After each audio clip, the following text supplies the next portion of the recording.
Hello. I haven't decided what I'm doing yet. Uh, Sorry it took so long. I got some coffee. I made some. I made a frappuccino. Anyways,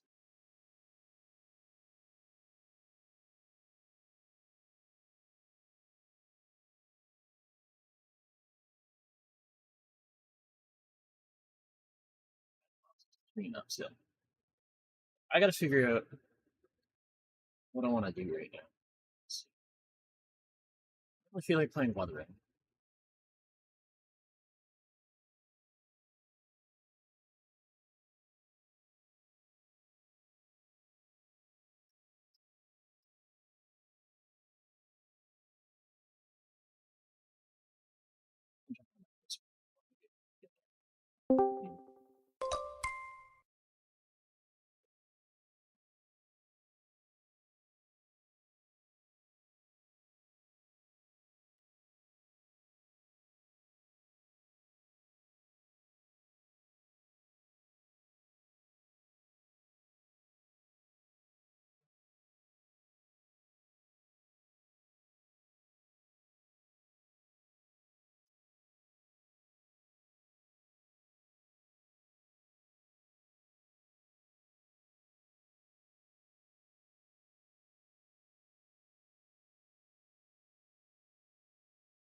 Why is my OBS on the raspberry? I just realized that's not supposed to be there.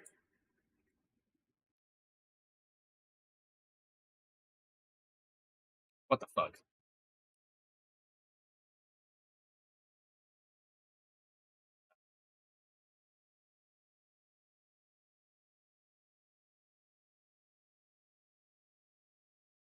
Wait.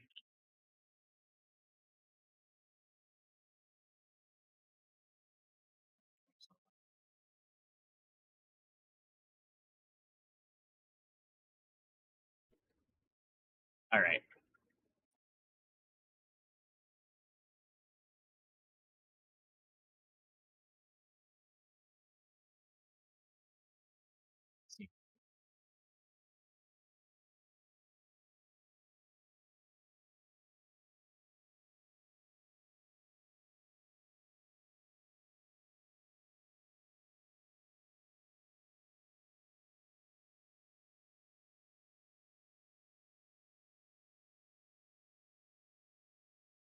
I have so many games I haven't finished, but I don't know what to play. I have Pacific Drive.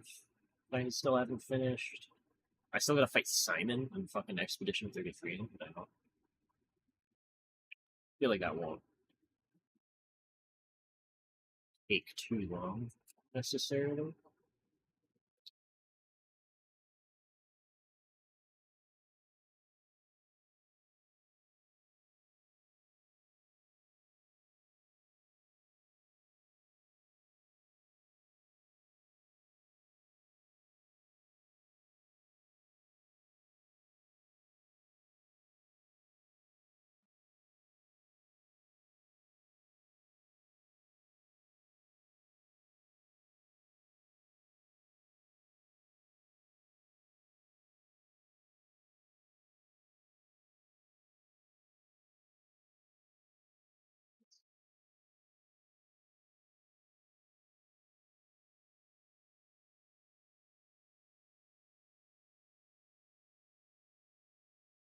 Maybe we can start with a fucking video.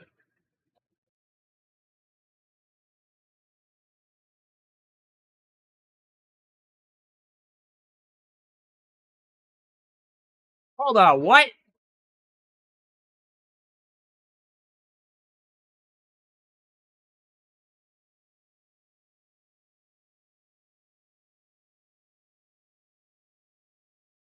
We got two things here.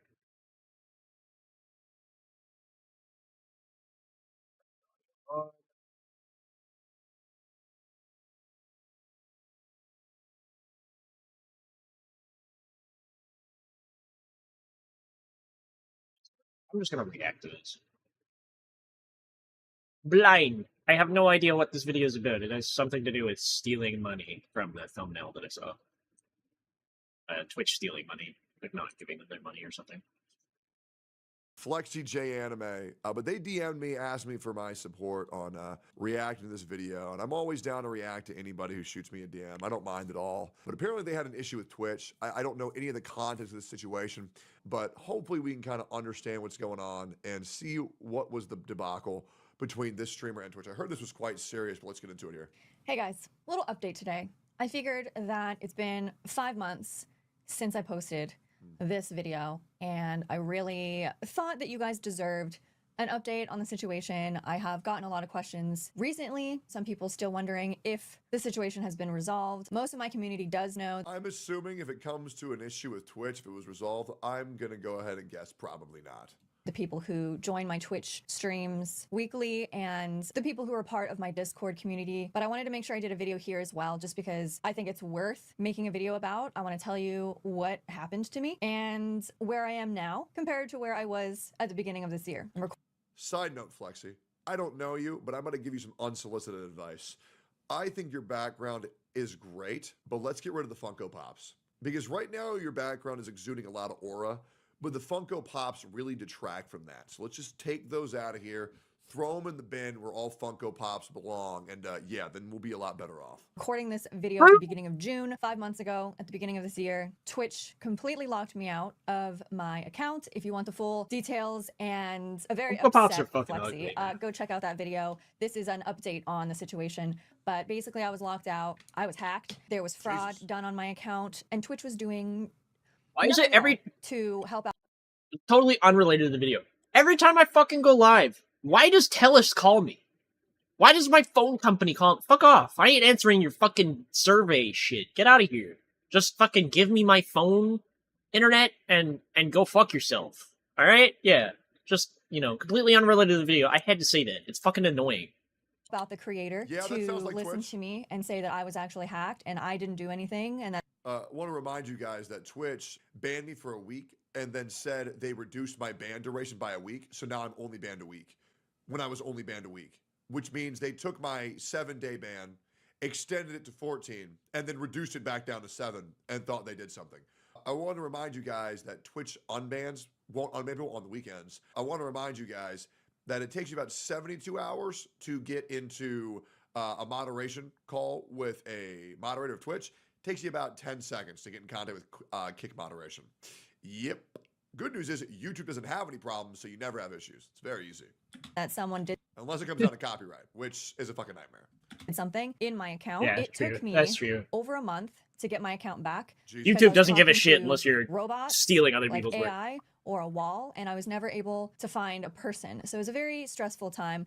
Finally got my account back, started streaming again, and grant you, this was right after I did my Naruto Pain arc event over on Twitch in December. Then, right before my payout happened for the month of December, I was locked out of my account. So my last payout on Twitch was in the middle of November. So many people showed up and supported all through December. And then right before I was able to receive that income and support from all of you, lost my account, no communication. Twitch kept telling me that everyone was on holiday and to basically fuck off. Yeah. And then I struggled all through January to try and get in contact with someone. Yeah, so we're on break. We're on weekend. So, yeah, you don't matter right now. Sorry. Yeah, well, so just go ahead and take a break, too. Oh, you're not getting any money? Oh, well, we Dude, are.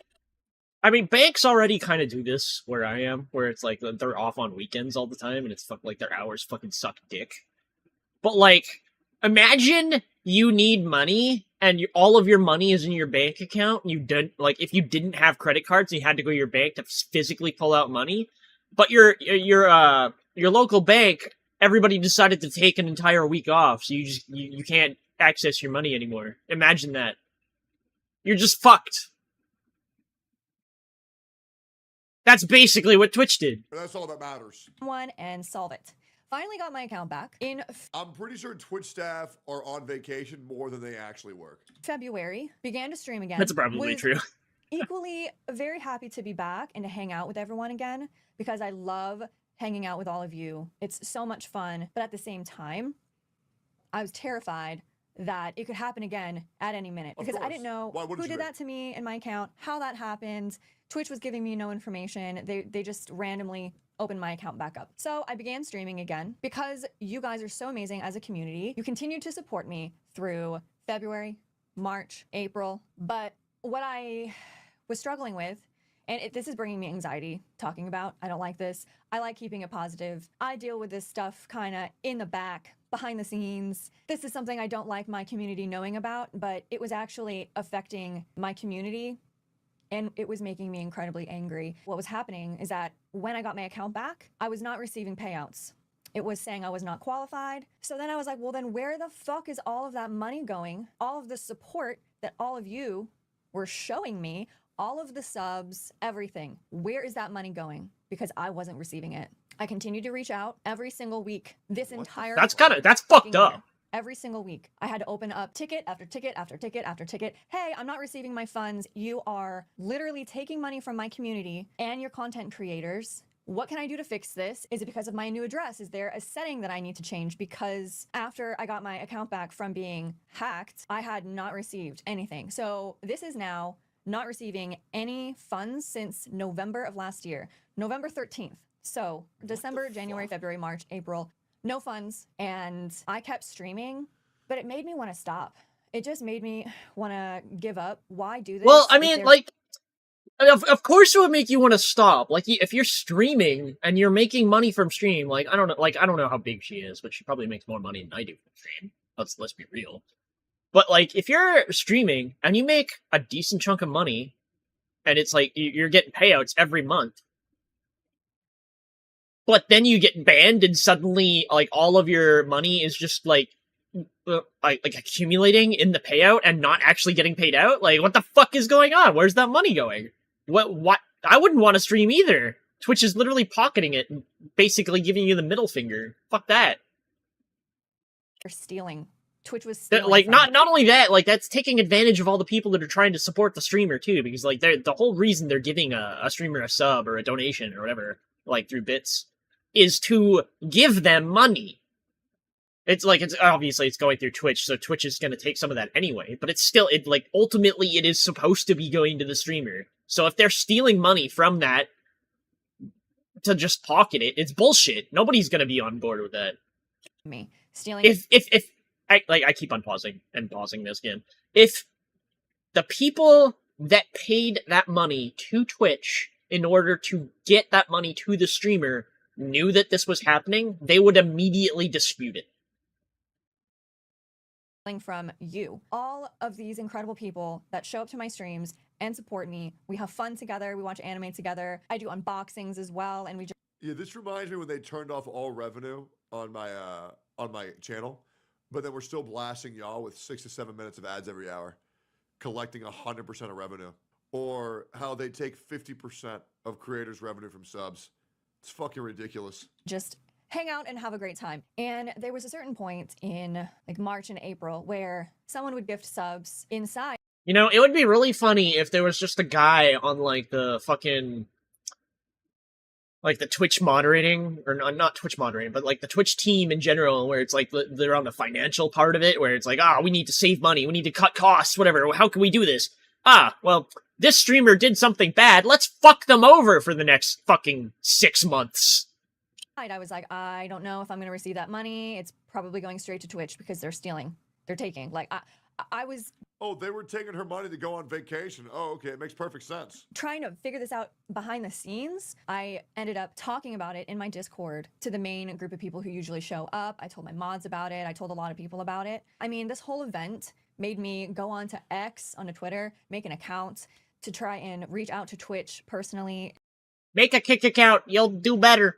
And to fix all of this, I had content creators also reach out and reshare things on X. Shout out to Nick, who helped me do that. By the way, if you guys don't follow me on X, please do, because apparently with situations like this, the more clout you have, the more that they'll listen to you. And I was trying to stay away from that app forever, but I had to do it in order to try and get their attention. Please follow me over there in case anything happens again so that we can rally.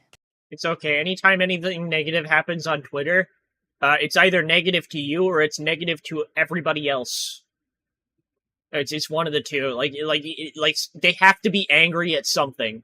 It has they have to be angry at one party or another. It can't be neutral. It can't be positive either. It's just like it doesn't work.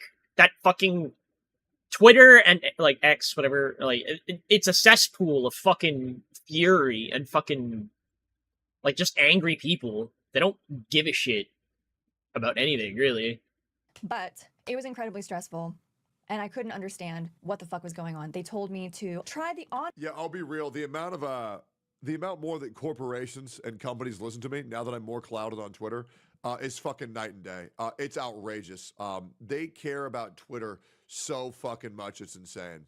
Besides Japanese and Chinese companies, they don't fucking care. They already love me because I'm the gotcha guy. I'm the fuck guy. I'm the American that makes them lots of money. But American companies, man, they really love Twitter clout. Onboarding process again. I did that. And then they said, oh, because you did the onboarding process again and you changed your payment type towards the end of the month, you have to wait a whole nother month now to see if it works. So then I was like, well, what the fuck?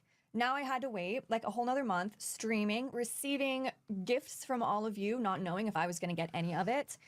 It kind of sucked the joy out of my experience streaming. I felt horrible. They would close my ticket. I'd immediately reopen a new ticket the same day, explaining all over again. I had so many photos that I sent them to. I even began to say, look, if you don't fix this, I'm going to have to seek legal actions. I'm going to leave the platform. You are stealing. You are stealing from my community. And they would say, I don't know how they're justifying not paying someone for 7 fucking months. Yeah, I I've never don't know heard either. any story like this before. that Insane. they couldn't release certain payouts if there was fraudulent activity within that month. So then I was like, well, can you look at the details, take out the fraudulent activity, whatever the hell happened, and allow me to receive everything else that happened that month, all of the other funds? What gives you the right to just take everything? Apparently, they actually do reserve the right to withhold payouts if there's fraudulent activity. So if you're a creator and if you have an issue, if you're pushed out of your account, banned, if there's fraudulent activity, if someone hacks you, Twitch has the right to keep the money you earned from all of the hours that you spent streaming on their platform. It makes me sick to talk about, and that's why I think it's taken me this long to make this video, because it's disgusting.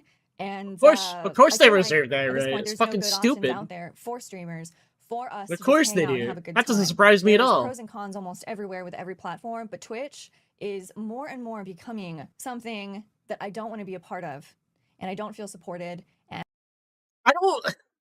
How is this platform surviving? I don't understand. Like, Twitch is fucking dying. It is literally murdering itself at this point. Like, how the fuck? I don't understand. How is this happening? I'm noticing my model.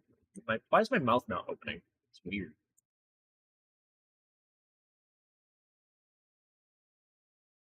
What is going on there?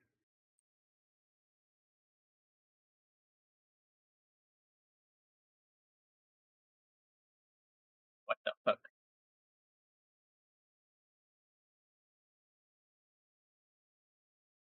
Hold on.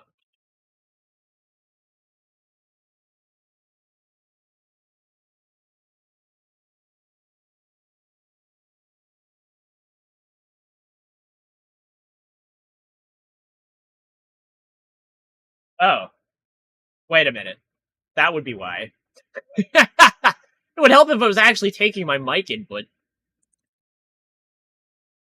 And even then, it's still not really working perfectly. What the fuck?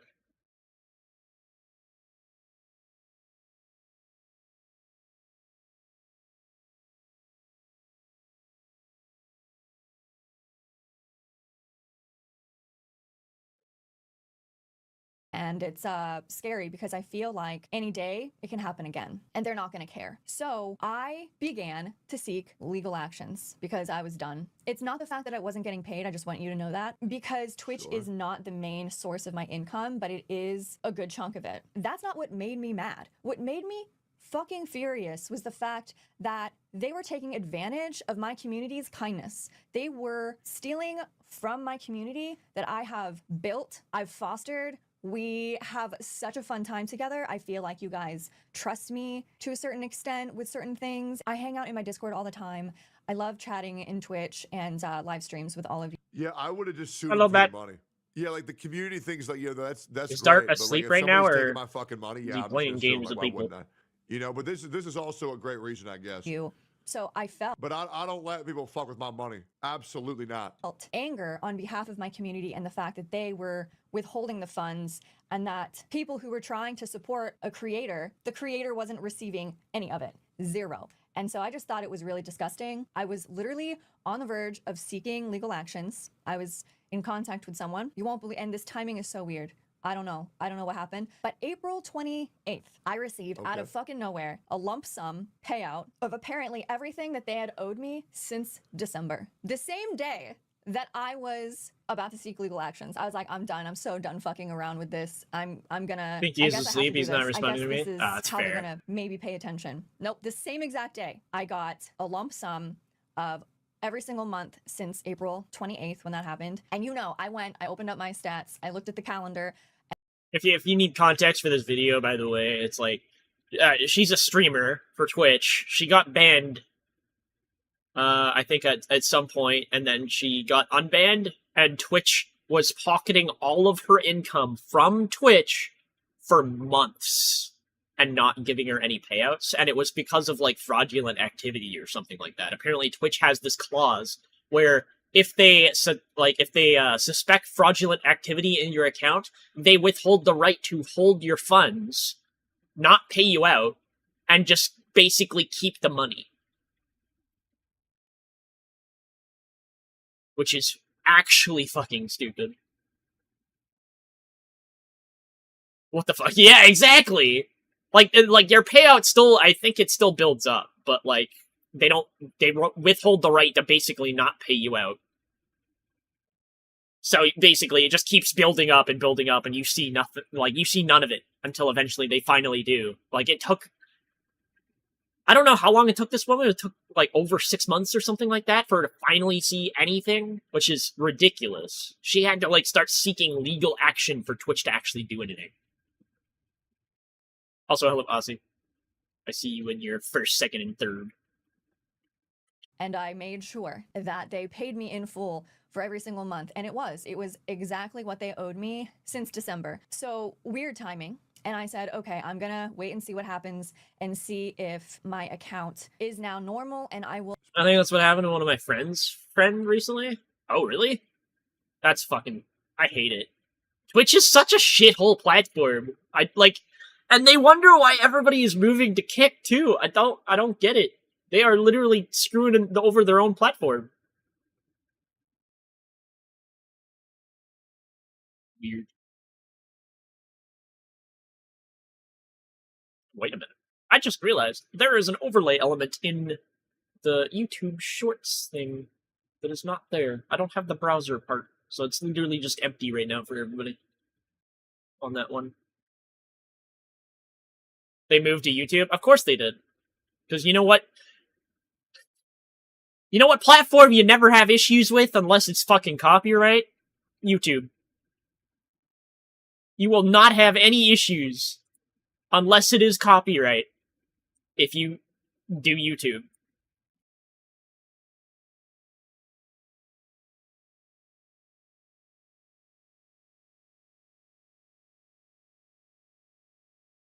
I am adding a source to my OBS here. Trying to fix something.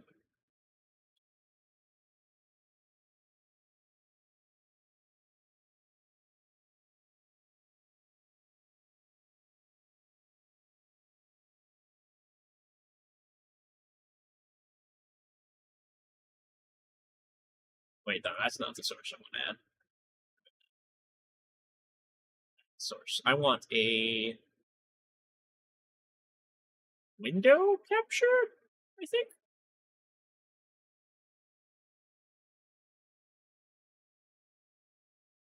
Yeah, there we go. That's what I needed. Now I just need to put that in the right spot.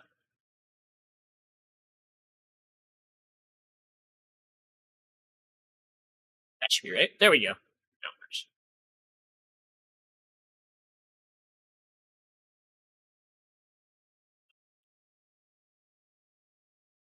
I need to make it smaller.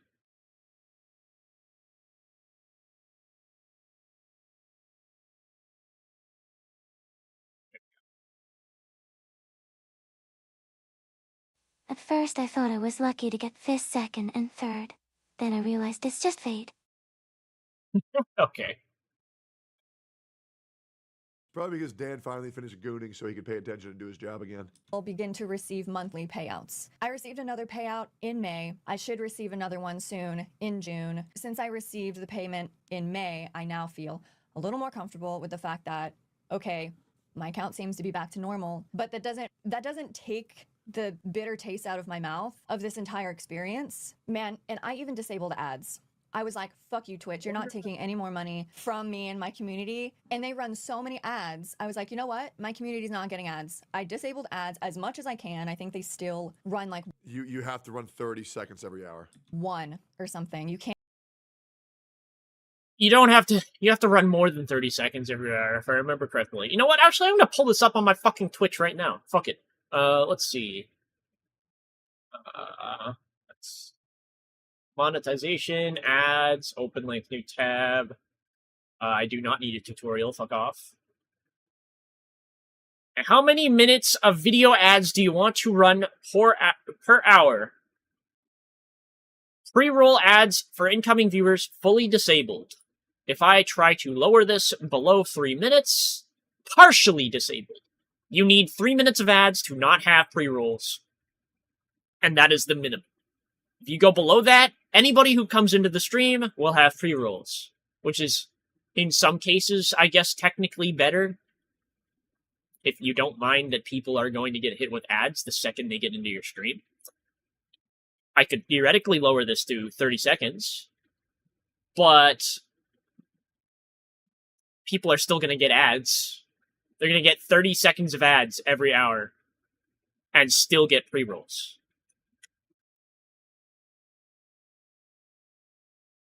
It's not worth it. Can't completely disable ads, unfortunately, on Yeah, once you're partnered, and this is why Asmongold didn't partner for so long, you have to run 30 seconds every hour, which is bullshit, but I mean it's just fucking 30 seconds. It's not even just partnered, it's affiliate. Once you're affiliate, you gotta do it. Twitch, but I disabled all the ones I possibly Although I guess now it's affiliate's gone and everybody has it. could. So the income that I make on there Oh, by the way, in case anybody's wondering, yeah, I already helped this person get on Kick. You're welcome.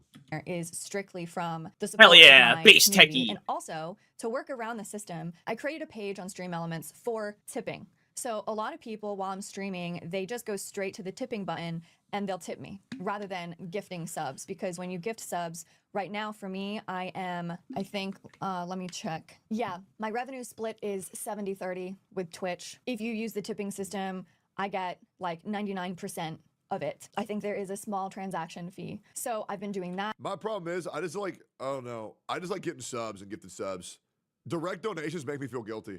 Like, they're awesome. Yeah. They're also like the best thing to get. But like, I just feel so guilty. I'm like, damn. I do have to kind of agree with Tecton. Like I have a tip page. I'm pretty sure it's linked on my Twitch.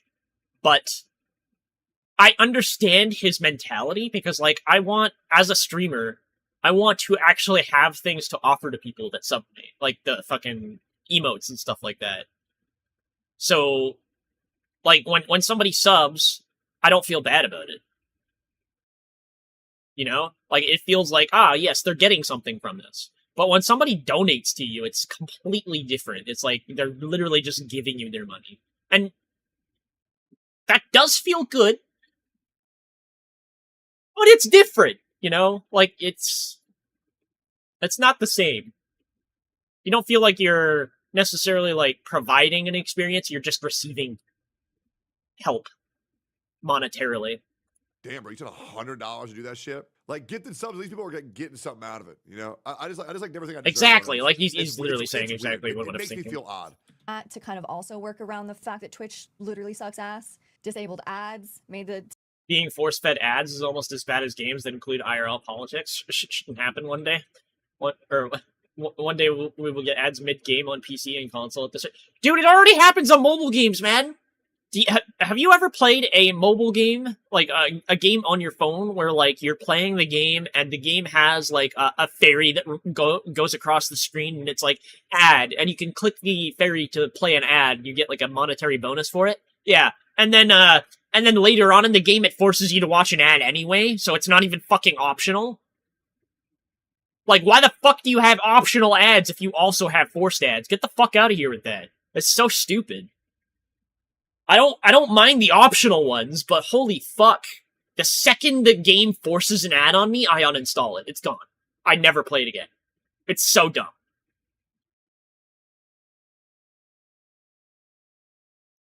I know, yeah. And also, like, IRL politics, it's... You don't need it. You know what, actually, I think the only example of that that's, like, kind of based is, it's not even really politics, but, Hoyoverse, Zenless Zone Zero, they made a, quest line basically to make fun of the SAG-AFTRA union that was basically harassing them to try and unionize Hoyoverse. I have a mobile game that plays ads every 30 seconds. Dude, why the fuck do you play that? Why are you consuming that slop?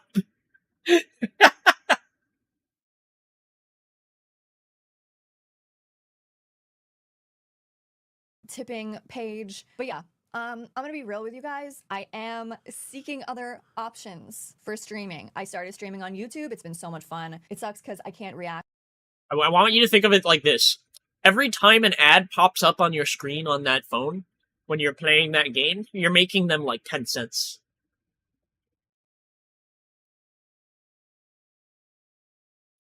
Just think of that. You're not seeing that money. They are. To anime over here on YouTube. That is strictly on Twitch. But yeah, I just want to let you know that I am seeking other options.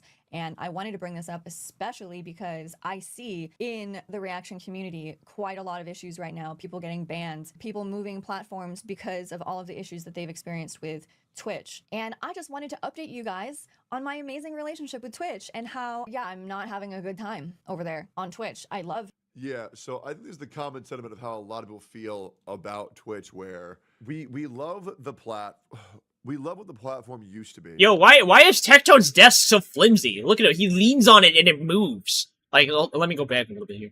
How a lot of people feel about Twitch, where look how much it moves. Holy shit! We love what the platform used to be. We love the community on there and the community that we've built for our own separate channels. And it feels awful that we might have to, well, some people are feeling the need to abandon their communities that they've built up for years just so they can not get fucking scammed or treated like shit. Like, if everybody knows, if anybody has a want or a pretty valid reason to want to stop fucking quit streaming on fucking Twitch, it's me. No payment for 7 fucking months. That's outrageous. Like, 7 months. There you go. There's your confirmation. Like, it was 7 months she didn't get paid for it. Life, getting their entire money held upon and not given to you for any reason or no. Make or break somebody's life. 7 months of not getting paid.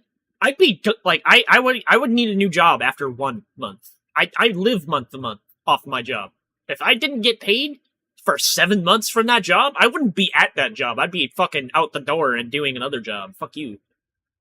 No rhyme or reason. Now, obviously, I do believe that somebody needs money to go get a fucking job and go make it work. But it's definitely right to like feel unsecure in your current working environment. That's why I do like Kit, because you don't really have to rely on donos or subs. It's just as long as you put in the hours and you hit this amount of viewers, you'll know value my time too much to do that. Yeah, exactly. And it's a very nice safety net for everybody who streams on this platform. But I would make it a week at most. You get paid weekly?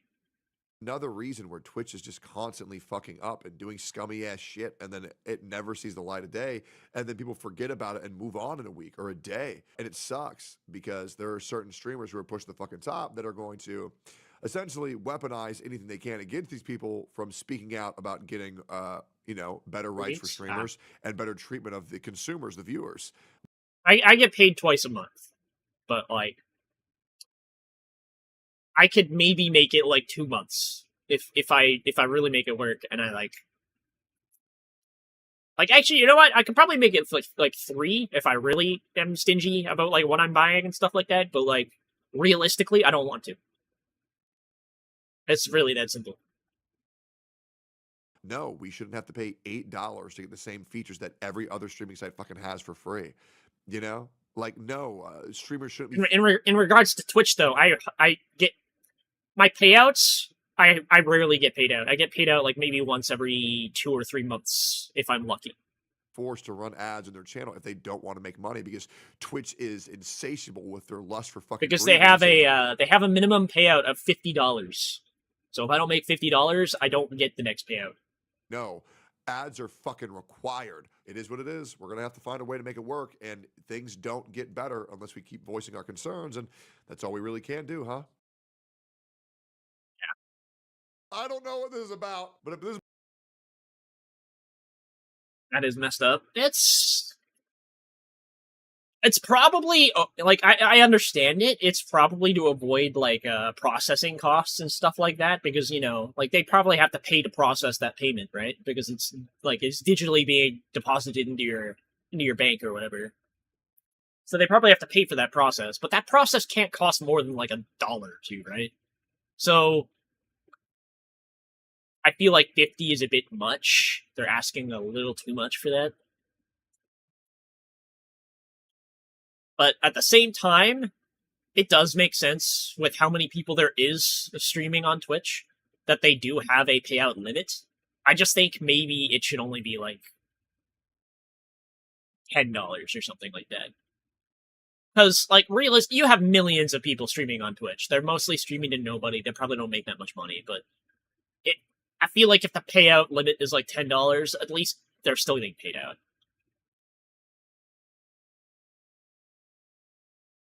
Because I'm pretty sure I'd get paid out at least once a month then. I don't make that much more than that, but like it's good enough. Yeah. So I could keep watching videos here. I wanna do some fiddling with my model because I noticed when I talk my mouth is not opening, and I'm not really sure why. I don't know what I'm doing wrong. It was working earlier. I don't know why it's not anymore. What is going on here? Why is that not reacting? My VTube Studio's reacting. Like, I can see the bars going up and down. Why the fuck is my mouth not opening? The fuck?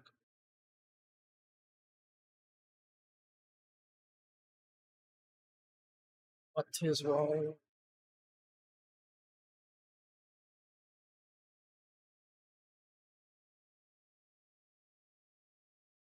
I know, I can open my mouth, and it'll actually kind of work.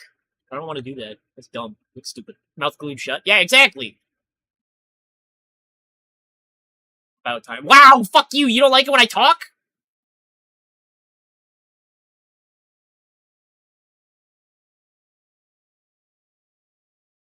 I don't actually know what to change. Doing some fiddling around.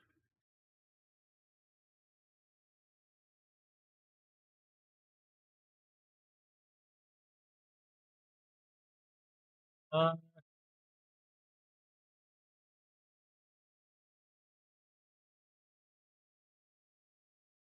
Honestly, I probably need to change the mic input. Maybe it's not loud enough.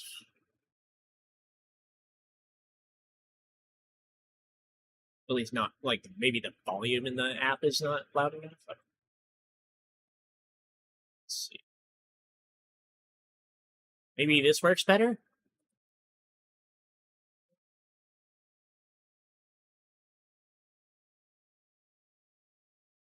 Couldn't let that one pass by? Wow, that's rude.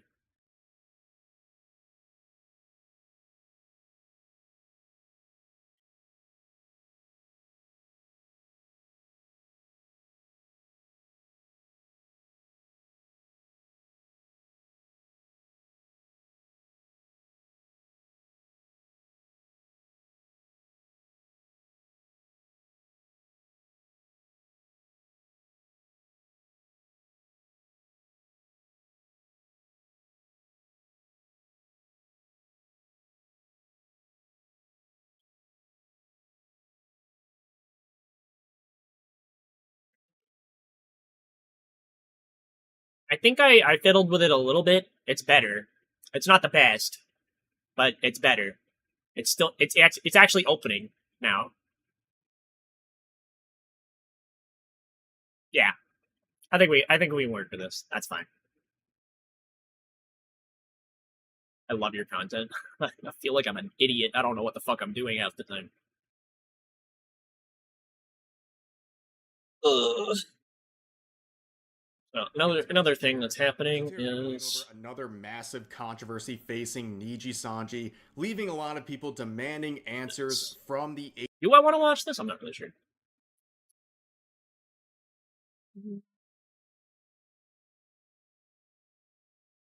Got banned. I've already seen most of this anyway. Not from Rev, but every time there's Niji Sanji drama, there is no Niji Sanji EN in Ba Sing Se. God damn it.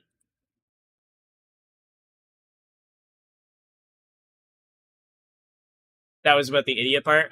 I was wondering about that. Quote, we draw the line at transphobia and racism, but when it comes to sexual assault from popular talent, oh man, it was just a mistake. Yeah, Niji Sanji's fucking... This fucking... Like, any color needs to burn. This fucking company needs to just die in a fire. It's so stupid. I don't understand how they fucking are allowed to exist. Now, granted, they probably do have some decent talents, but they could do better not being at Niji Sanji. Just be anywhere else. They don't even get paid well. What is it? It's a VTuber Corp. Any Color is behind Niji Sanji, which is a VTuber corporation. But they are infamous. Like, they fucking suck. Anytime controversy happens, they take it like the worst way possible. They respond to it the worst way possible. People have learned from former talents at Niji Sanji that when they do merch drops and stuff like that, not only does the talent have to pay for the art and stuff themselves most of the time, they only get like 2% of the income. So like, they sell maybe fucking 10,000 stuffies or whatever, like little fucking dolls of their fucking model or something like that to fans, just as like a exaggerated example, and that makes like, I don't know, $1 million, and they only get like 2% of that. How much is that? Like 2% of 1 million. That's $20,000. It was like, it makes $1 million. They only get 20K. 2%. That's fucking stupid. Niji Sanji is fleecing them for money. Yeah, there was a I think Doki Bird was a Niji Sanji. Was it Doki Bird? I don't remember. I think it was Doki Bird. That was a Niji Sanji talent, and she was living month to month. Yeah, it's bad.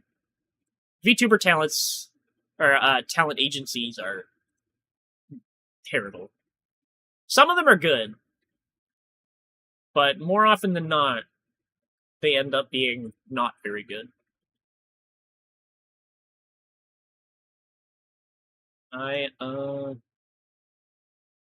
Let's see. What should I do now? I'm still new to VTubers. I've only been around 2 months or nearly 3. I don't remember. That's fair. I'm not new to VTubers, but back when I first started watching VTubers, I think my first foray into it was Cerise VT. She rebranded as Sarah Yoon. And I think actually, you know her. You have your subs, right? You have your sub emotes. But I watched her originally, and it was during a RimWorld stream, and I was like, well, let's like I think I was like, I made food, and I was like, I want to watch a streamer or something like that. I want to watch a stream, and I decided I was like, I'm gonna watch a VTuber or something like that. I think it was because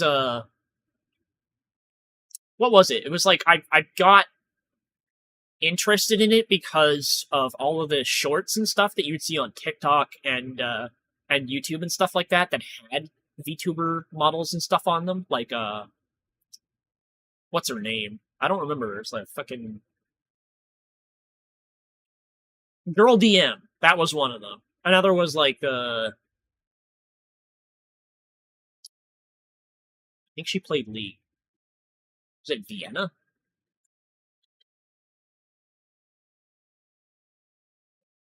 Yeah, it was Vienna. That was the other one that I remember from way back then. So I ended up looking into it, and I ended up watching Ceres play RimWorld, and I was like, well, this is interesting, and that got me interested. And then I spent way more than I should have on a VTuber model that I can't even use to the fullest.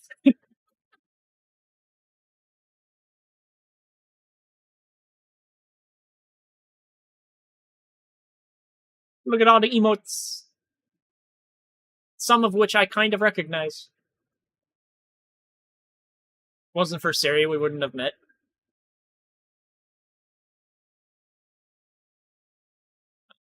Did I raid into Siri or something? I'm not. I don't really know. Siri raided Suki. Oh, okay.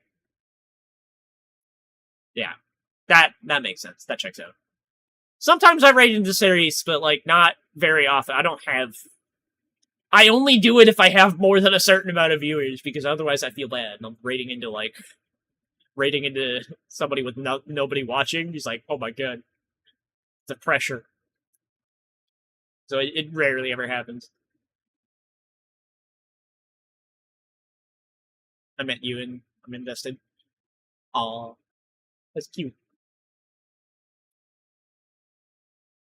Yeah, I don't know what I'm gonna do right now. I'm just talking with a background.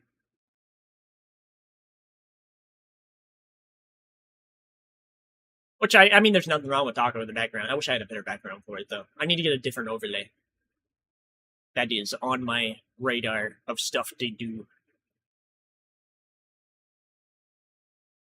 I might load up Enshrouded and just like dick around, to be honest.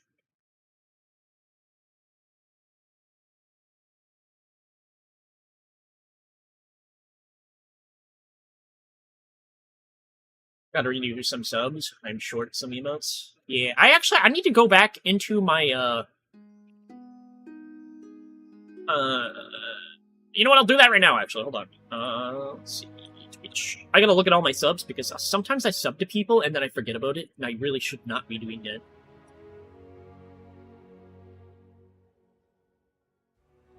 I have 12 right now! Oh my god, holy shit. Okay, who can I drop?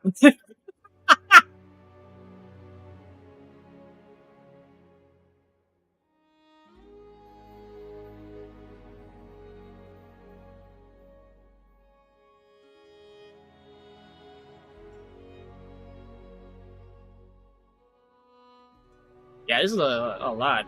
Okay.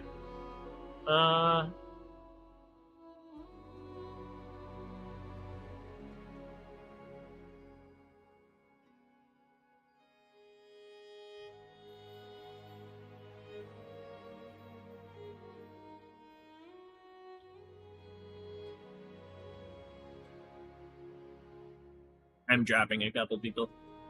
For financial reasons, because that's a lot of money.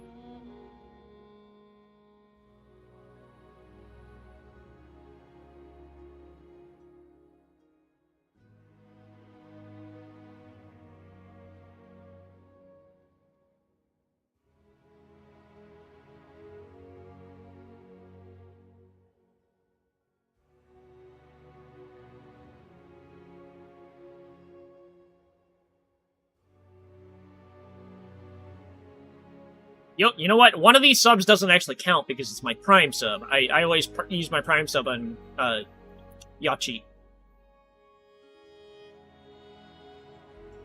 Reworking my subs because I'm paying $12 a sub. Holy shit! Oh, you sub on mobile? Yeah, no, you should. Yeah, you shouldn't do that. Don't do that. Fuck Apple. Fuck Google. They fleece you.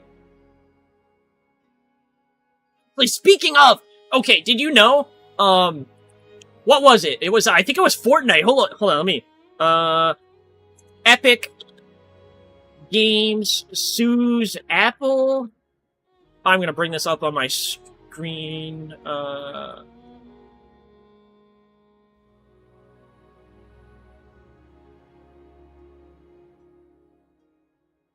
There's even a Wikipedia article on it now. Holy shit. I'm not gonna read all that though. I don't need a Wikipedia article. I need something else. Hold on, can I get a YouTube video maybe? Oh yeah, we got a technical one! Yeah, there you go! Very serious just passed. So basically, I'm gonna run this down for you first though. Epic Games sued Apple and I think Google as well, because they, for Fortnite, they took their monetization. So, like, you know how when you go through Google Play or Apple, you have to go through their store for any, like, in-game purchases and stuff like that? Epic Games circumvented that with Fortnite so that you could buy it through a third party. Both platforms did not like that. They removed Fortnite from their stores, and then Epic Games sued them. They had a lawsuit already prepared. Because they knew it would happen.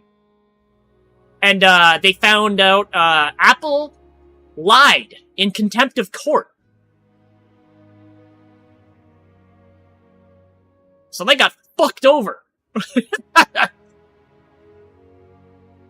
Which, I mean, like, also, Epic Games is a big studio, so, I mean, like, while we do say, like, that's a W for, like, games, and, the society as a whole, Epic Games is still shit. But still, that's a good move.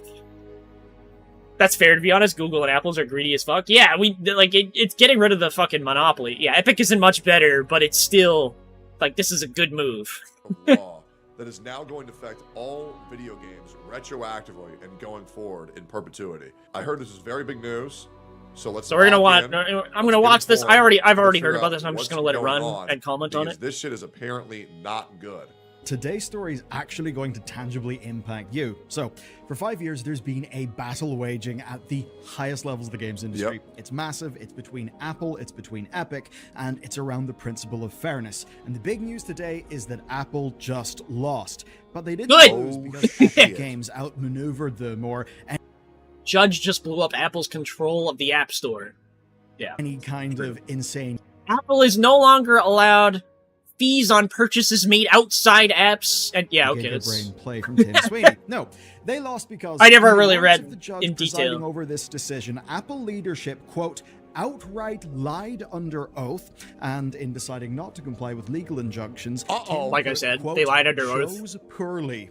It's an ominous thing for a judge to be saying to you. That's not good. This, though, is a dramatic case. It has impacts that will reverberate across the entire games industry, and honestly, far wider than that, meaning it truly will impact everyone who watches this video. Here's how all this started. So, Tim Sweeney is a man on a mission, and it's a mission that's cost him and his company more than $1 billion over the last 5 years. Holy shit! It's fair to say that he's pretty committed. That's a lot of money. 5 years ago is when he decided that Apple and Google's exclusive storefronts on their mobile platforms were in fact Tim Cook, more like Tim Cook. Monopolies. True. In his opinion.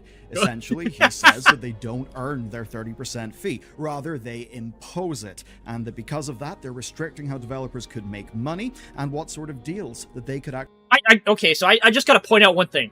I'm pretty sure Steam also has like a 30% fee or something like that. But there are so many things that Steam offers developers that it is actually worth it. It's worth it to eat that cost, because not only are you getting all these tools that you have access to, but you also get all of these people that will only ever buy games on Steam. I'm one of these people. I rarely ever look at games that are not on Steam. It is a lot better than most storefronts. It's so good. It is so user friendly and so like it's good for both sides. Like, they have a 30% fee, but it's worth it. Like, they actually make it worth it. It's not just, pay us so you can actually, so you can put your thing on our platform, blah, blah, blah, and then we can fleece you. No, they actually give you a service that's worth that 30%. It's not just there. But like Google and Apple, it's literally, they're just imposing their fee. They're not actually doing anything for you. Actually offered to consumers. So what he decided to do was force their hand. Yeah. So he started something called Project Liberty, and here's how it worked. Fortnite suddenly got an option where users could buy currency directly from Epic. See, this is what I said. So they changed it so that you didn't have to buy the currency through the Google Play Store and probably the Apple Play Store. And you could just buy the currency directly. You circumvent their entire fee. It's just gone. And they didn't like this, so they pulled it off the fucking platform, and then they got sued for it. It was all planned. It was all planned in advance. They wanted it to be taken off the platform. Epic, right? Yeah. Directly, not through your Apple payment or Google payment thing. That, of course, meant that Apple and Google immediately booted Fortnite because it did break their store policies. Absolutely. And this is Makes exactly sense. what Tim Sweeney actually wanted. He wanted his game to be kicked off. And we pretty much Okay. know that because Epic immediately filed lawsuits that they had been preparing, and these were designed to force the stores to change those policies. Now, in the case of Google, it actually went so much better than any of us could have expected. Evidence actually emerged that certain developers like Activision had been paid not to rock the boat, and that they deleted documents and were broadly proven to have Wait, they got paid not to do anything about it? I think I fucking glossed over that part. That's fucked up. Big companies got paid not to basically ignore this whole fucking problem. That's fucked up. acted unfairly. They lost on all counts as determined by a Deleting jury. evidence The does platform not was opened up sound to new too stores and Google good. have appealed. It was That is a complete win big for Epic, oof. but their fight against Apple is an entirely different story. Things that began to look quite bad for Epic. You see, the outcome of that initial trial, the original one, was an almost complete defeat for Epic Games. They basically could not prove being the emphasis word there, that any kind of monopoly or unfair action was going on. But there was one exception. What do you mean you couldn't prove that there's a monopoly? Like, if you have a mobile device, do you use a shop that is not Google or Apple owned? Probably not. It is a monopoly. There is no other option. The other options don't exist because nobody fucking uses them. An injunction was placed against Apple, and this was to end anti-steering provision. Also, it is a monopoly because it's automatically installed on those phones. You might think, what is anti-steering? Well, it's actually pretty simple. So basically, it meant that Apple could no longer prevent developers from directing users to make purchases. Google pays for silence and discretion. Nothing new. Yeah. Yeah, it's just... You kind of just deal with it. It's Google, after all. Like, they still... Like, they're a shitty fucking, like, corporation. But at the same time, they own so much, and they have so many things that it's like... You're not gonna take them down. It's just not happening. They could literally fuck up like 10 times over and still be one of the biggest fucking corporations out there. Outside of the store. So basically steering you, the customer, somewhere else. So as an example, that would be buying V-Bucks in Fortnite through a web client rather than through Apple's purchasing system, which would thus avoid Apple's 30% cut. Now, So this is kind of the things that LD Shop does, where they like direct you to their direct shop and they reduce the currency by IP changing to whatever country has the cheapest deals so far. And I can see why companies themselves don't want that, because they're saving consumers a lot of money, is what I'm assuming here. Now, at the time, the judge said that Apple should be entitled to something, but that they can't force people to use their in-app purchase systems. Okay. Actually, wait, in hindsight, doesn't this technically mean that Twitch, as an app, is doing what, like against Google and Apple policy, where you can pay off? Because you can buy things. Oh, you know what?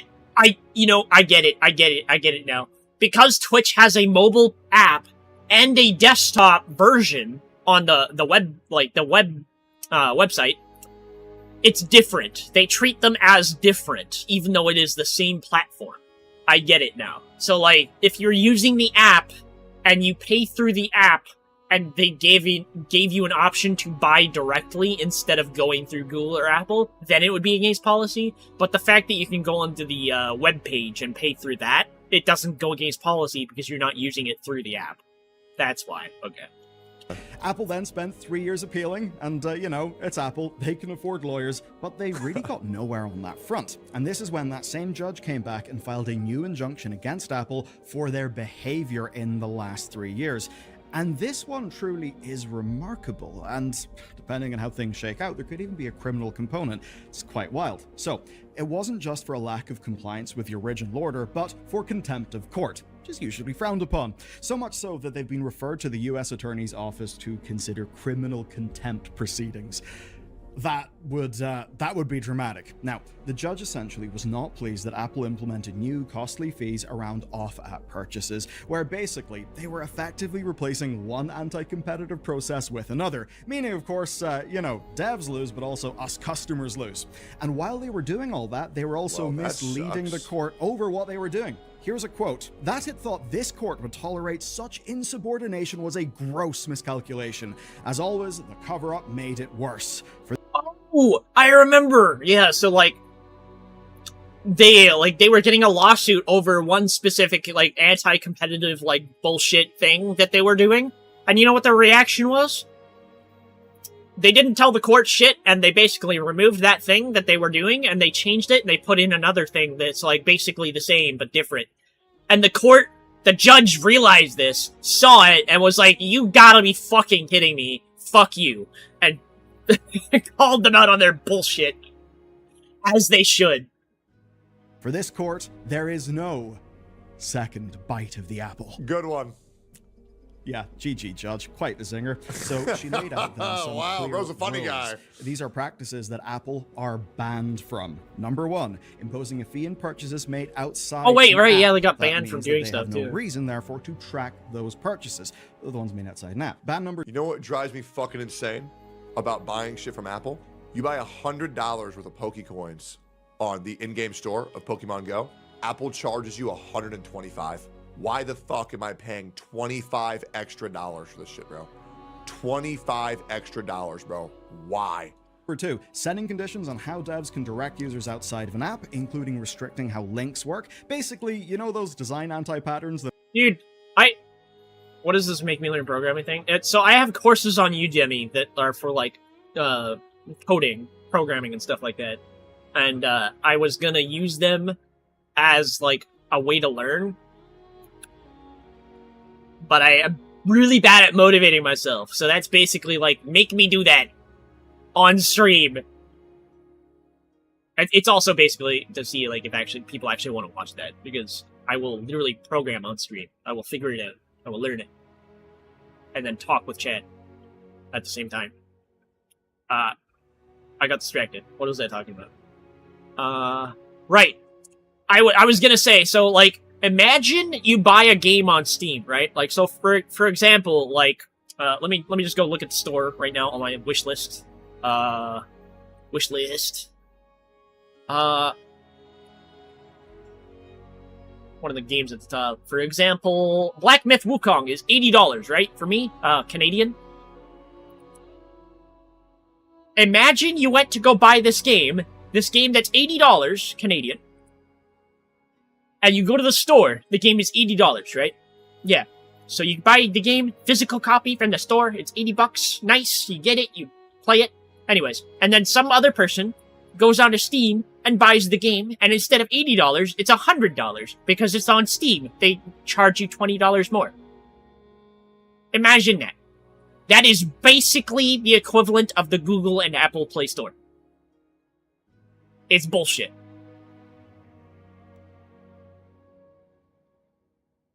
That are just trying to get you, the consumer, to clearly do something by, you know, making a link look weird or a misleading design, that sort of thing. A third, banning certain types of app from directing users to outside. I can only put 2,000 in? Yeah, it kind of sucks. It's 2,000 per stream. Every time I stream, you can put 2K in. So, I just have to stream a lot. And finally, using, quote, emotive language to persuade consumers to remain in the in-store purchase system. Basically scaring people who don't know better, and, well, we've actually seen Apple do similar things, saying you can go and make a purchase, not using the App Store, but, you know, the App Store is very secure and very safe, Yep. which to an average person who's not tech savvy, could basically look like it's Apple saying, hey, you could get scammed if you don't click this link. Yes, this link gets us lots of money too. And of course, the reason why these things are banned is, well, because Apple has been doing all of these things. That's what's led to this whole case. Now, in response, they have now began complying and appealing. It'll be interesting to see how Apple is trying to appeal it? Get the fuck out of here. No. Deny it. Decline it. Right now. Judge, decline it. No. Don't allow this through. Fuck them. Apple huge. Really huge. What the fuck? It will be as malicious as is humanly possible without getting in even more trouble. But all of this is happening while the rest of the industry is licking its lips. Some developers already had updates to go on this. Spotify were a major one. They framed this as a huge consumer win, which I would say it absolutely is. Now, yeah, in case you guys don't understand, this might prevent the monopoly that Apple has on Wait, hold on. Do I pay Spotify through my phone? I need to check this out now. I don't remember. Would that be a subscription? Payments and subscriptions. Oh shit, I pay Crunchyroll through my phone.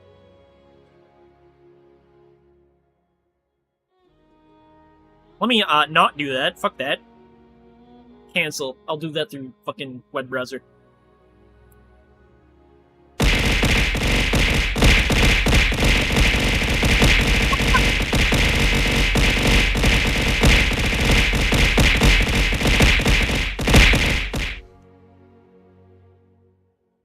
Damn it.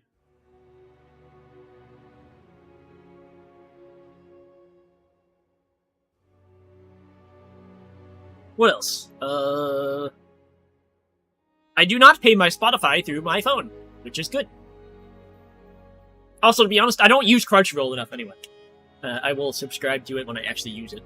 In-game purchases. Deserve. Wow! What do you mean deserve? Consumers and saving that's bullshit. 20 to 25% off of purchases in-game.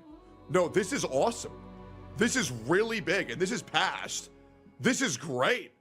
Okay, the repercussions this might have on, the ripple effects this could have on, consumer rights is insane. Oh, this is awesome. We can do insane things like manage our subscriptions in an app. We can use different payment options, and we can see costs. You can now buy Kindle books in the Kindle app.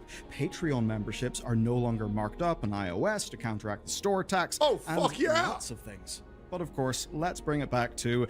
Porn is now 30% cheaper, guys. For all you guys who support hentai artists on Patreon, man. Hey, you're saving buku bucks now, baby. Tim Sweet. Wait, no, but who actually supports...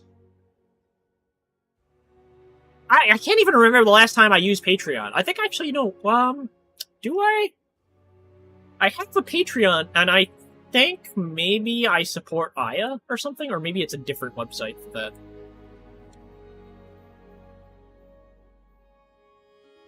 I don't remember. I don't even think I actually get anything from it now that I think about it, though.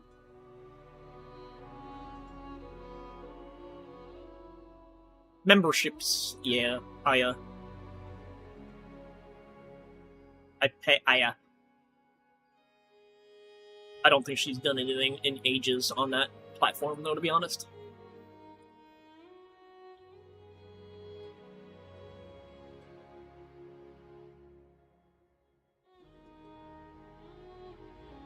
I've been a member of that for fucking 3 years! Oh my god.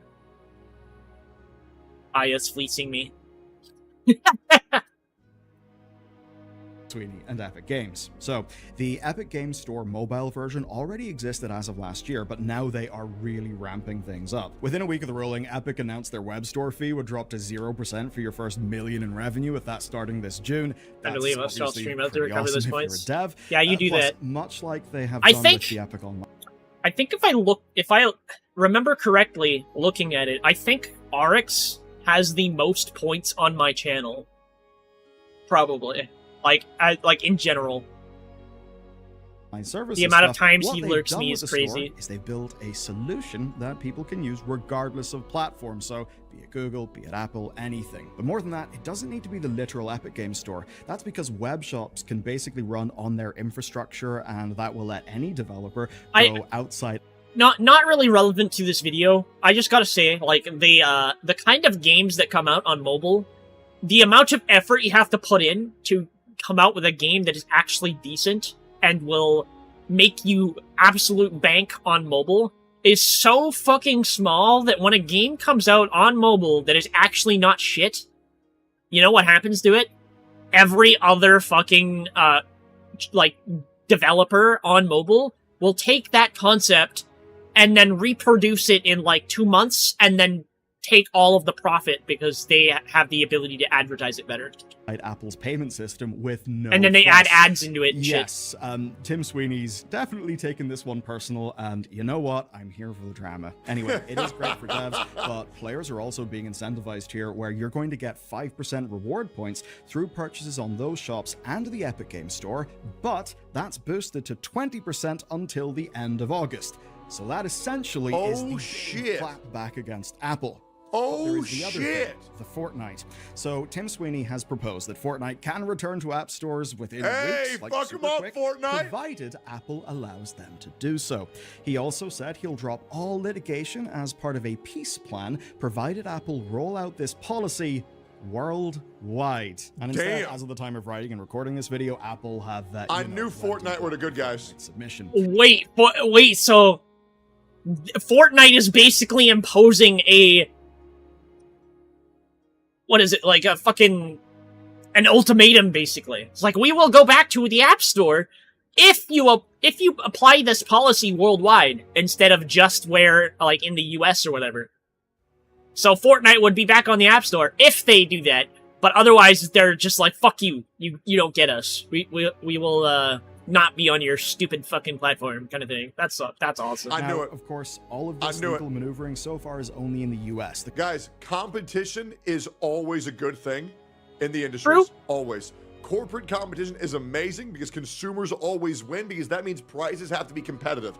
This is amazing. Current policy implementation on Apple's side It needs to only be the way, applies in that exactly. region right now.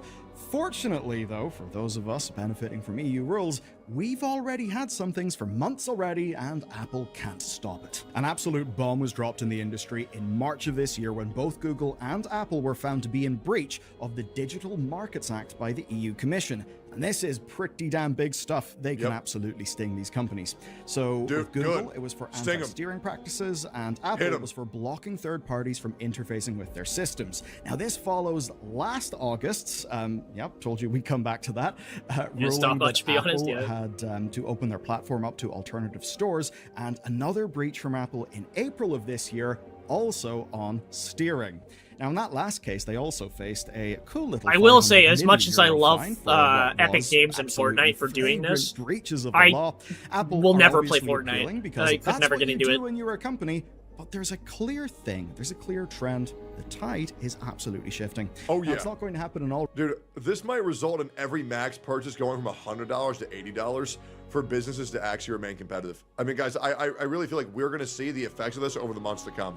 This is so good.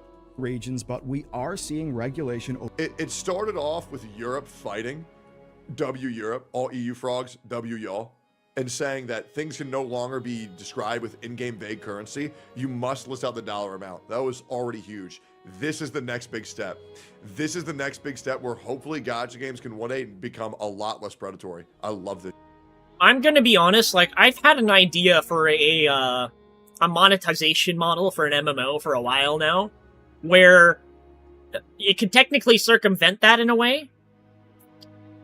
But I think it is a big W for any game, or for any consumer, rather, of a game, that the game shows the dollar value amount of a purchase, even though it is technically not bought with real money. It is bought with a currency that was bought with real money. It's going through a third-party, middleman system, which is fucking stupid.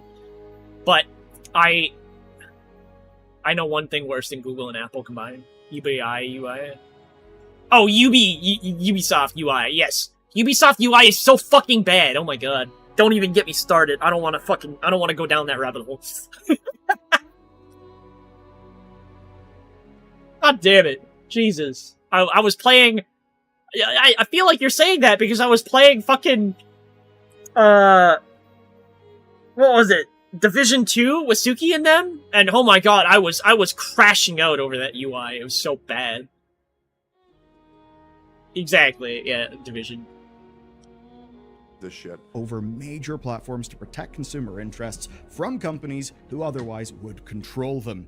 So between that and, I guess, a billionaire slap fight led by Tim Sweeney, Yep. well, look, we should take these wins when we can get them. Absolutely. Not to bring up an old drama, and it is a bit of a different story, but I suppose a little bit like how Hulk Hogan versus Gawker was, in fact, Peter Thiel versus Gawker, you know, this is all kind of billionaire slap fights. Now, the thing with Tim Sweeney, right? He does have good principles. There are good principles that he talks about, right? And yes, it's good he's trying to hold Apple to those. But that does not make Tim Sweeney automatically on your side. Sure. Sometimes it just so happens that we're aiming at the same target. Now, he will end up benefiting from this massively. Of and in course. a financial way. And of course, that's because his company is the one building the wraparound solutions that power these out-of-app purchases. And that's really big. And that means that we can appreciate the consumer good that this does. We absolutely can. And the work that the regulators are doing to break down these walled gardens. And in an ideal world, right, once the walled garden is so big and so ubiquitous, you might You know, that game, Evil Land, actually didn't look too bad. to, you know, restrict the freedom of Apple to go and run a monopoly, because not only will it be good for consumers, it will also be good for competition. But I also do think, you know, Standard Oil gets broken up. Who's left with the money to The guy in the fucking the chat for YouTube. Who the fuck uses Epic Store? Get Steam, losers. Don't forget ads. Wait, are ads happening right now? I need to figure out how that actually happens. Oh, a minute. 45 seconds. Alright.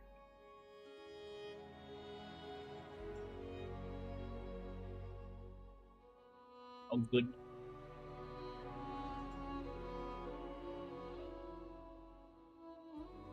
Are you saying that because the pop-up shut up?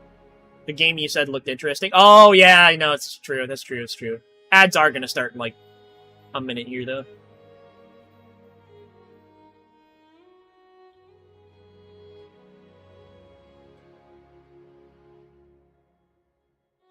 I'll pause this. I'll pause this when they start. The same people. So there's always that thing then where you can have these good pro-consumer regulations, but it's the incumbents with the resources who I don't are get ads. immediately You probably able have heard to about get it, right? around them or exploit the new opportunity. And Epic Games basically, you know, doing its store as a backend to do payment providing for everybody Turbo is else. good. Well, while it is good because it means there is more competition, it also does disproportionately benefit Tim Sweeney. So, Tim Sweeney, you know what?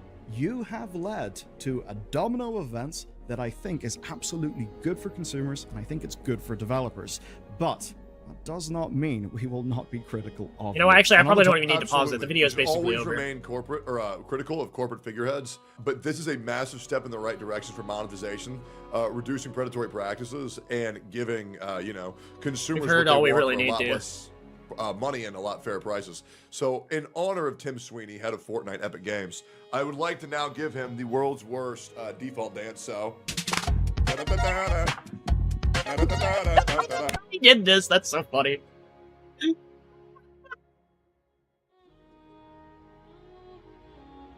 God damn it. If they put that in the game, that's so funny. I hope they do. That would be hilarious.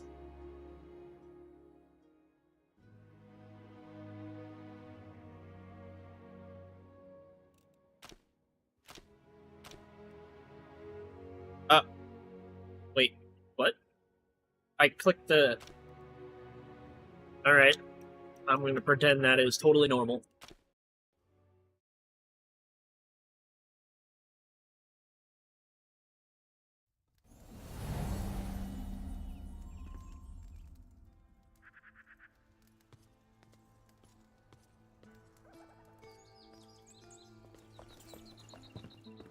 So I'm not gonna do any quests.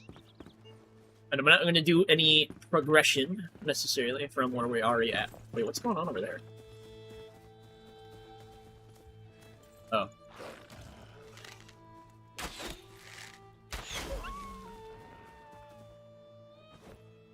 I will save all that stuff for when we're actually together.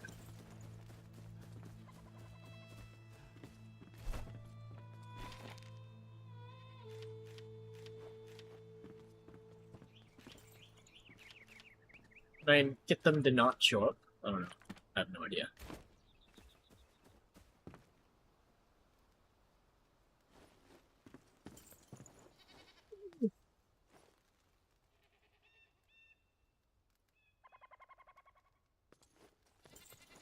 Let me do some changing information here.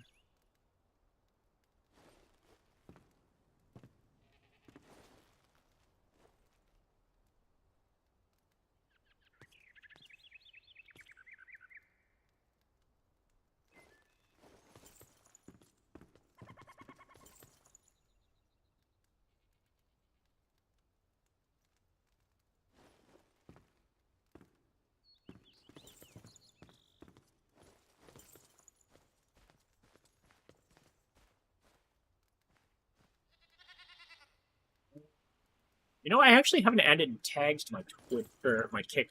I probably should do that.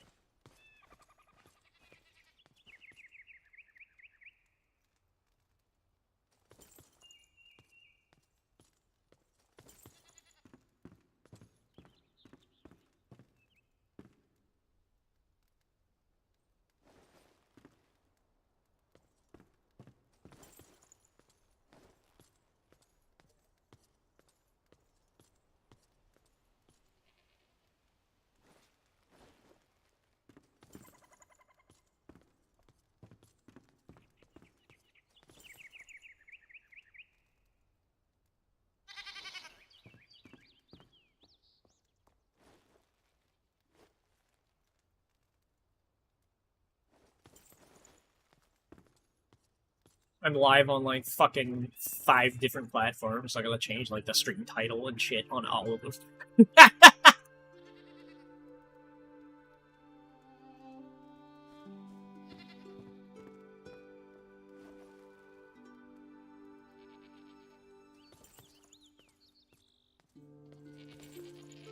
Anyways.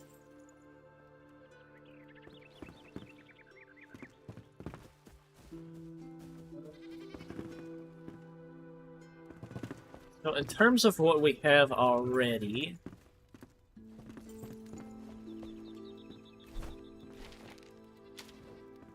I guess I could make better arrows and stuff. Better torches? What's the difference here? Better damage. Verbal and long and stuff.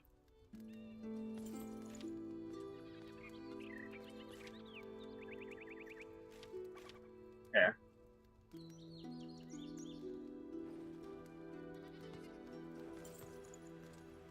I guess I could also work on armor. Skywide.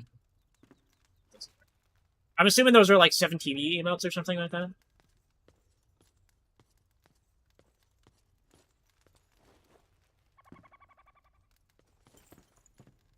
I don't remember which of those I had. No, just Twitch. Wait, what? That's Sub Expire or something.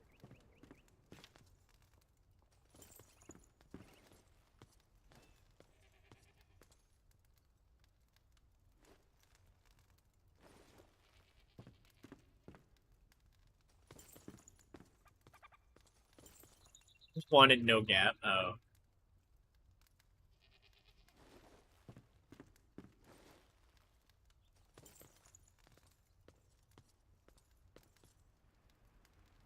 Yeah, I think there's always going to be a gap in between the emotes. I don't think we can move it in.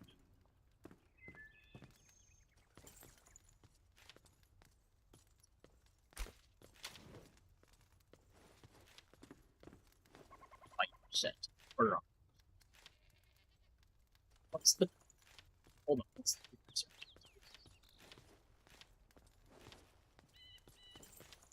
I guess it's a higher level.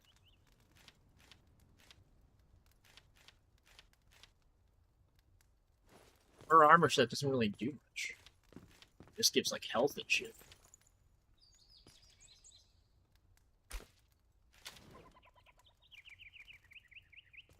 Oh my god.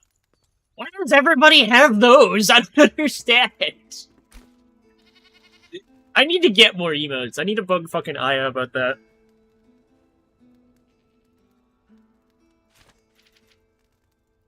I'm still not sure what kind of like class I want to go in this game. I haven't looked at all of the options yet. I know Aya's going magic. I know Moss is doing something melee. Need Astralon, yeah.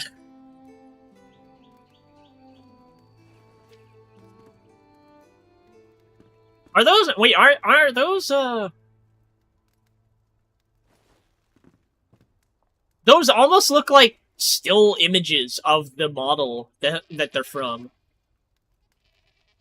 In a way. Like, just an image of the left eye, the right eye, and then the mouth put into a emote. I could probably do that. I just need to spend a little bit of time doing it. I don't know how it would look.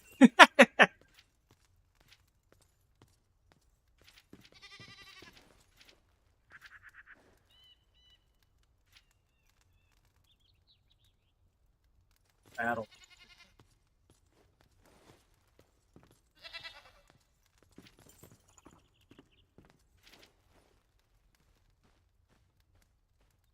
All the hair is close to the mouth.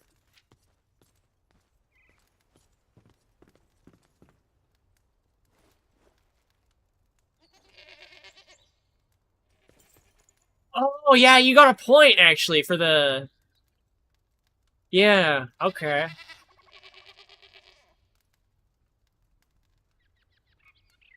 At least for the first two, yeah, you got a point there.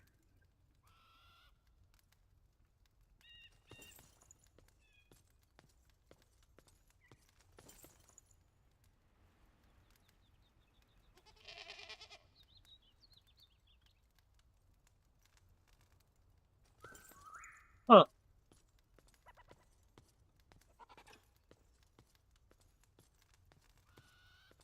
Yeah, I don't know.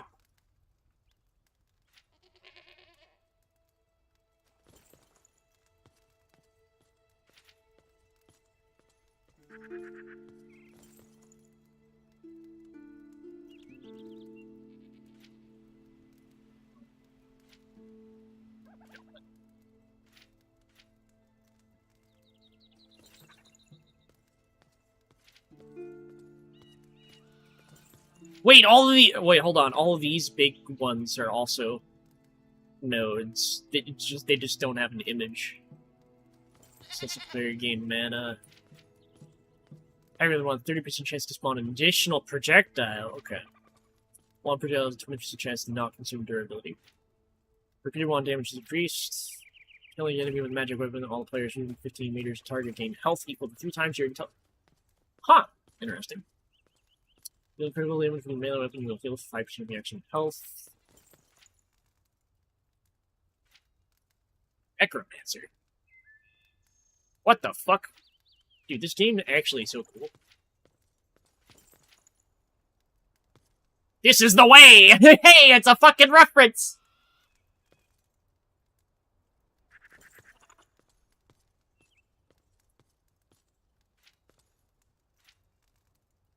Time staffs required to charge up a spell.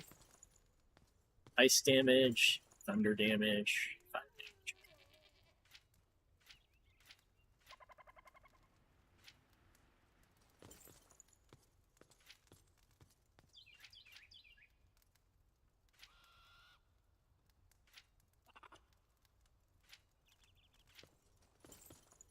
The attack will automatically hit a second enemy.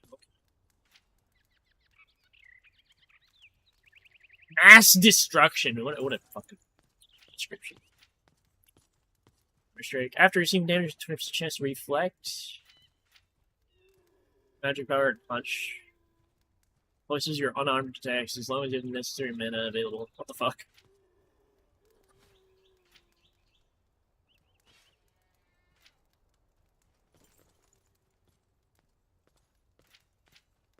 Pressing the jump button while gliding will give you a small height boost.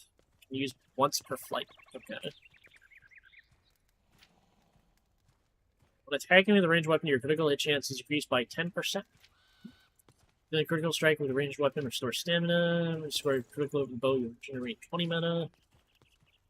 After defeating a fellow enemy with a headshot, your group gains additional 5 experience points. Every target hit with an explosive arrow, its damage increased by 1%. I don't really know how I feel about the assassin tree. It doesn't really feel as much like an assassin. It feels more like do crits, basically. It's it. And shoot explosive arrows. Like, what kind of assassin shoots explosive arrows? Isn't it mostly supposed to be like stabbing and shit?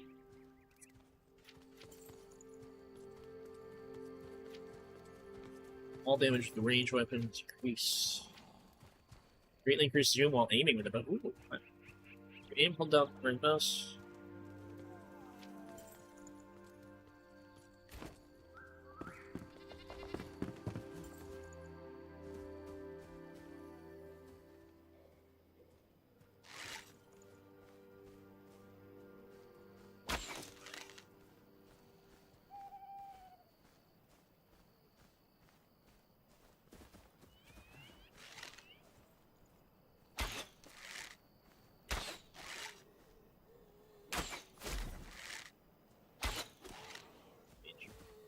I can hear you!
Also, we try to do small push, get more earthquake.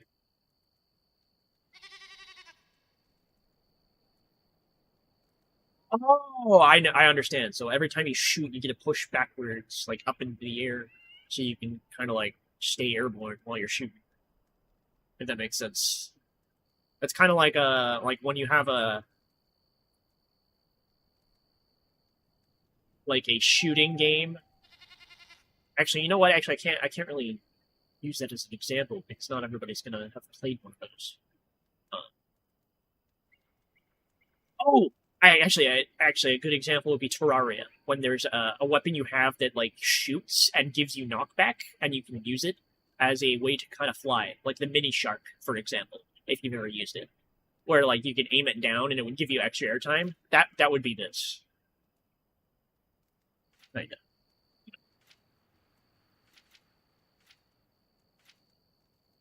I might actually go with Ranger, to be honest.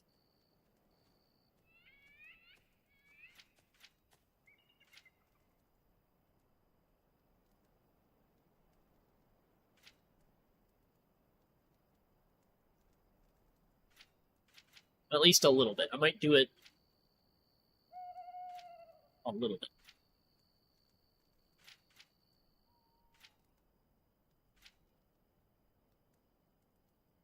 After a dagger. Oh, okay, so dagger. Go into this. Why is Beastmaster dagger when it should be assassin? What the fuck?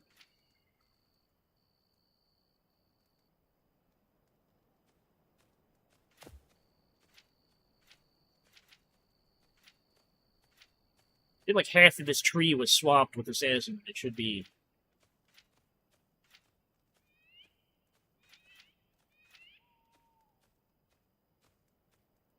Stamina orb. You never even know.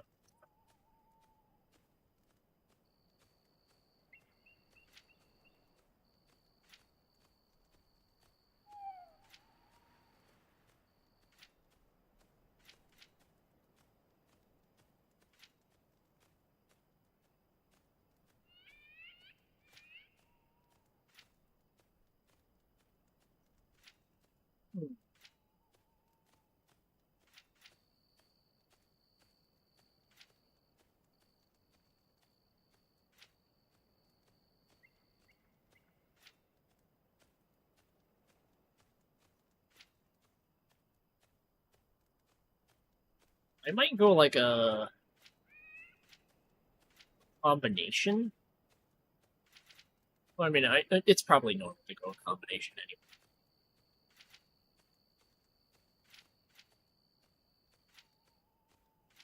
Thinking of, like,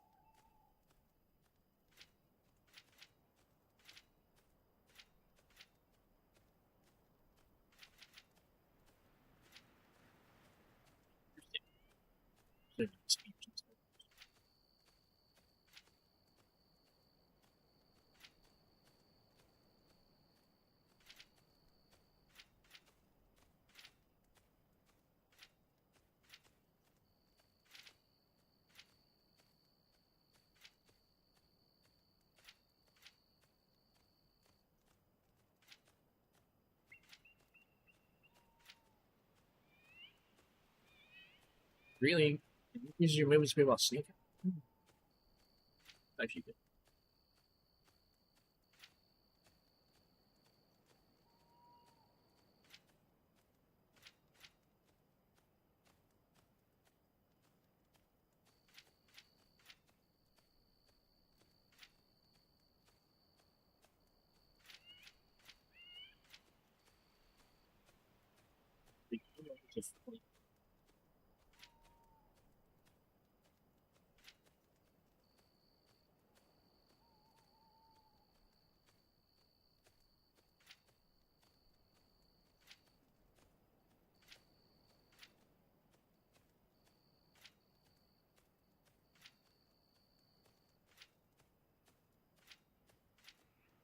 I can definitely range your tree.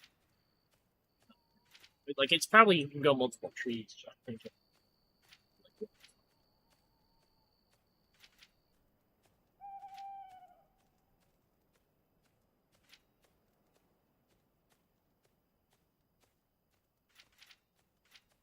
I'm thinking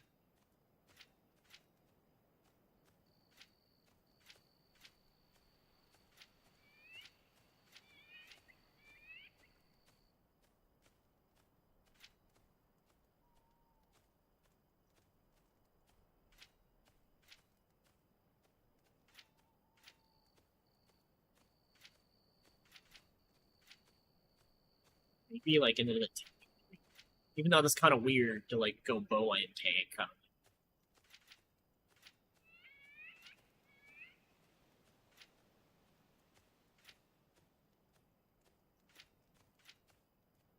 Either that or like melee.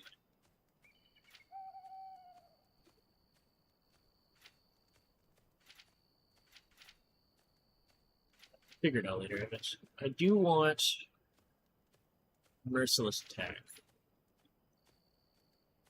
It's one thing I definitely do.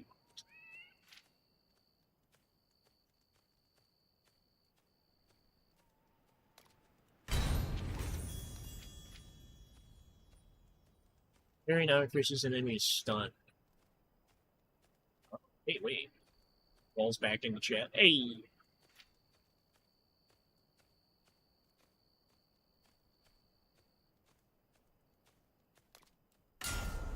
Upgrade my parries.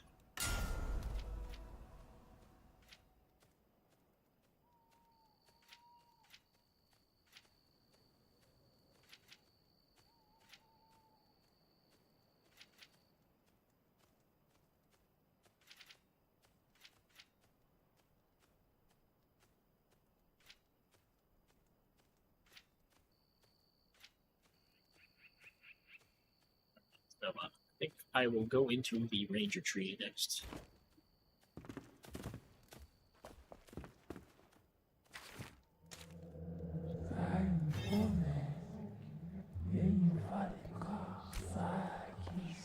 Is there anything? That's bosses.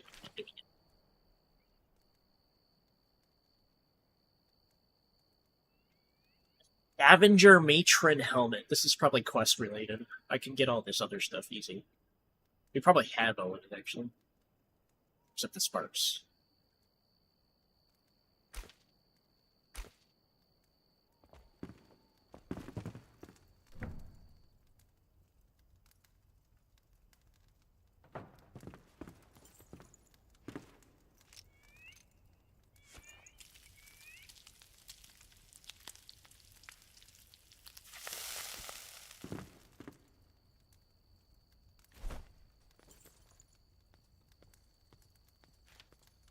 This equipped. Why do I have 2 of it? This one's better. It has better parry power. I don't know why I have 2 though.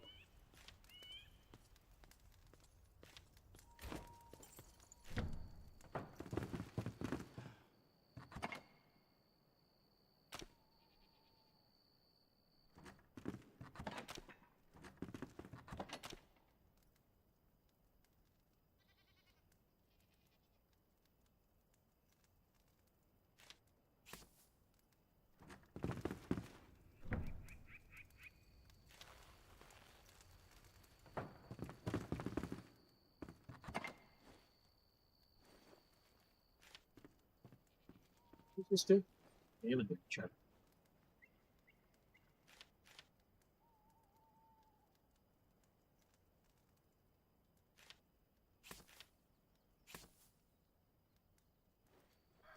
We don't have a chest with wax in it. What do we do? Just in my hall bar, I guess. That's why it's not possible.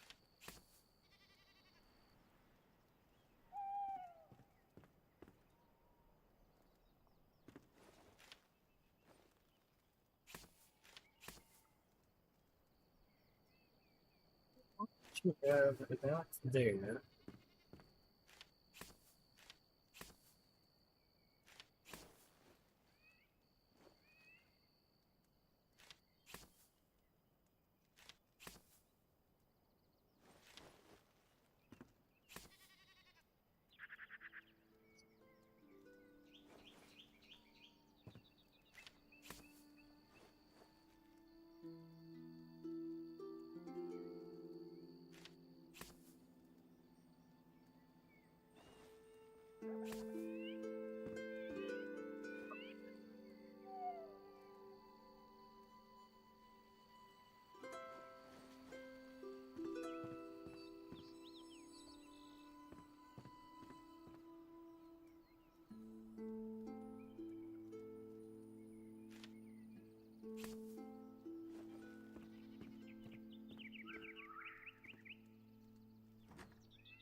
Doing your emotes.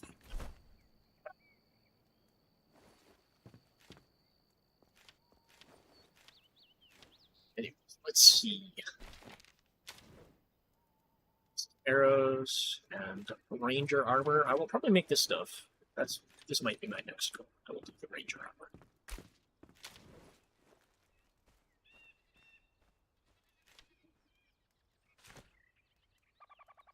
I don't think I need to worry about a melee weapon because I picked up a sword. That's not too bad for now. Crafting of swords is kind of lame. They aren't very good. So far, at least.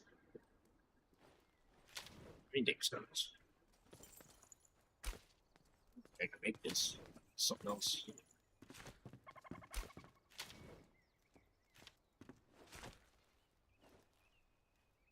Arrow, tar, and one go for the tar is crafted with charcoal.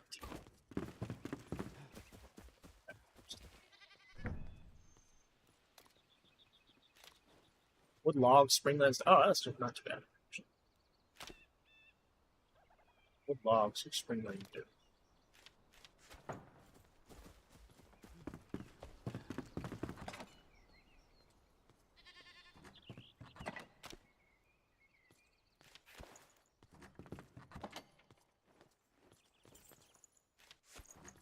I think a bunch of it.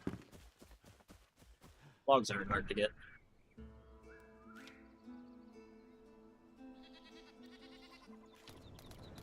It's the logs I'm out of.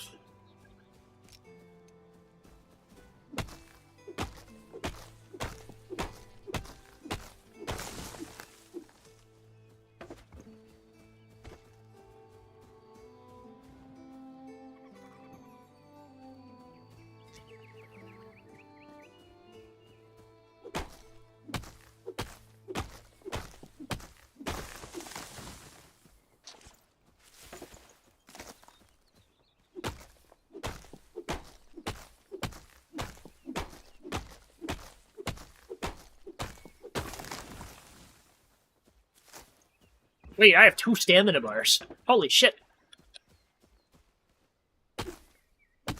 Because this portion goes down, and then it goes through a whole other bar. Oh, I see it. The center. The center is a whole other bar. You'd see it fill up first. Okay, that's cool.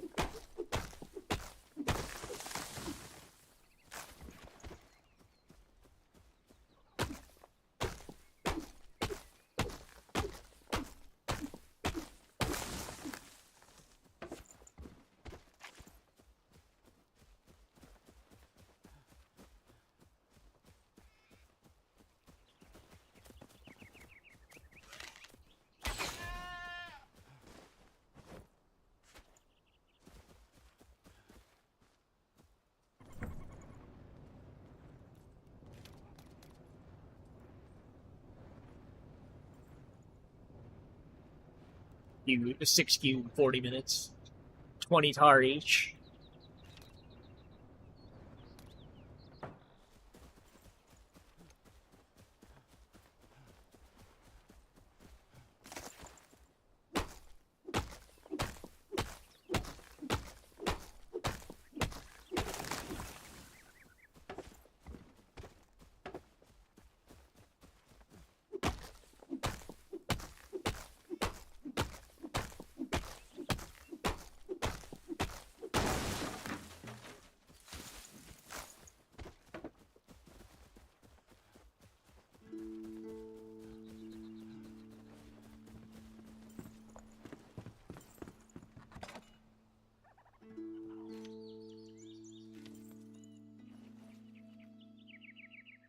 Bonk that tree.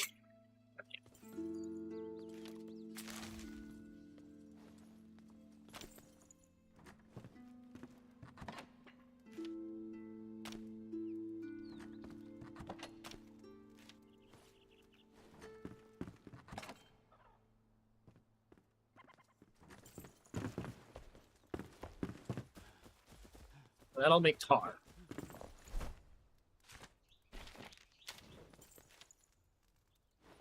Lump of clay. Where do you get clay?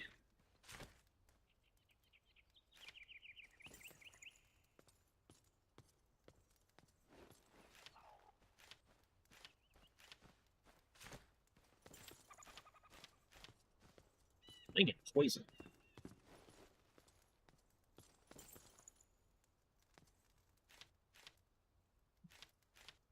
Wait, I just realized something.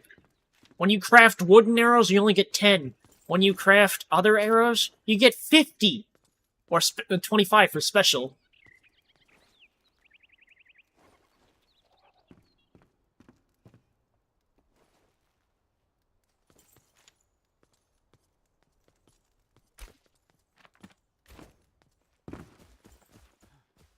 The ground, usually. Oh, damn it. That still begs the question of where.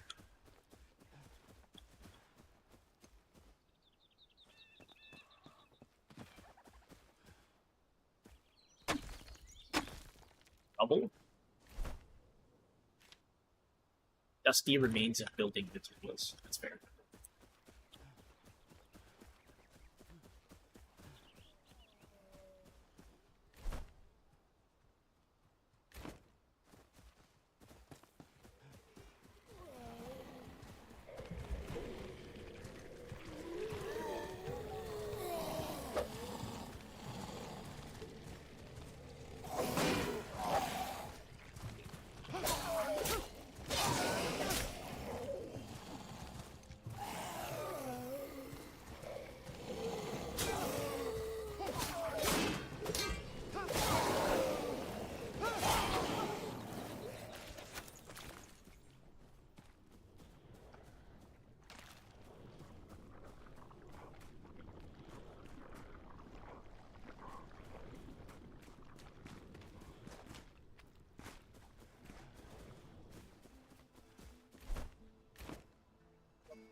Does it show nodes on map?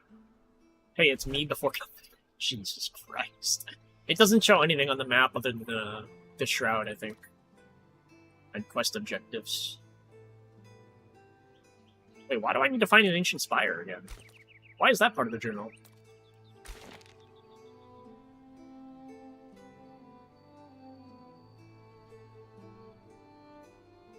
Scaling the ancient spire will reveal more of the Springlands. The one he mentioned isn't too far. Wait, what? Tempestbot is fast. Tempestbot's not the one doing the bans. It's just responding to people getting banned.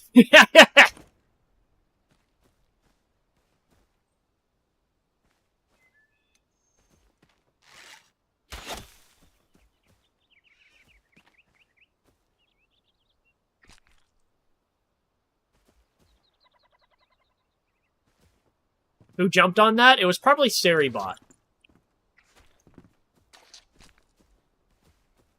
They literally just sent a message about best viewers. It's basically talking to Viewbotting. And they immediately got banned for it.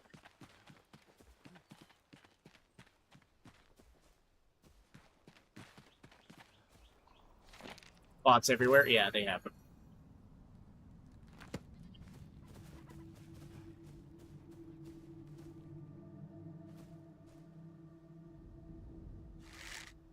Look down there at that death fog. The red death fog.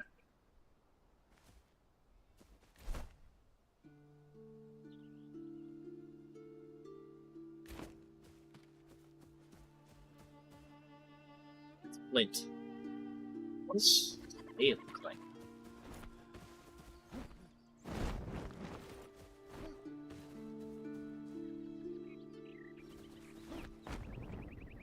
Holy shit! Wait, the gliding in this game is so cool, what the fuck?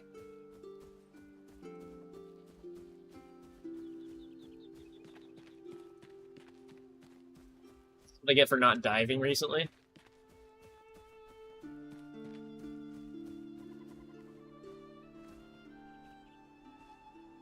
Where should I go?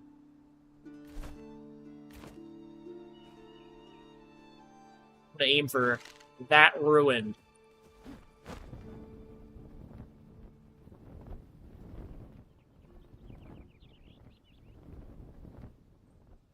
I don't think I can actually, like, go higher, though. It doesn't really let you. You just kind of glide.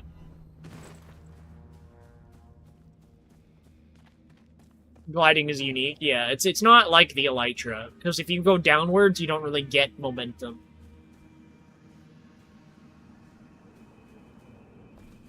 If that makes any sense.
Whoa!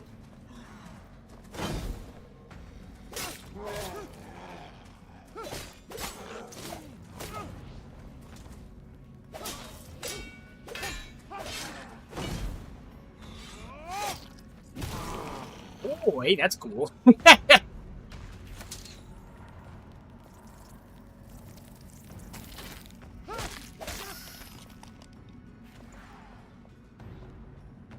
Getting shot at, bro.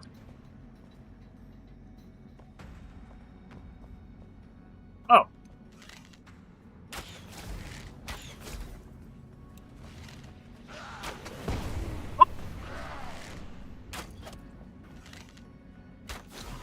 What the fuck was that?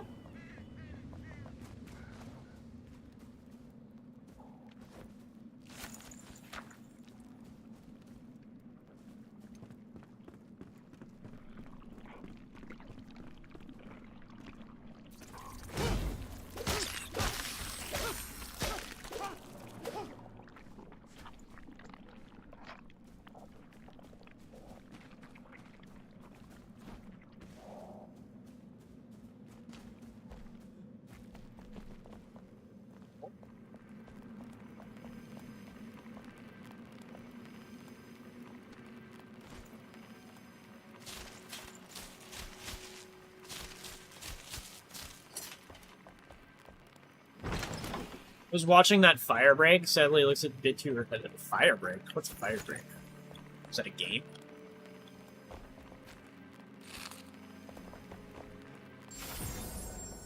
Assuming it's a game.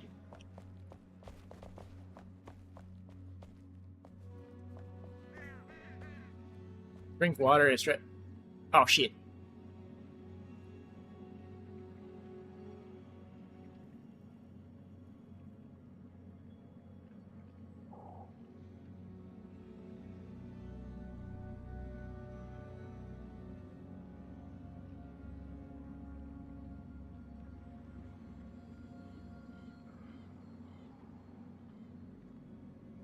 Okay, I stretched.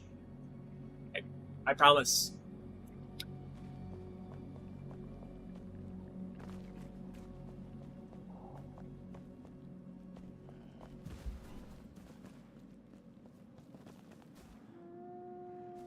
Yes, it is. It is a game.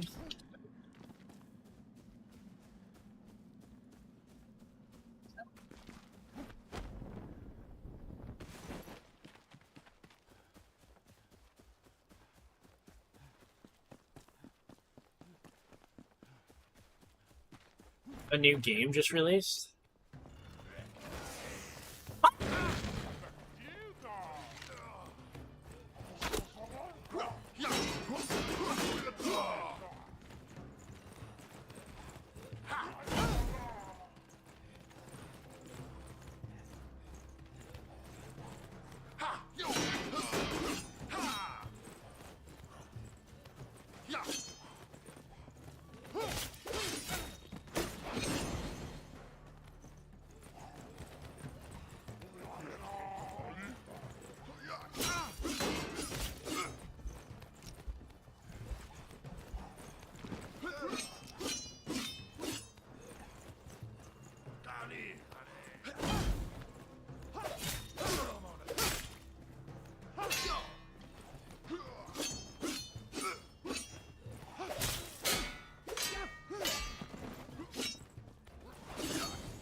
You guys.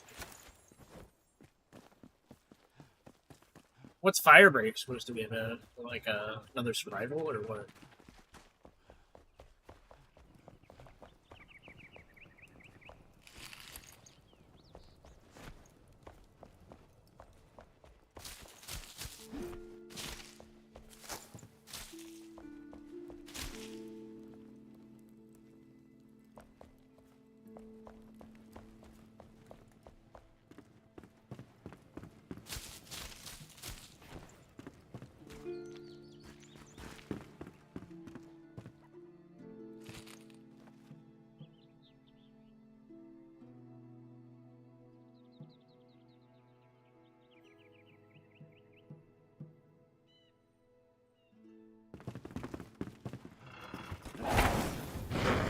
No.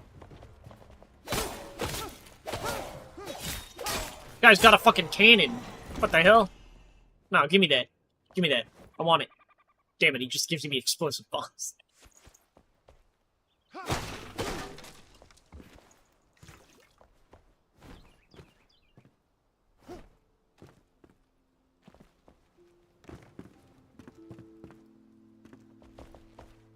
What else up here?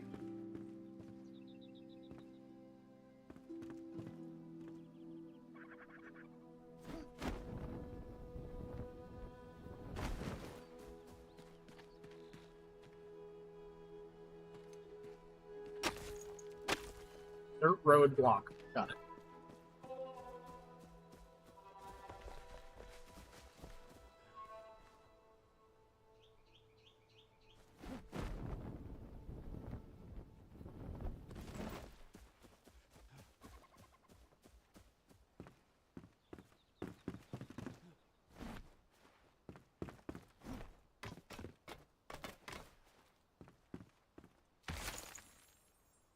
Urchin cluster? Wait, what the fuck? Green cluster of sea urchins of varying sizes and shapes. Most of these were harmless ocean dwellers, but some carried fatal venom, so it's best to avoid being stung. This collectible is found in the Springlands. Okay. Oh. Interesting.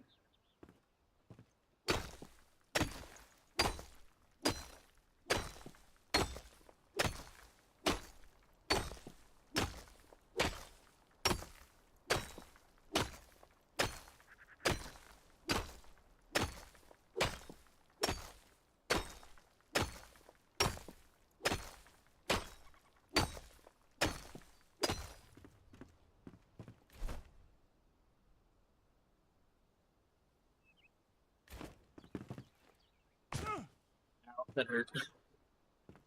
Regrets.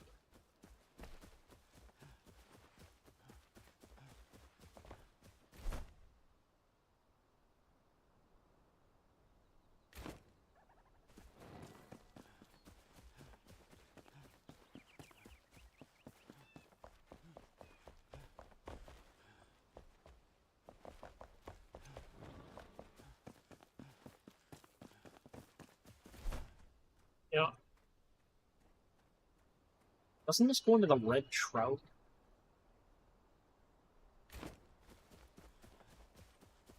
Keep going this way. What is this? Oh, hello. Oh, hello. You are kind of scary, actually.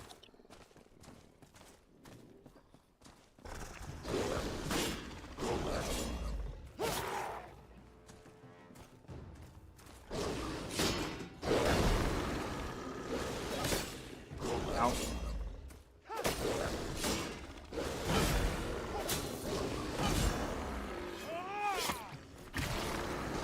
Oh, get fucked! Fucking gamer here.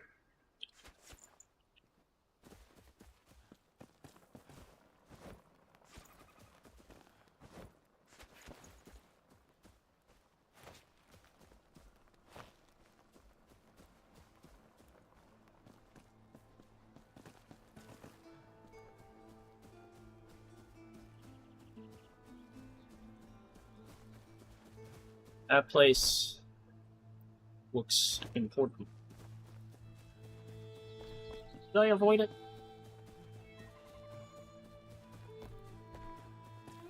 It's gonna show a name, right? I at least get it on my map. It's enshrouded to it.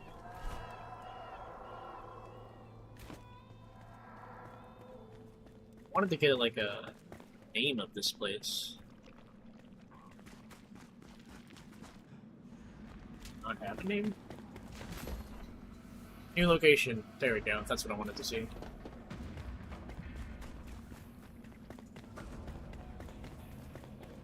I won't get it.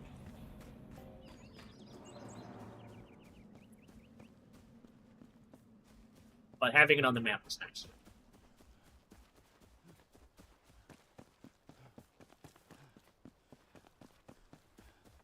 The hell is this? It's a town.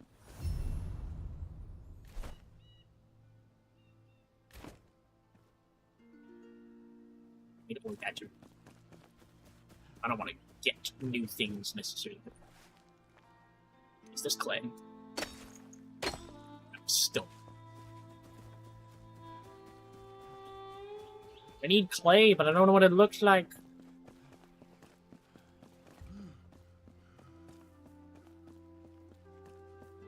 I don't know where to find it.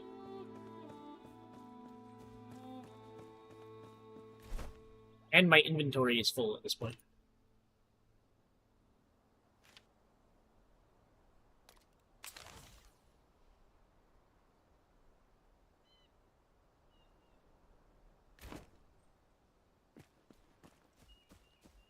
Looks like my type of game. What's your thoughts on it? Personally, So never far? played Enshrouded. It Oh. looks like my type of game. What's your thoughts on it? I didn't realize that was a TTS. I don't really know like how to describe this game, to be honest.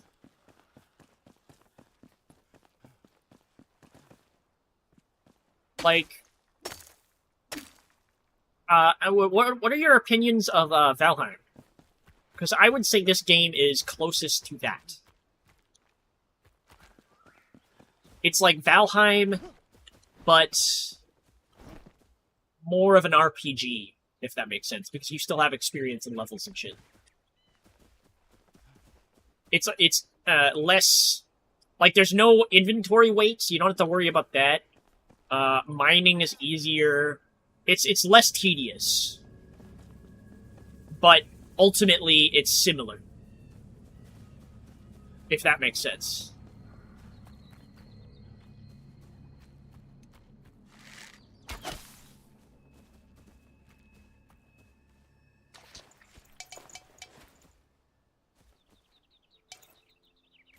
Less tedious is good, yeah.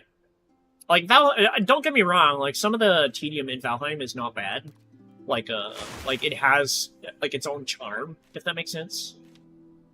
But it's still tedium. So, like, sometimes you just don't want it.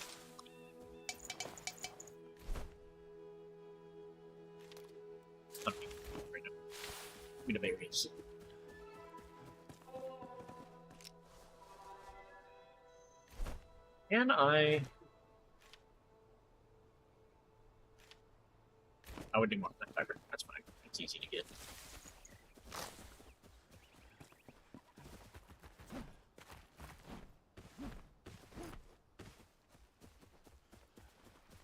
It's I feel like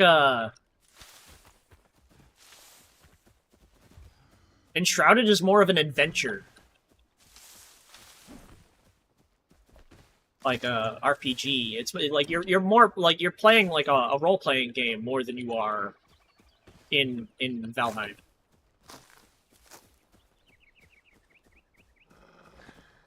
It,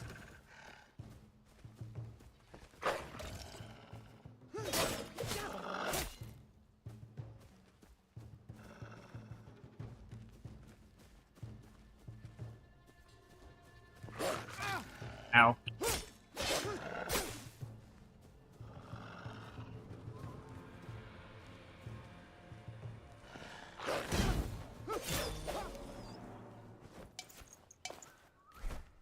You know what? It's bummed. I don't care. Grab that some other time.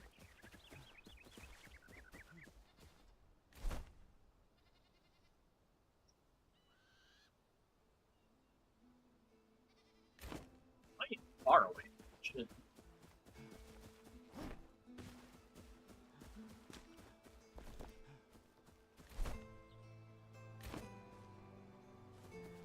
I like RPGs, yeah. But it's hard to really describe this game in a way that makes sense.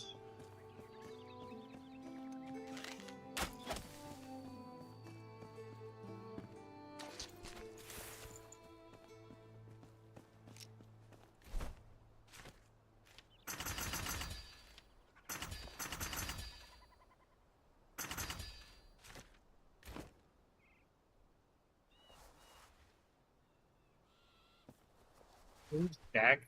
No, it doesn't. I just refresh the list.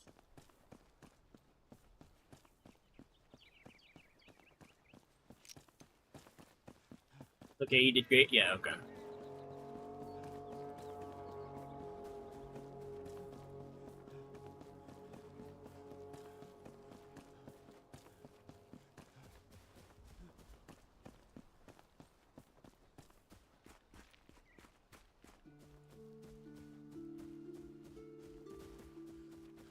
Finding some new stuff for us, even though I'm not actually getting it.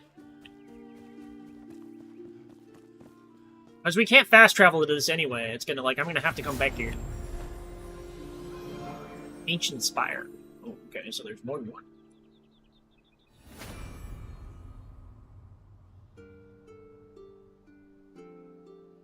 Didn't we?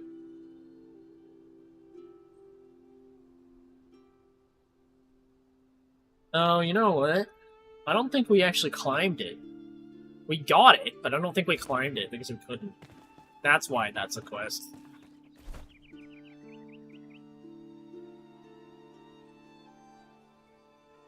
Salt mine location? What the fuck?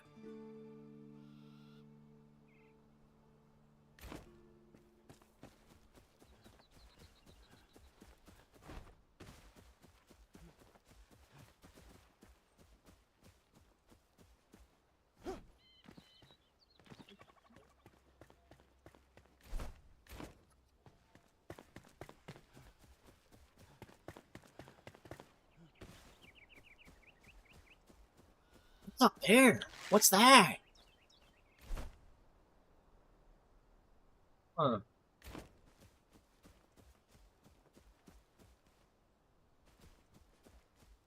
I can't tell if that's red fog.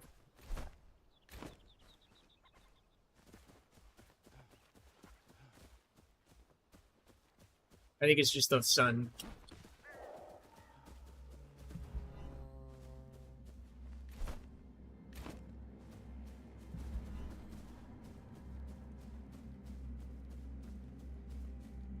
Although, if that ain't ominous, I don't know what the fuck is.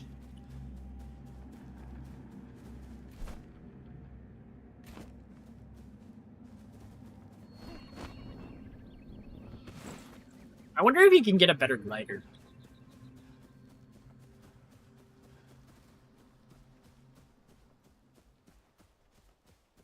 Fog, I believe. No shit. God damn.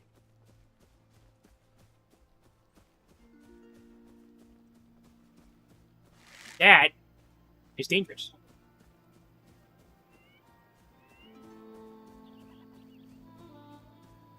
Think I can make it if I try to glide over there?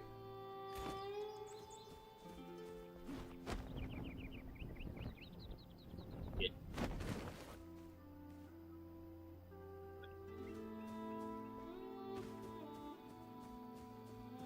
I think I'd fail.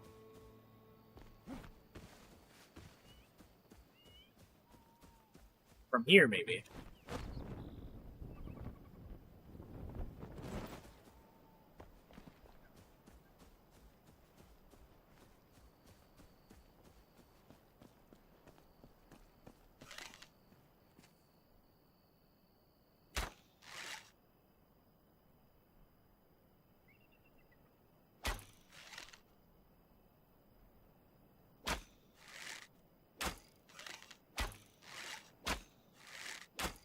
Oh, he's running towards me now. You're fucking up my aim.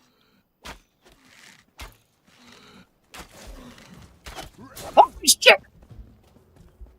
Why is he so big? Once he got close to me, I was like, wait, what the fuck is that? You almost one-shot me.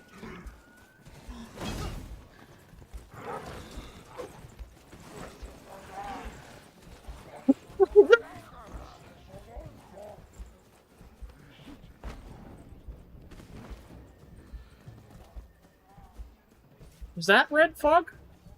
Oh my god. Enemy slain? I didn't kill shit! What do you mean?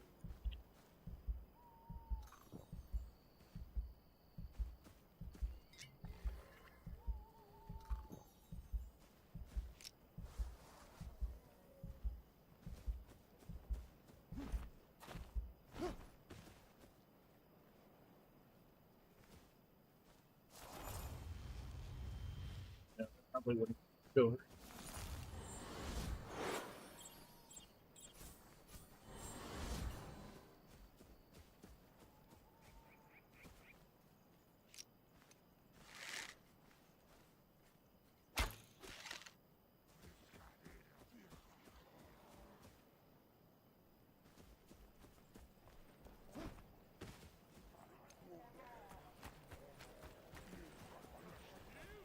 Is this red fog? Let's find out.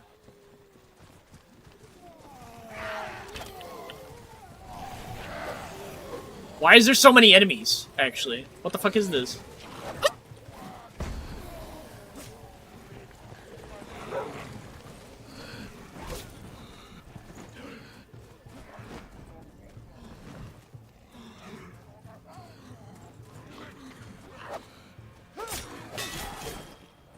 Oh my god, there goes half my health. Fuck this place! God damn it.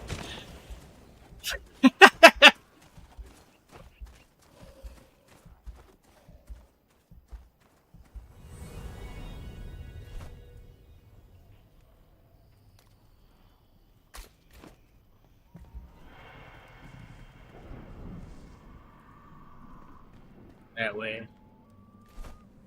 That way.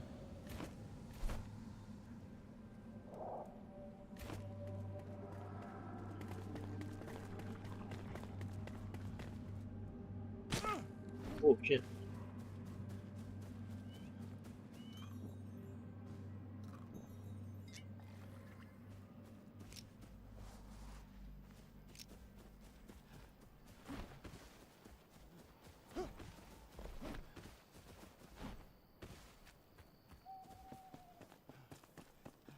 Enemy said F that scared. Oh my god, dude. There's so many enemies though. Fuck was that?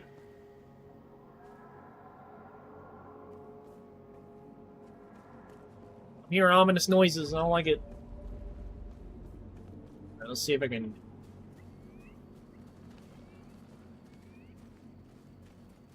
Hey, buddy. Hey.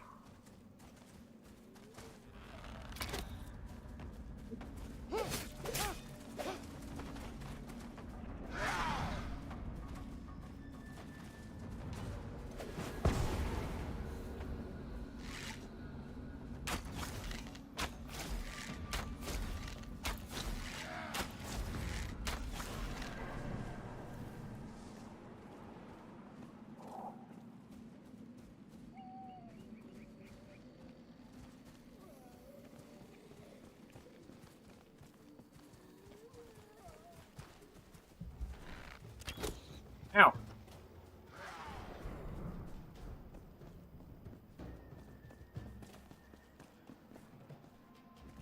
Ranged guy.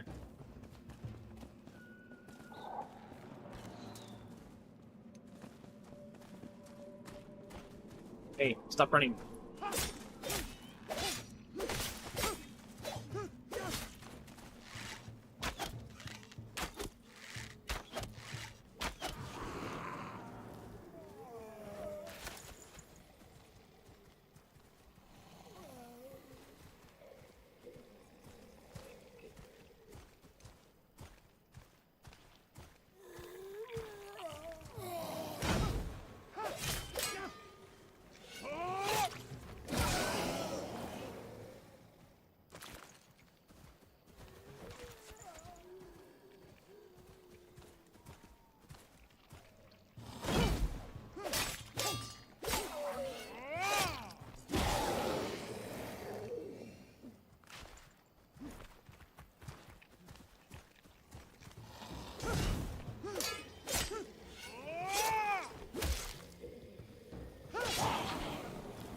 There we go. I just had to do it one by one.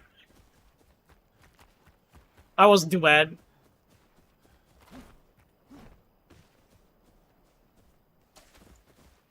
That works, yeah. For now. Bonk, bonk, bonk, bonk. 80 meters away. But where are all the enemies? That's the question.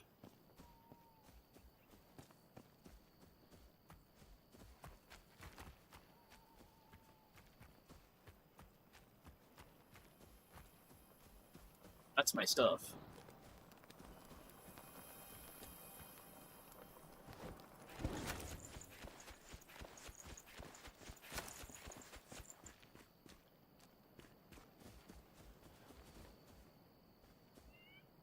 They do spawn. There was Shroud over there, wasn't there? Am I wrong? Wasn't it, like, foggy over there? There was a shitload of enemies? Am I tripping?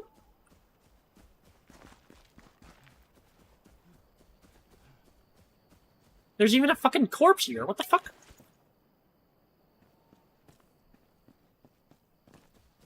Oh, there's a bunch of corpses over here, too. What the fuck? What? What happened? Is there armor? Yeah, I haven't made any.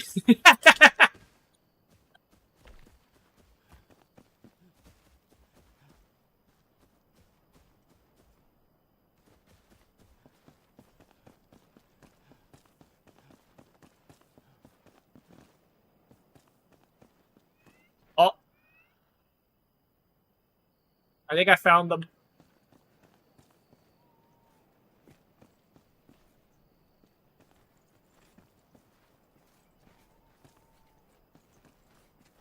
Okay.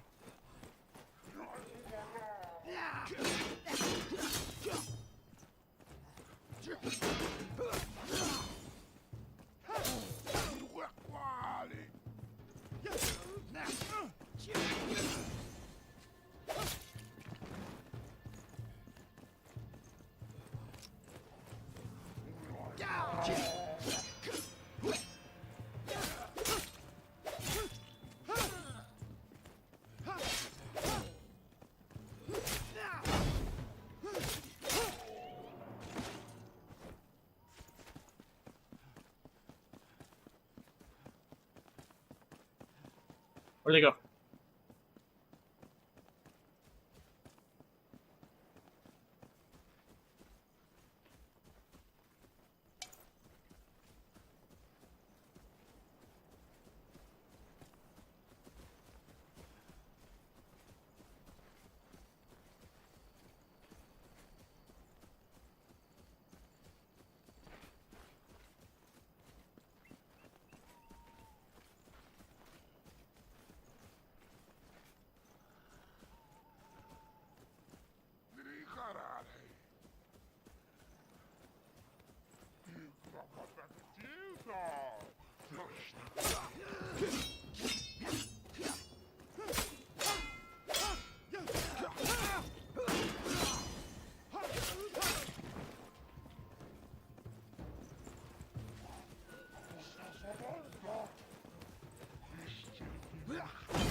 I'm learning.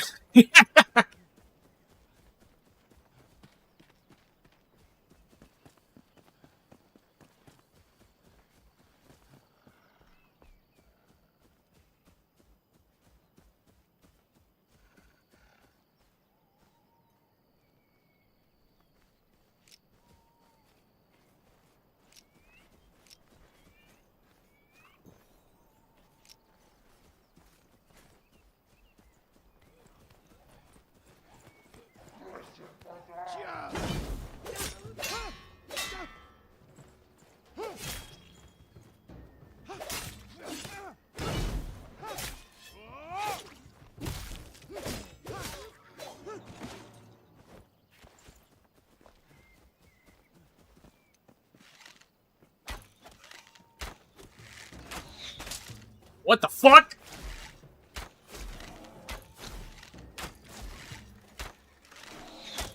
Ow.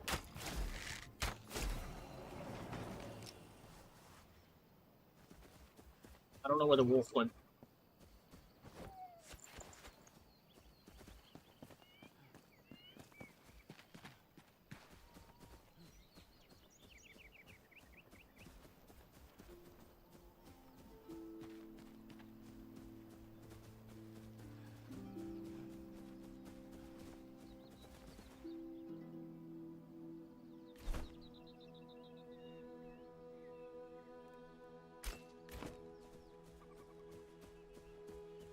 And it disappeared.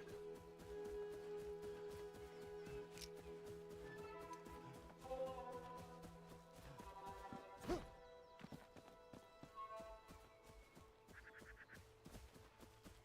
don't think it went up towards the temple.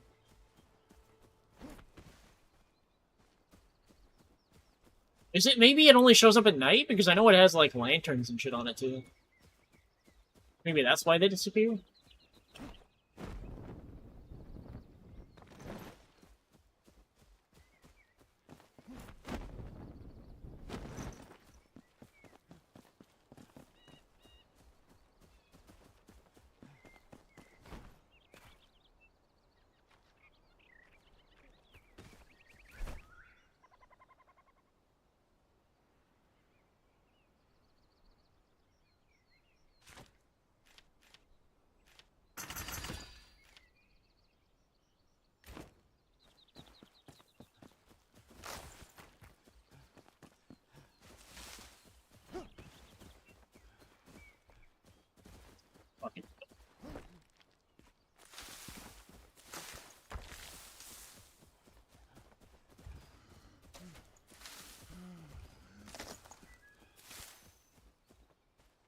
Hear me on.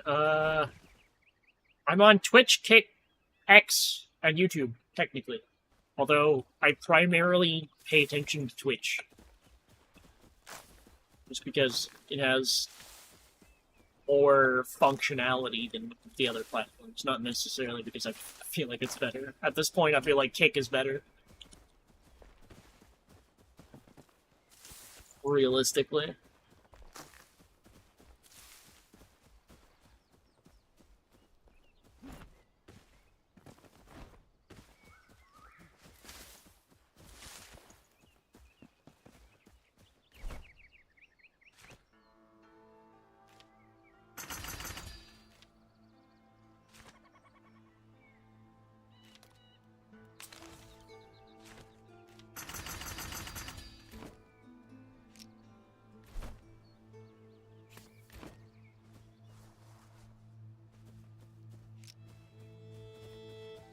Nice.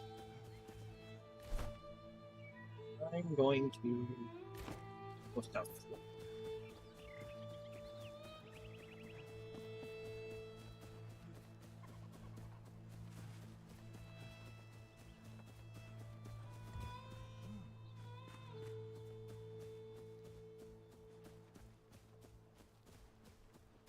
What is so big?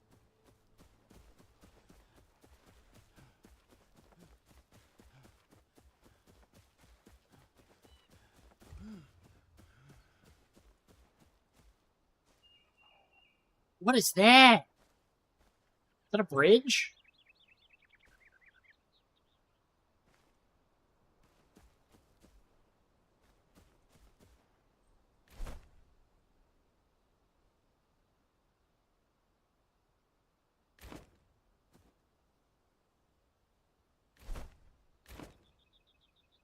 That direction is closer to home.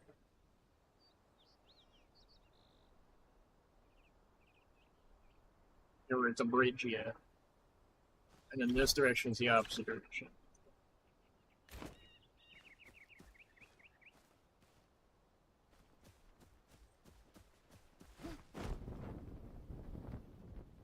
What's that? There's a building down there.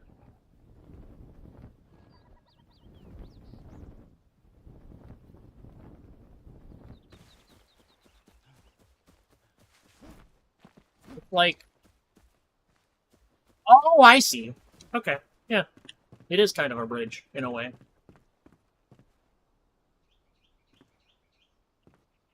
Wait till I have my stamina back.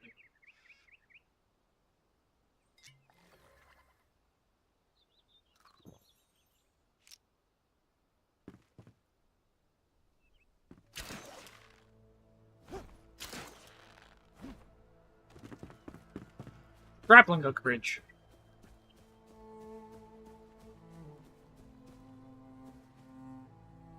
Strange bridge, yeah. Flame sanctum. Oh, okay. What is it? There's skeletons!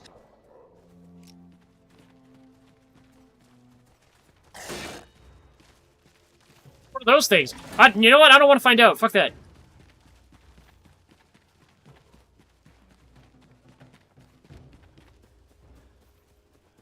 What is that? Oh my god! Jesus!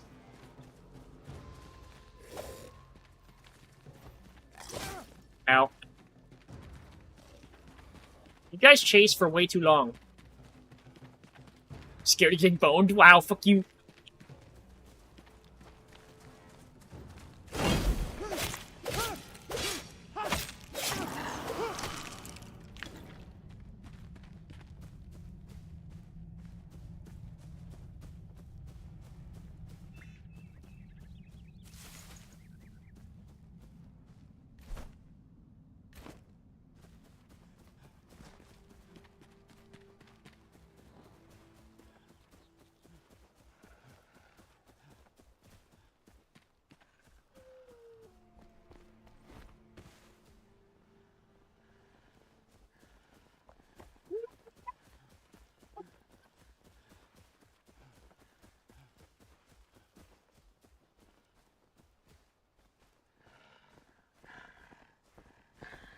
Uh-oh. Leave me alone!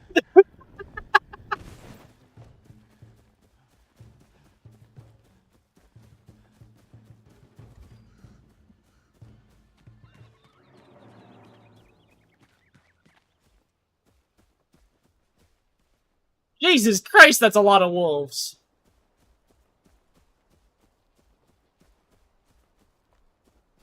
What is this? Spring. Oh, it's just dirt. Hold on. Can you?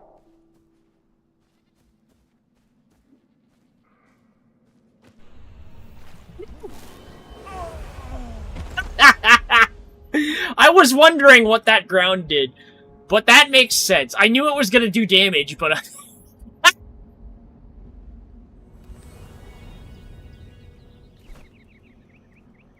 oh fuck.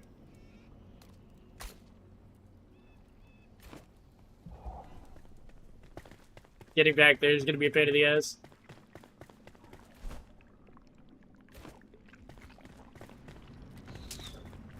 Oh, you stop that. Quit that.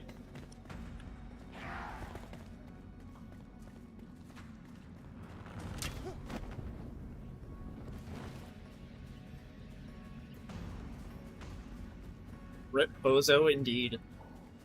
I got fucked up.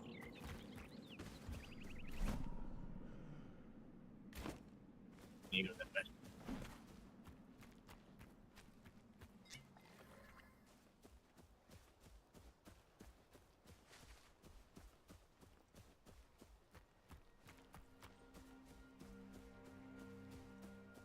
Once I get my stuff back, I might teleport. Back to the base to drop my stuff off. Oh, hey, there's that bridge.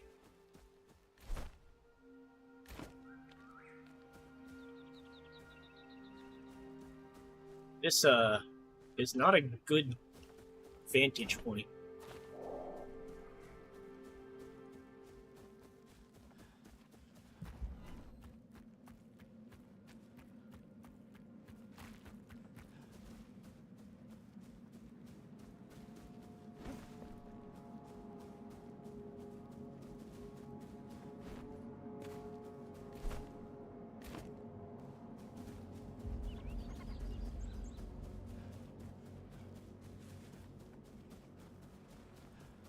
Taking notes. Red stuff bad. Red stuff is always bad, apparently. Jesus Christ, it's so fucking horrifying how much damage it does.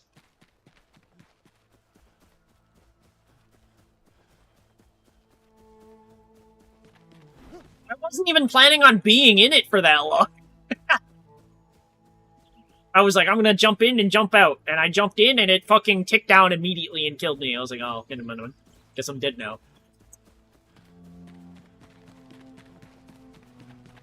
I was like, it's gonna be like lava. It's gonna do fucking a lot of damage real fast, right?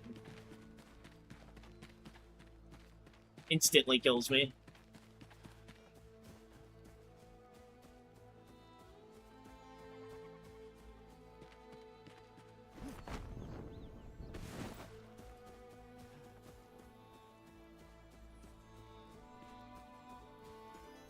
Where'd I put my stuff?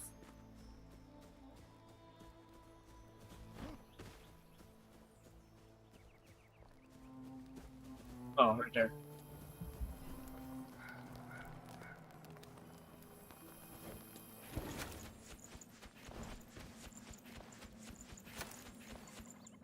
This stuff still lingers. It's because I was still in the shroud.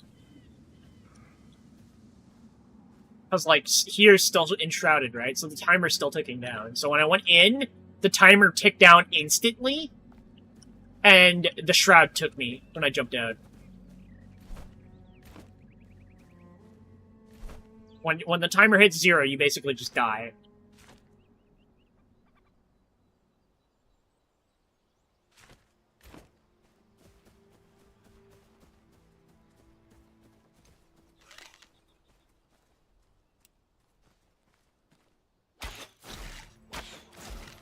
Oh, no, he's 9 levels above me!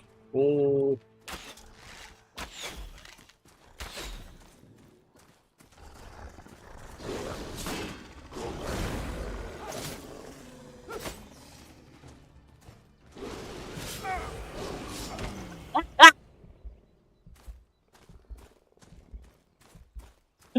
What the fuck?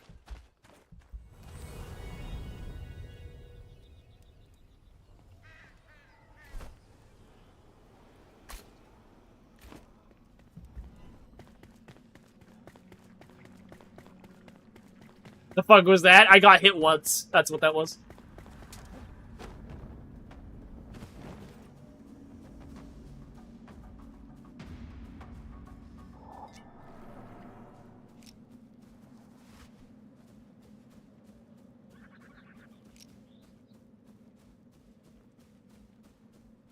An egg-shaped Wookiee with a sword and anger issues? Yes.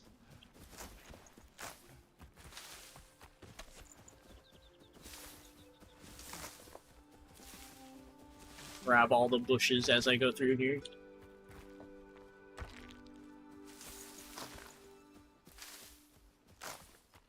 Plant fiber.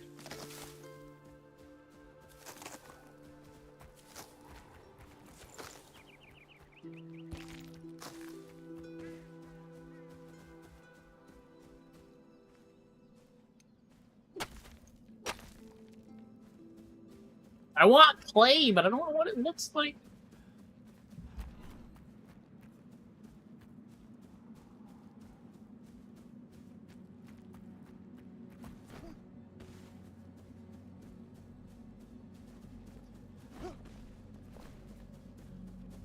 What's it painted? I don't know what painted means. Painted specifically.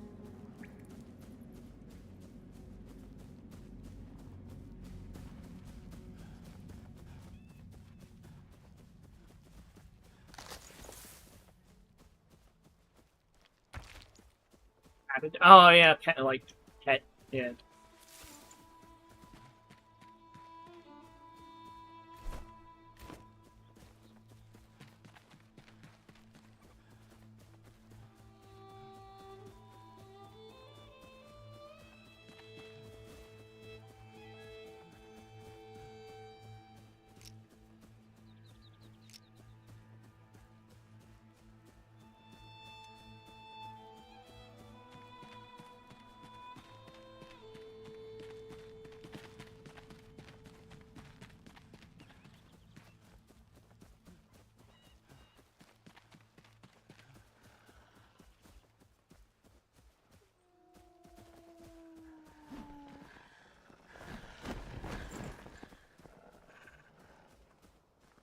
Quick thinking. Can't get me here, bitch!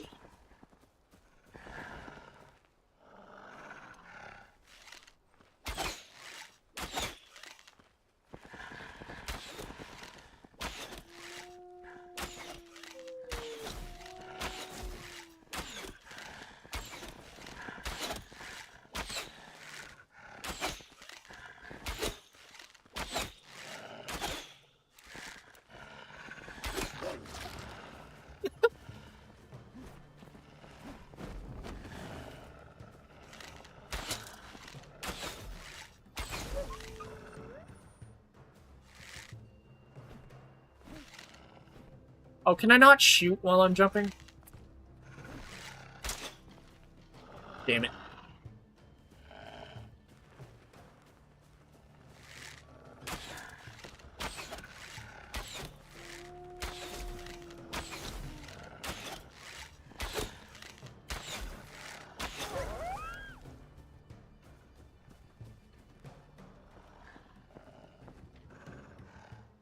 They can't see me.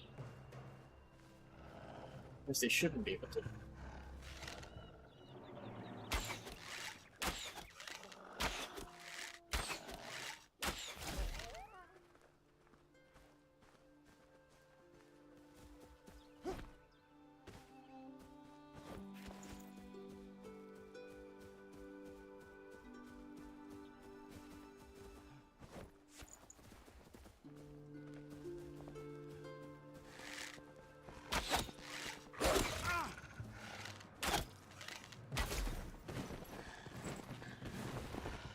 Jesus Christ.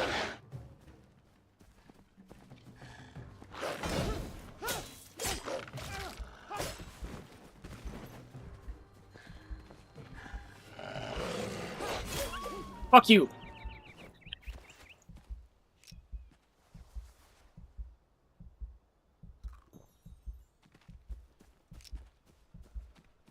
there's another one! Jesus.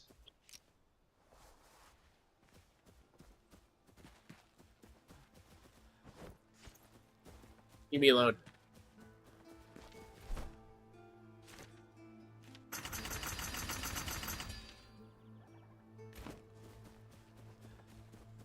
Mess with the wrong bozo.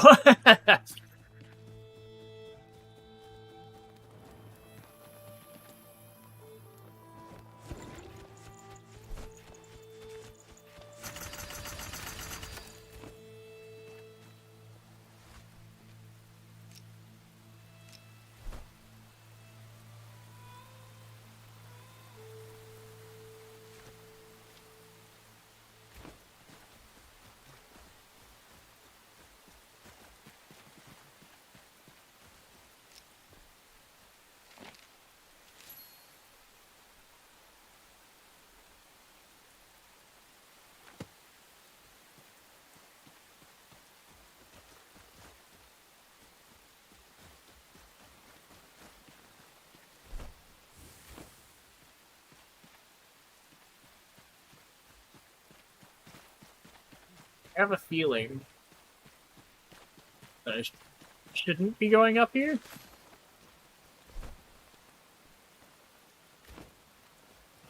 Oh, yeah, no, but fuck that! I saw a boss bar!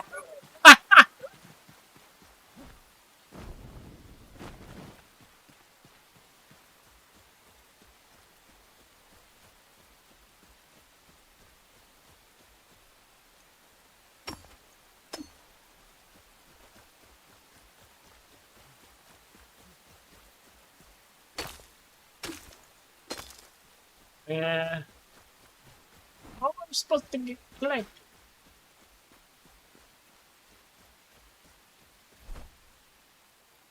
Teleport. Going home. I might look it up. See. Enshrouded play.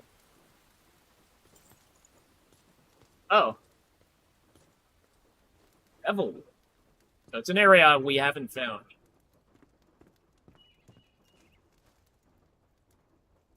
Biome level 10 to 15. Yeah, okay. We're not getting clay anytime soon then. That's like an area we haven't seen. I don't know where that would be. Probably somewhere up north.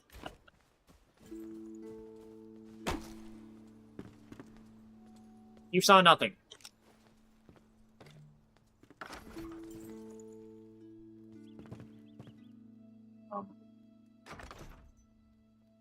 How do I repair?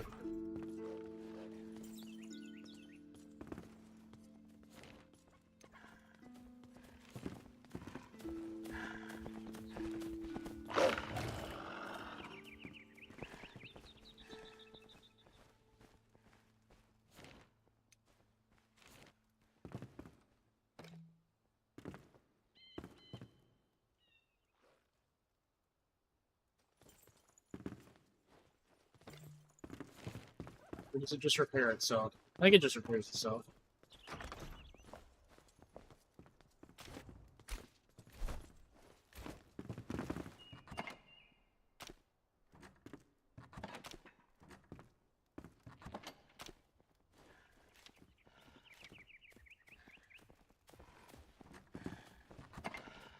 Oh, 100 twigs is the match.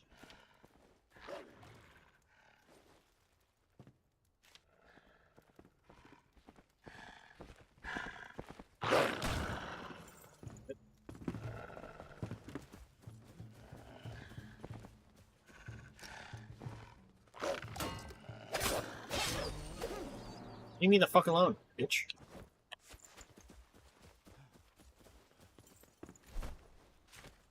Oh, yeah, leveled at some point.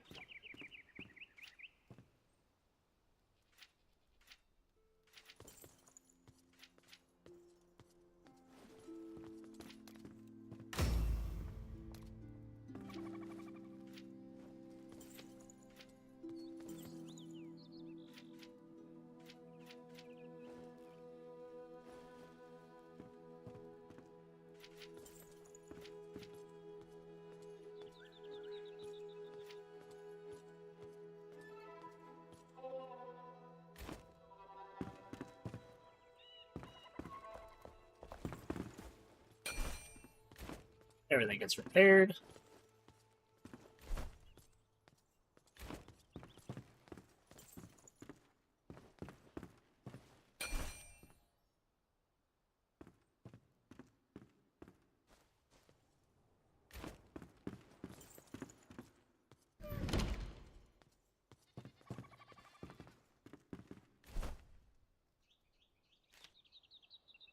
Bring dried fur.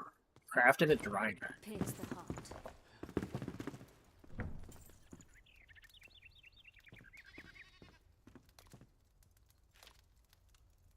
Animal fur and salt. Oh, okay.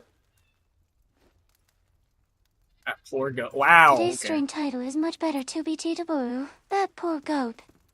Yes. I'm too fast at reading chat. I don't realize it's TTS until after I've read it.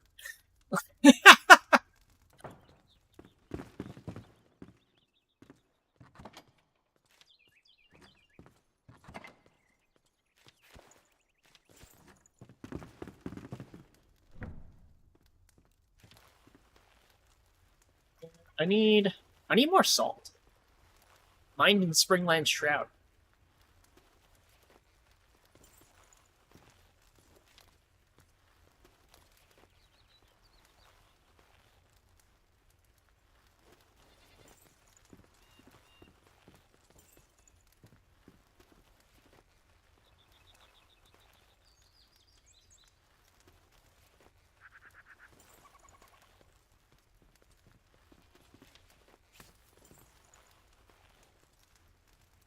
I do need salt.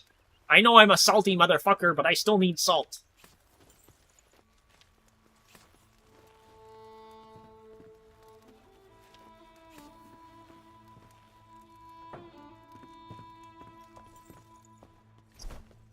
God damn it. I knew that was coming.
Hey, go. Stay inside.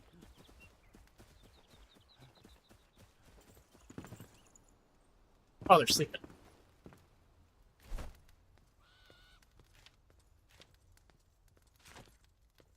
$11 damage, 8 damage. Flint is easier to get.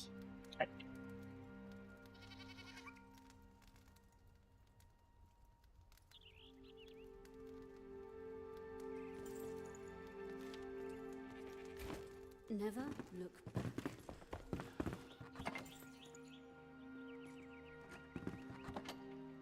That's good.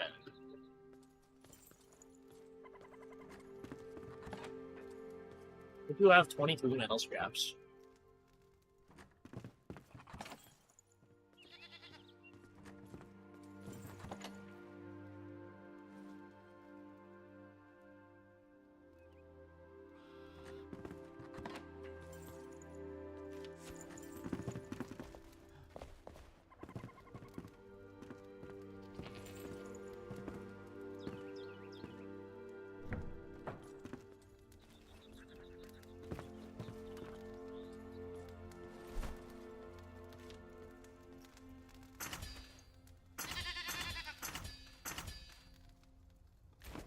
If it bleeds, we can kill it.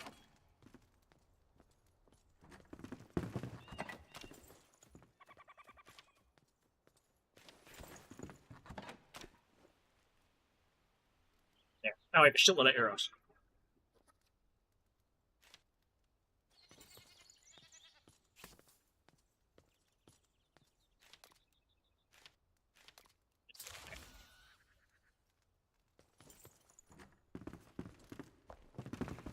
Technically, there's one I can craft, right?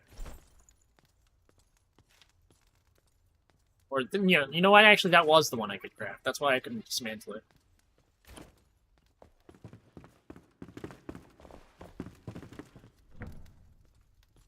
We have one dried fur.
Light armor is better than naked.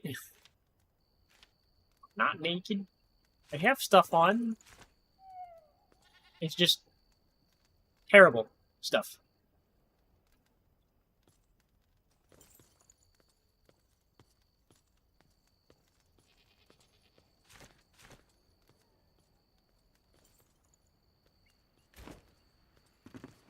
I need salt to actually make armor, though.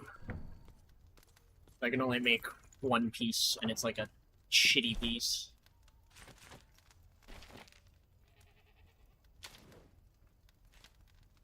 It's, between... Actually, no. I can literally only make the hood. That's it. Aerated Banshee gel? Wait, what the fuck? Banshee? What the hell's that?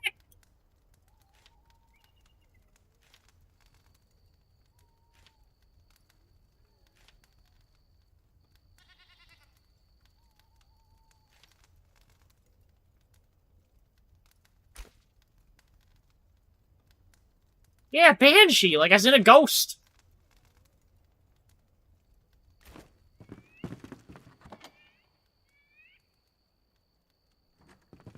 I don't think we have any of that.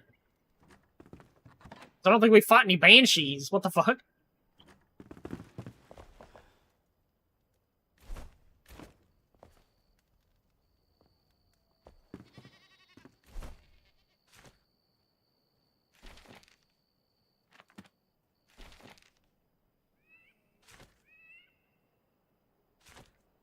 Wait, what the fuck? Oh my god, there must be a lot of survivors.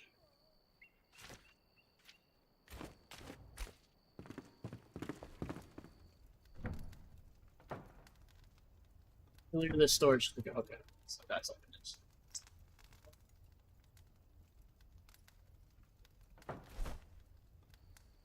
There's a salt mine up here.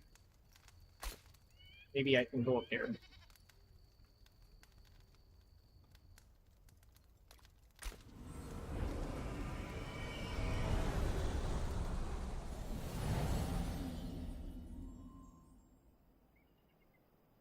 No, why we've... Oh my god.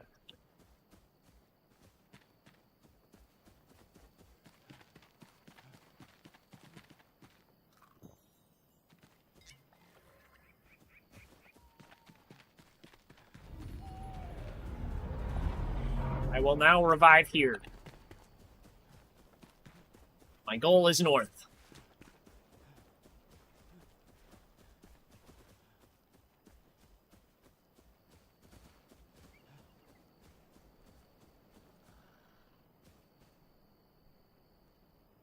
It's terrifying. Oh, that was from Phasmophobia. Oh.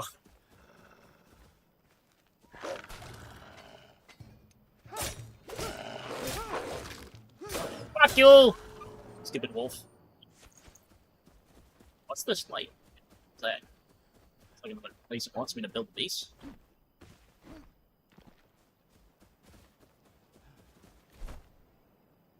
A story of fire. That's a quest. Move up.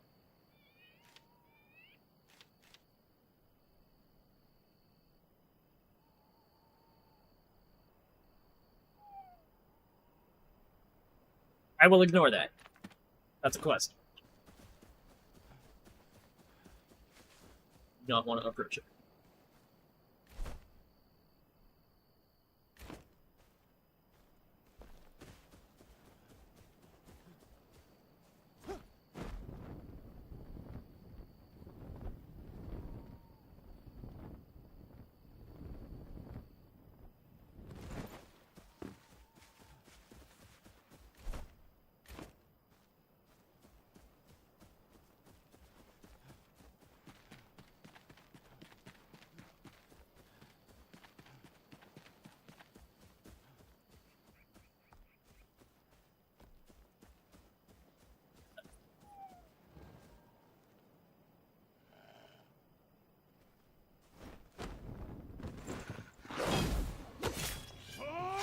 Fuck you! Die! Is this Night Rain? I guess. Totally. 100%. More flint.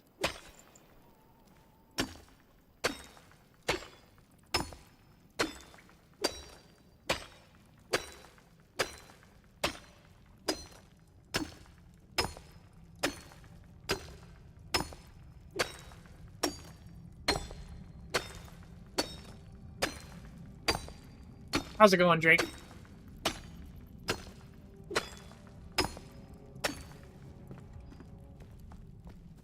I was thinking of playing Elden Ring, just not Night Rain. I don't have Night Rain. Thinking of starting over. Bad games on Night Rain? What do you mean bad games on Night Rain? Oh, that's what's up? You've been having some bad games? That's a shame. Have you tried this this little special thing called Getting Good?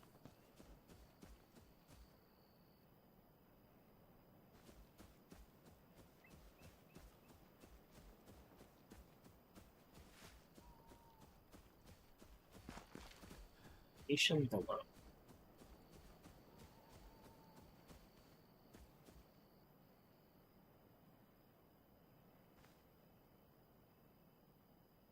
You were not good enough.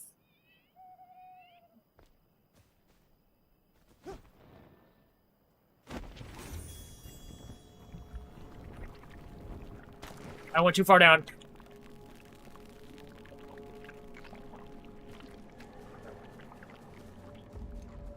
Slow.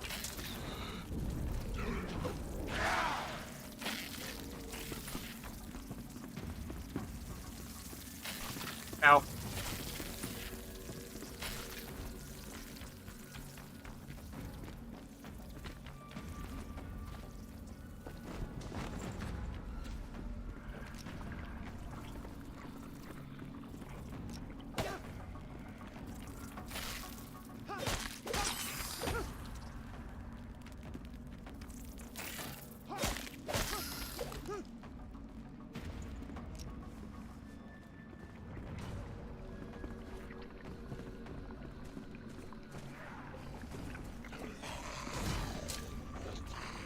What?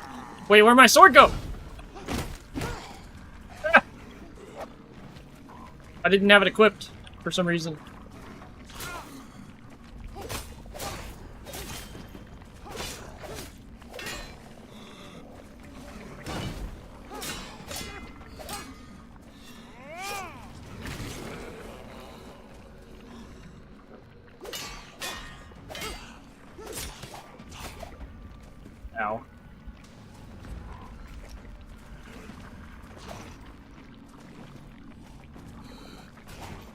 God damn it!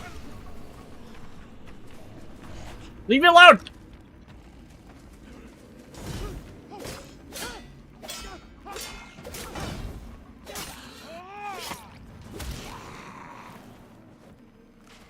Wait, he dropped his flail! Or is his weapon? Hold on. Location below. Wait, I didn't go too far down? Question mark?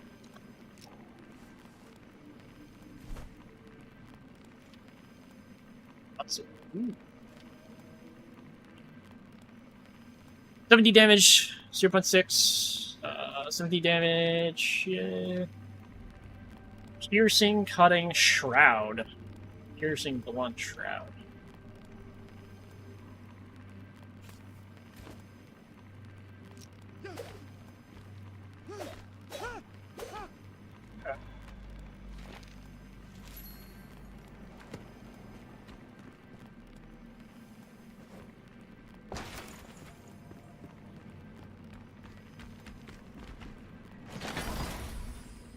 Painted axe.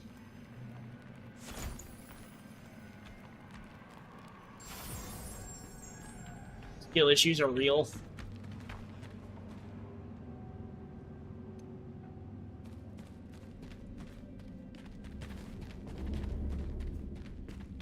Yeah, should I be going down? What's this? What is this?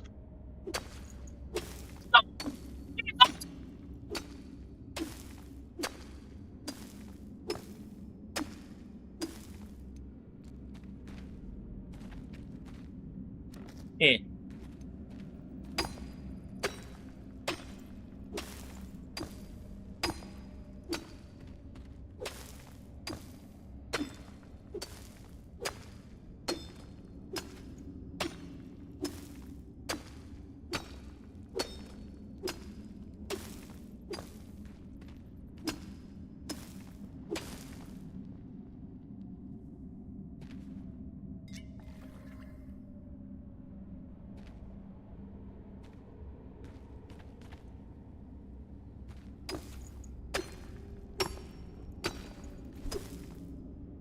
Oh my god, I'm getting a lot of salt actually. Nice.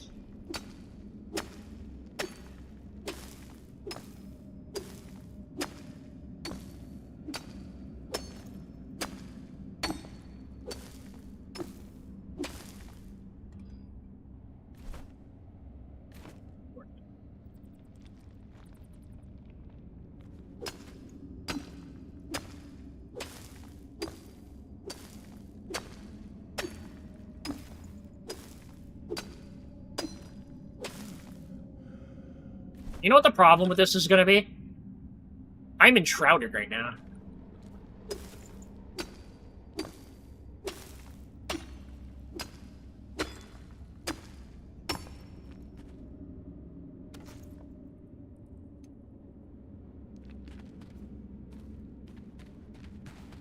I can't teleport while I'm in the shroud.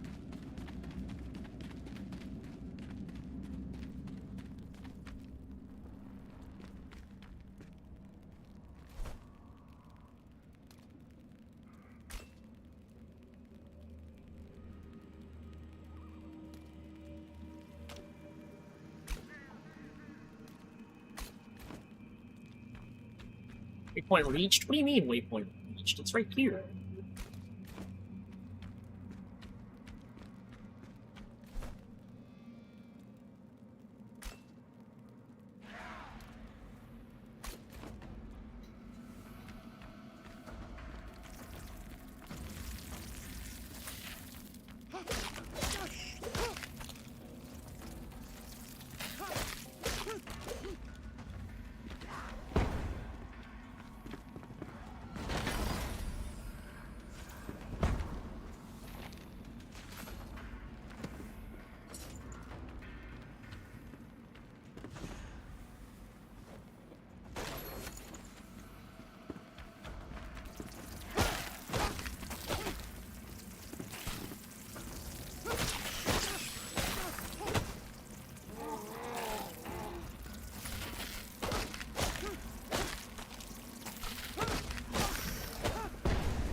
God damn it. Let me out of here.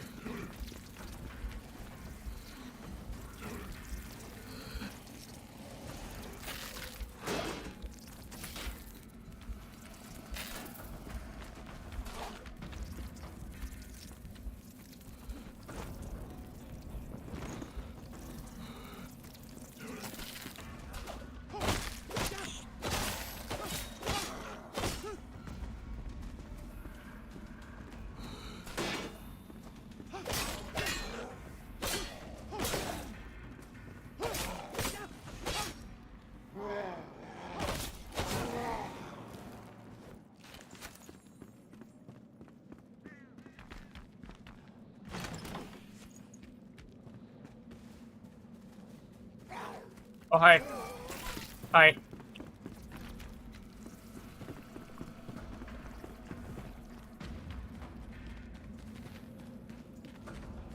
Red's nearby. Oh, God.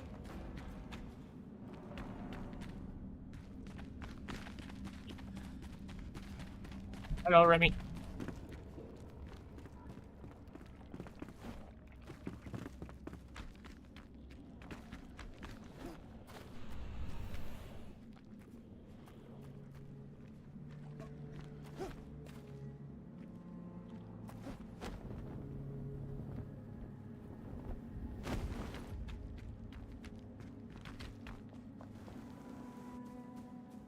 No way. I can't get up there. Oh, no.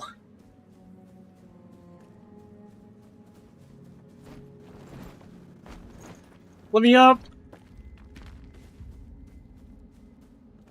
I don't know how I'm gonna get out of the shroud.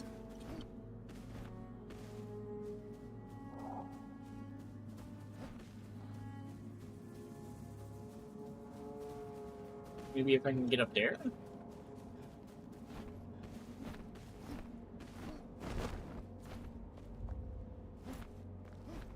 Let me up!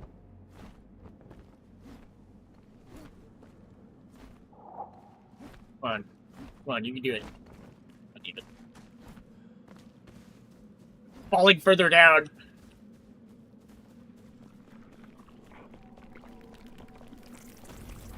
Hello. Ow. Oh my god!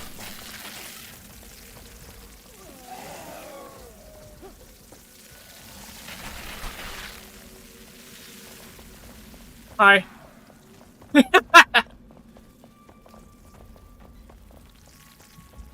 I'm out of the shroud.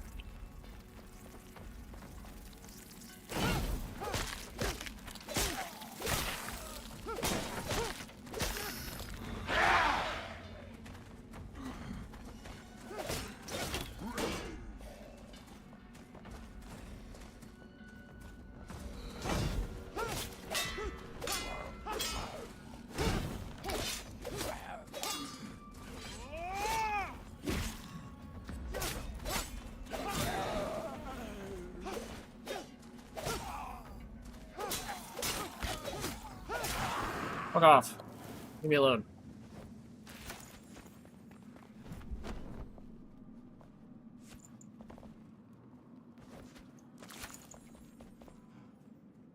Out of the shroud. Right here is out of the shroud. You know what that means? Fuck this shit, I'm out.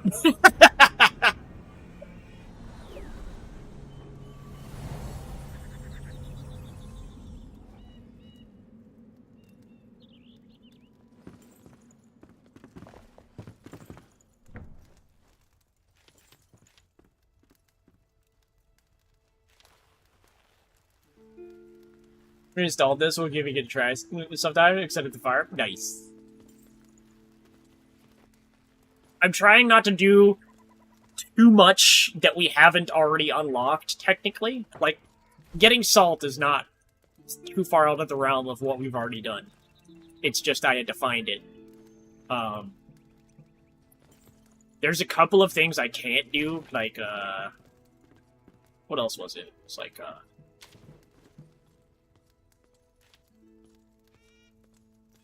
I can't make explosive arrows, because I can't find clay, because clay is in an area we've never been.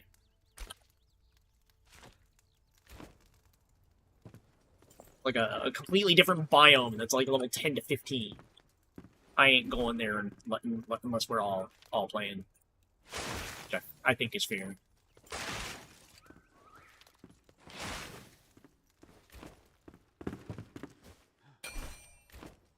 Yeah, NPCs to inhabit the base. Yeah, they're crafters. These are what lock your progression.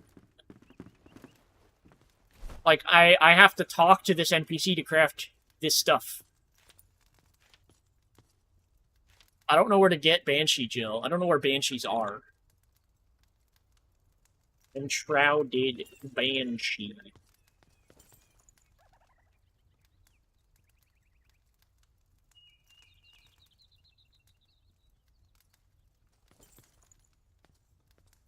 Can you have one fellow follow you and help you in combat or something? I actually don't know. I don't know the extent of this. We only have the first two.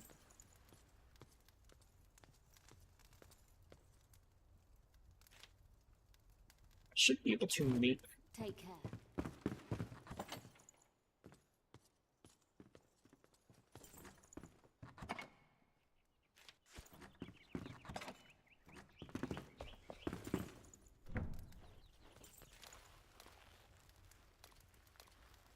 Oh, hey, shit.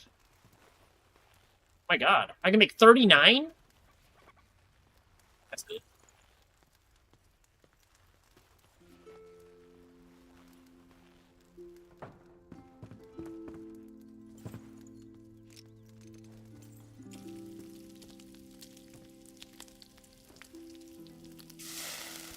They do kind of lend to the idea that there's going to be more types of NPCs.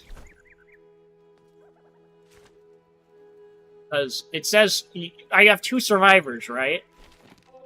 But if I go to the survivor page, it says craftspeople, assistants, and villagers. So, like, there's crafting survivors, there's assistant survivors. I don't know what these do. Maybe these guys follow you. And then there's villagers, which I guess are probably just normal people. So you can have like a whole village of like people in this game, which is really cool. It's a really interesting concept. You can like make a whole village.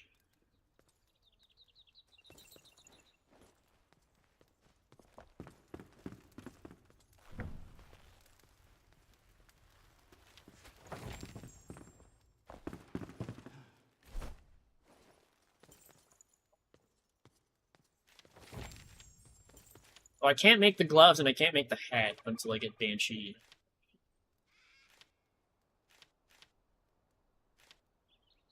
I'll wait until I have enough for the route chest. We'll meet again.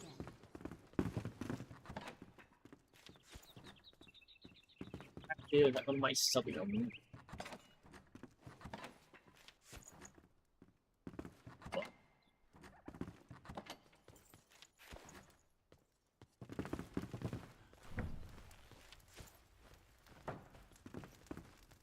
I might make food. Hungry.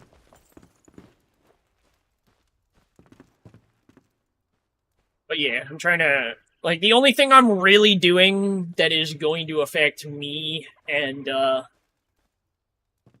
like, compared to Moss and Aya, who are the people that I've played with, and Suki, who's also joined, and the other person that Suki invited. I don't really remember their name. They go by Unbearable on the Discord server. The only thing I'm really getting an advantage in is gear and level. Because... Is it pink? It probably makes sense, yeah.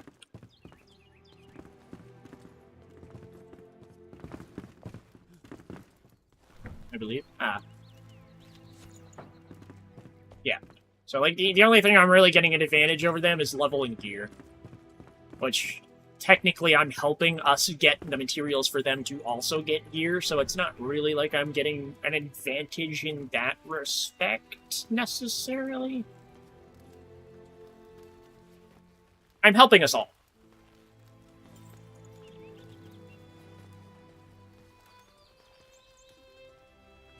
But I'm not trying to progress too far. Like, there's certain things I'm limiting myself on getting. Mark. Oh my god, you finally woke up. Yes. Mainly because I went to bed at like fucking 8 hours ago. So anyways, everybody, this is Dart. Welcome to the voice chat.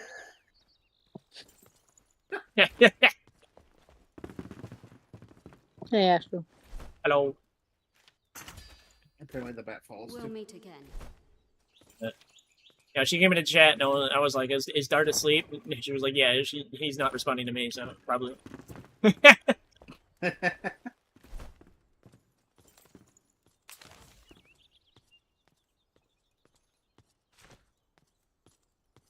Slight increase in gear. Active stamina. Nice. I realized how stupid people. Well, not stupid. How stupid fucking manga and anime fans are. Are you surprised? Everybody thinks that like My Hero Academia and Jujutsu Kaisen are some of like the best shit in history, when it's actually pretty mid. They are mid. But no. The reason why I say that is the big three. Oh? You know how everyone's like, "Oh, we have a new big three, da da da da." What do you mean by new big three? What are they counting as a new big three anime?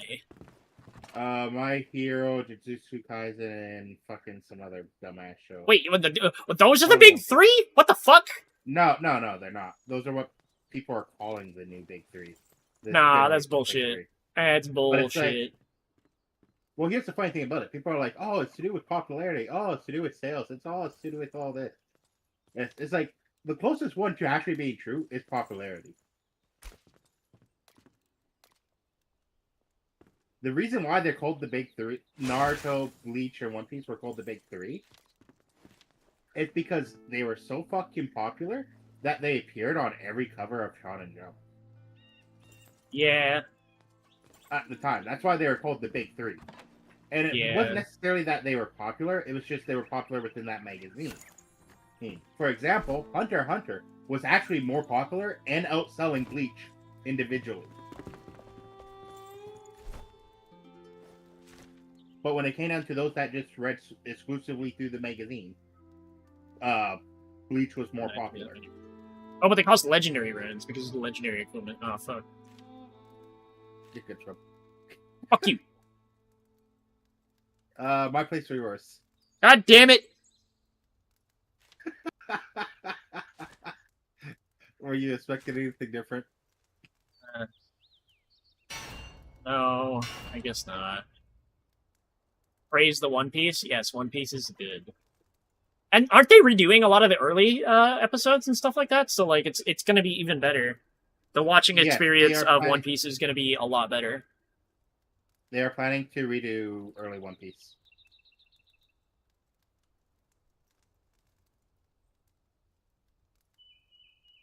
Also, I don't know if I'd say praise, because, well, Have you done when you your gotta go homework through, yet? like, what is wait, it? you're Fucking... dyslexic. What the fuck, Dirt? You, I'm answering. What? Hey, talking, me too. Thank you. Actually, you remember how I told you I did that last night just as you ended? Yeah. Oh yeah, you did, and you didn't do the notification as well. No, the notification, I didn't give me the option to do the notification, because it went through as you fucking ended.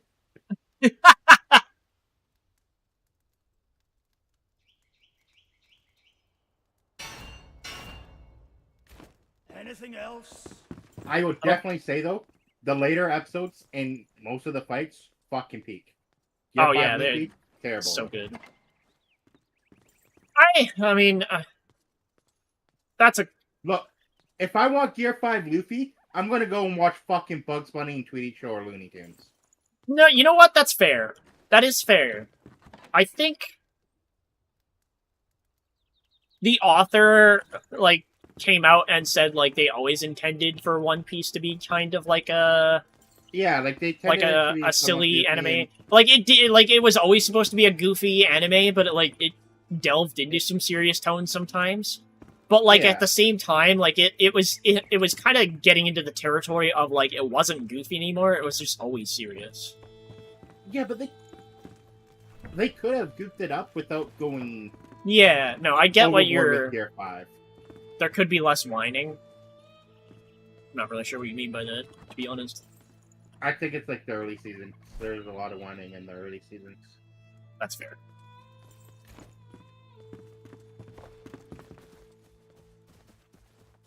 What do you need? Spring Bones Shroud Liquid. String Resin Crystal. Always keep moving.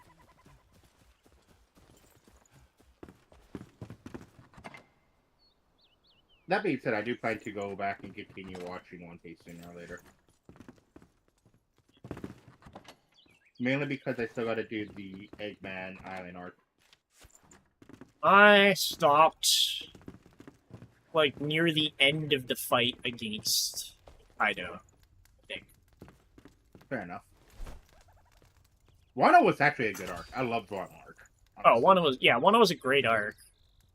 I do think Year 5 could have been better, honestly. Like, the goofy element of it could have been toned down a little more, and it could have been more, like, less of a, like, fucking Looney Tunes, and just, like, you know... I feel like that element of it is what ruined it more than anything else. Like, it was good. It was good, but it was a little... Yeah, it was good, but it was still too silly, in my opinion. Yeah.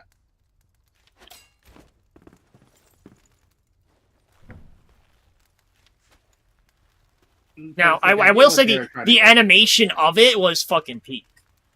Oh yeah, the animation of it is fucking hilarious. But it's like when they're fucking doing like the old-fashioned fucking ice popping out of the fucking things. Yeah, it's like that's kind of what I mean. Is like that they took it a little bit too far with that. It's like if I wanted to watch a show from like the 80s and 90s, I would fucking go and watch a show. I need to go get more mycelium. Well, I mean, technically, One Piece is from the fucking 80s and 90s. What am I saying? But I would watch shows, like, I would watch a show that has episodes made in that time, you know? Like, yeah.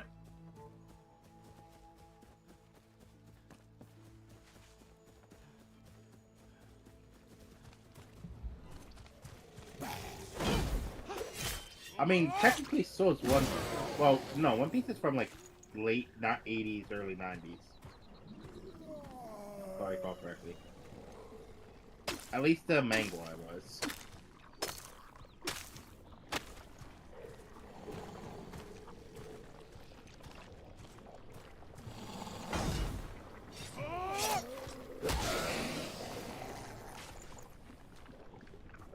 But yeah, it's like Dragon Ball knows how to be serious, but also goofy at the same time. Yeah, early 90s, 1993. Yeah, that's an adaptation. What the fuck? Wait. Okay.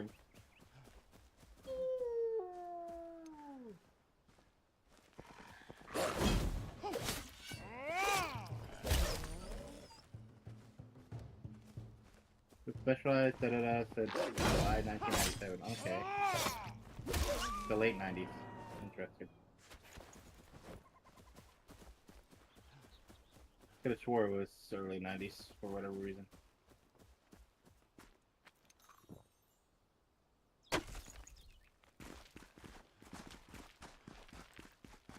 Okay.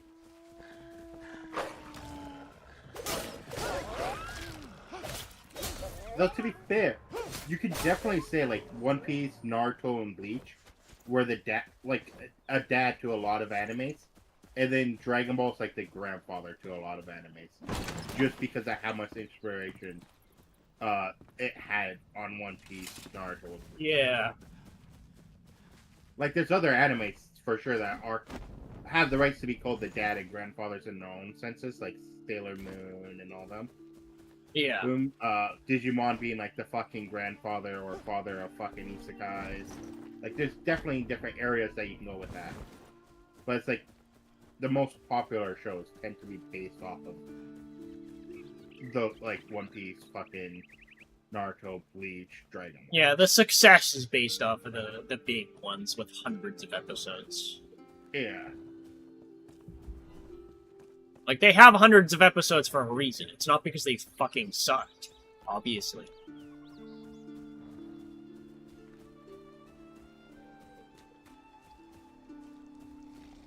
mean, there's arguments you can make that they're not, like, the best, because, you know, you have that many episodes, obviously. There's gonna be low-quality episodes, there's gonna be high-quality episodes, ones that are just, like, there for filler, etc. But, like,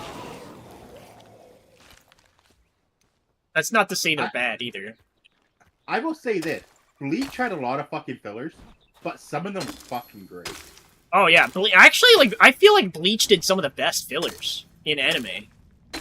And, like, as much as, like, One Piece had fillers, some of them were really good, too. Oh, fuck yeah. Naruto had a lot of mediocre. Yeah, Naruto's where kind of fell off, honestly. Like, Naruto had, like, one or two good ones, and even then, I wouldn't say they were on the level of, like, fucking Bleach or One Piece. I think Dragon Ball also had, like, as a series, I'm not talking just, like, Dragon Ball specifically, like, Dragon Ball, Dragon Ball Z, etc., like, all of the fillers in that. Well, technically, GT was an entire fucking filler. Yeah, well, you know what I'm getting at. Like, all the filler kind of content in the Dragon Ball series tend to be mediocre.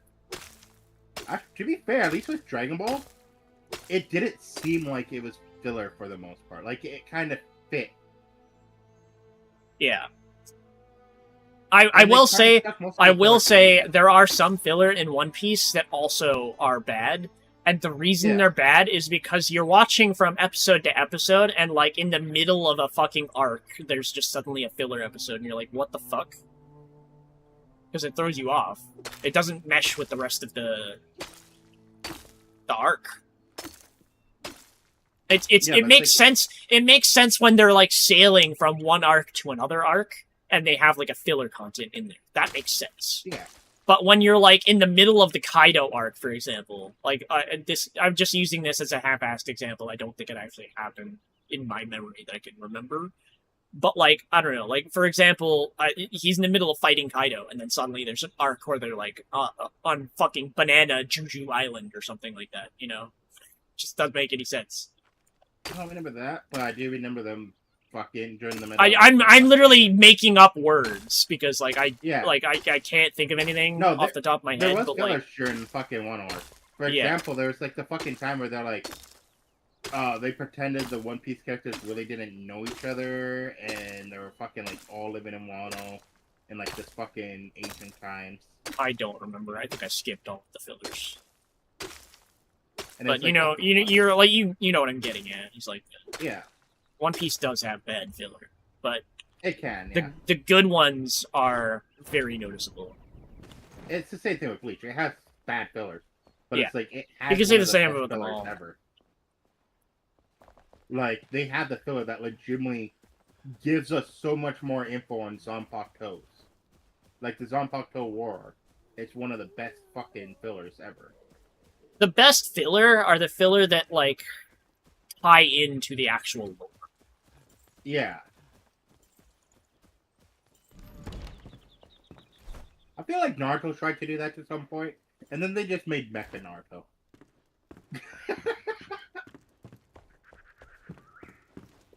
Like, a lot of it was like, oh, this is kind of neat. Like, they went way over fucking bound with a lot of fillers.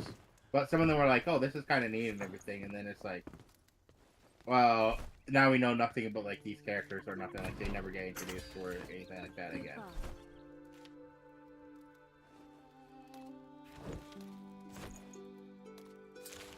The fuck?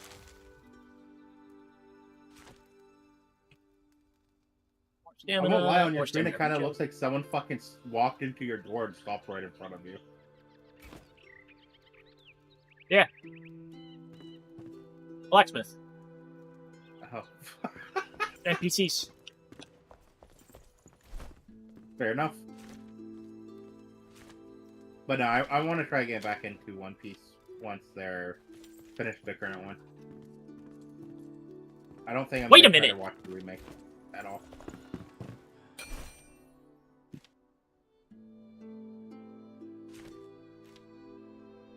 Wait a minute. Well, I do know I have a friend cursing me in his fucking grave.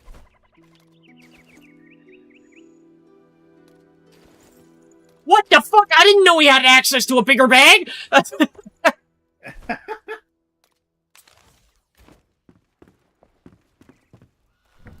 I guess it's because I got the dried fur, which we're gonna get a bunch more of. Huh. Next week can't come soon enough. I gain money just to lose it all. Rip.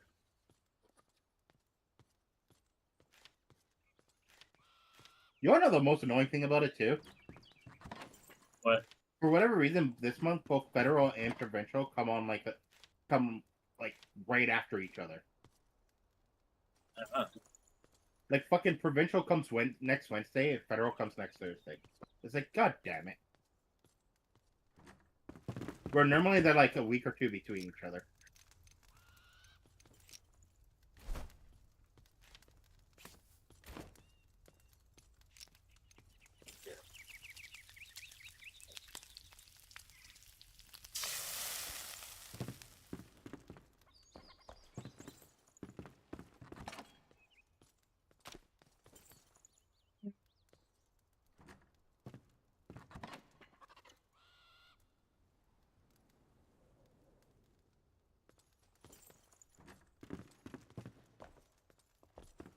Is it bad I'm rewatching Shield Hero? I mean, it's good anime. Huh? I said, I mean, it's a good anime. I'm legitimately just rewatching it because the new season's coming out like yeah, of course. 3-4 weeks. Yeah, new season comes out like July 9th, I think it is. July 9th or July 10th or something like that. So, my understanding is that the Banshee is an enemy that shows up east of the starting area.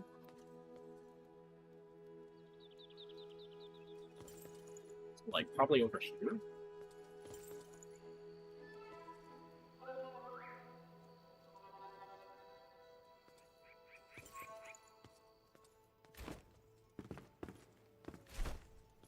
That being said, I will say this. Shield Hero gets a trope that fucking gets overused nowadays. What? The revenge arc? Yeah, I was going to say, like, it starts... Like, Shield Hero was one of the earlier ones to do, like, oh, the character gets framed for something early on. Yeah. And then, to be honest, every fucking anime afterwards started, or isekai afterwards started fucking doing that. To be honest, there's a couple of isekai and stuff like that where, like, that revenge arc was done probably around the same time as Shield Hero, but they never got adapted into an anime. And a good example of this is, fucking Failure Frame. Although, I'm gonna be honest, they did kind of butcher that anime with the fucking, CGI a little bit. They overused it. My opinion. And there's been other shows to do it too, like fucking Full Metal Panic, I believe it was, added one. Never seen Bleach though. I don't know if I can recommend it. That's fair. Like, it's a good show, but my god, the amount of fucking fillers before the 1,000-Year War arc.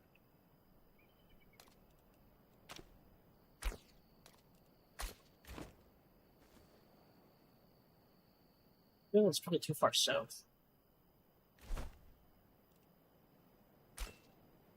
Maybe I should try Sentence. Actually, honestly, Bleach is another one that kind of did like a One Piece thing. Because early Bleach was pretty goofy in its own senses, in its own way. And then, like, the modern Bleach, or like the 1,000-Year Blood War, is not as goofy.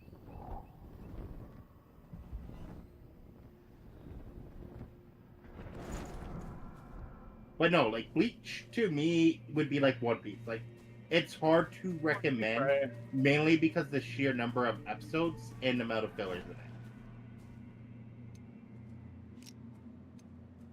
Like, they're good shows, it's just hard to fucking recommend.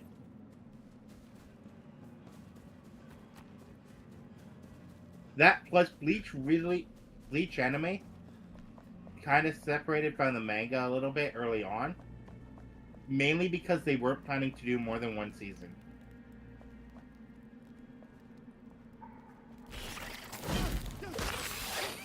So they kind of focused on like 2 characters instead of focusing on who like the true main, or who the true character's true love was. Is that a nest? My god, it is.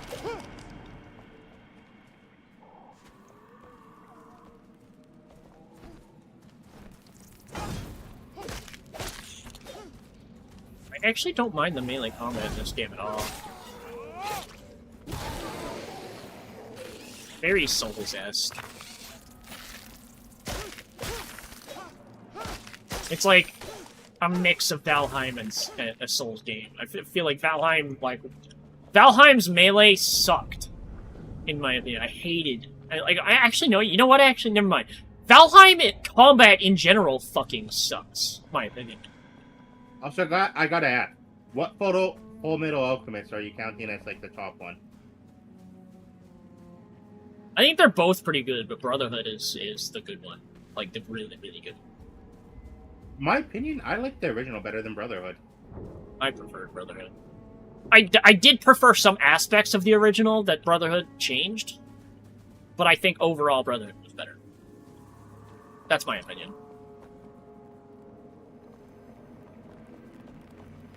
Original than Brotherhood? Fair.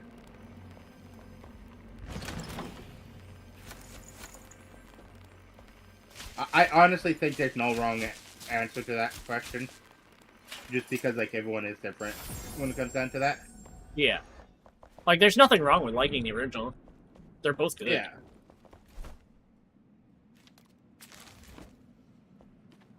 It's like, I understand why people like Brotherhood over original, and I understand why people like people like myself like original over Brotherhood.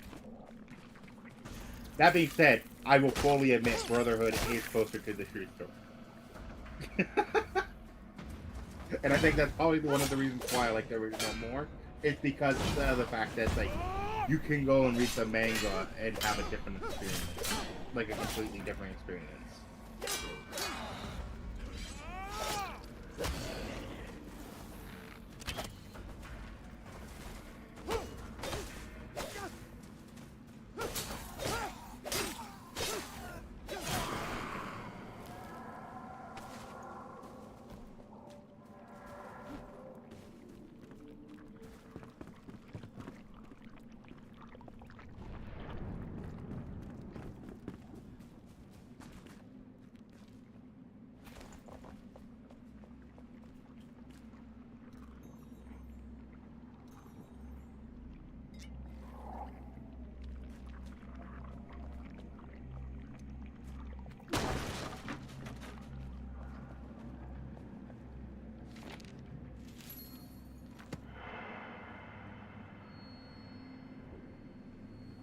They said Super or GT was their favorite? Dude, I feel like those are the worst ones.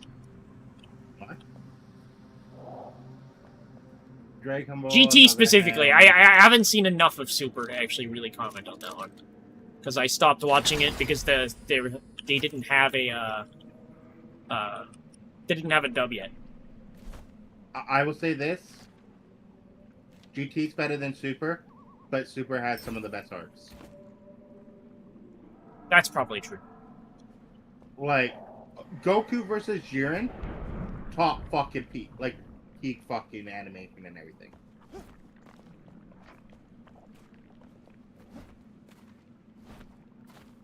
That being said, they both go so fucking far off from what Dragon Ball and Dragon Ball Z were.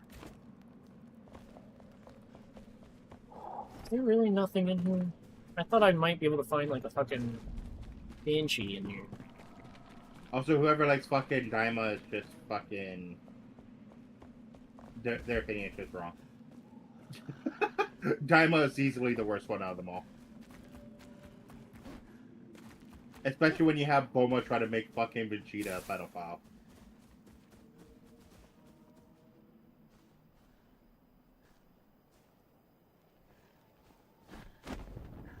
Leave me alone, Wolf.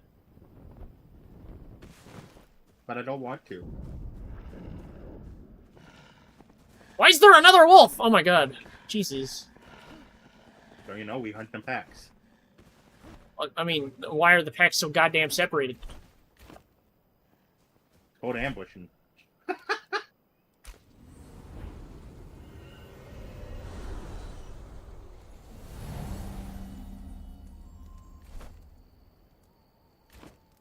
I think one of the best anime that probably gets a lot more hate than it really deserves is ReZero.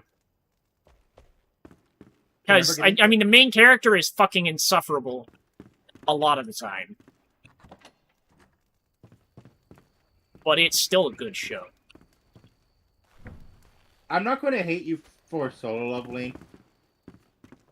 Mainly because it is honestly pretty fucking good. It has really, really good animating. Honestly, in a lot of cases. Although I will say Arya does have a point with what her complaint is, where like a lot of the animation for the combat isn't that smooth. It's hard to tell what's going on. It's just flashy for the sake of being flashy. I will agree with that. But it's still good. I was going to say, though, they also kind of do a lot of things that they didn't do in the manga. For example, when fucking Jinwoo was versus the Ant King, we assumed that Ant King could gain Hunter's abilities when they ate them. It was loosely confirmed by the Ant King using one of the fucking abilities in the anime.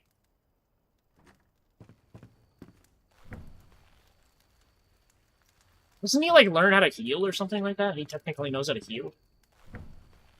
I don't know if he he ate the healer, so like logically he should have some ability to actually heal.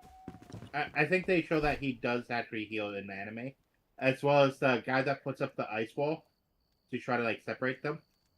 He ends up using that as well. Yeah, he uses the ice for sure. He did it in the manga. So that's kind of neat. Like they show it off more.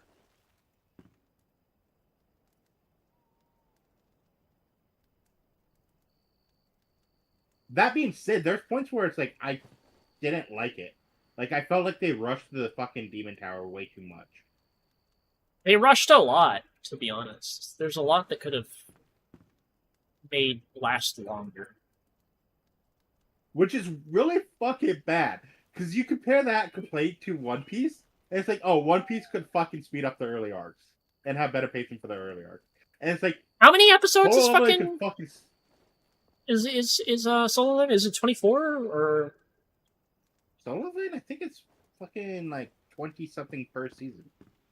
20 per season. Okay, I actually don't remember. Crunchyroll. Trying to. You went to Crunchyroll. I went to fucking High Anime. That's what I watched it on, so don't judge me, bitch.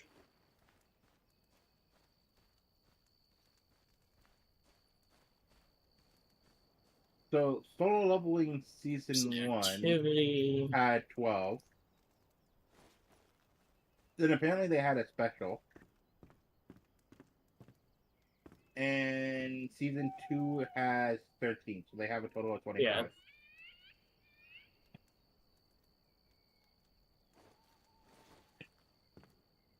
But it's like 25 episodes to go from the very beginning to... What was it? The fucking... Was it just the end of the Jeju Island arc, or did they show a little bit more after that? I don't remember. No. It was just the end. A little bit.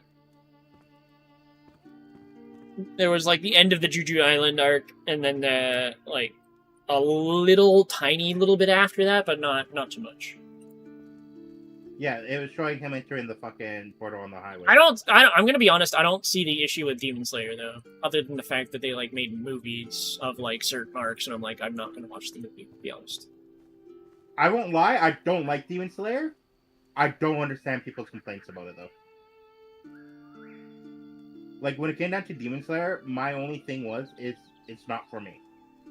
Yeah, that's fair. I really like the animation for it. I like the fights. I think the main character is an insufferable little bitch, but that's pretty much about it. You know what? I agree, he's a bitch, but I respect him on the fact that he's trying to like save his sister. Yeah, and I also think I think the blonde kid that I don't remember the name, Zenitsu? Yeah, Zenitsu. I think he's also an insufferable little bitch. I kind of wish he would stay asleep the entire time. He's actually a badass when he's asleep. That's funny.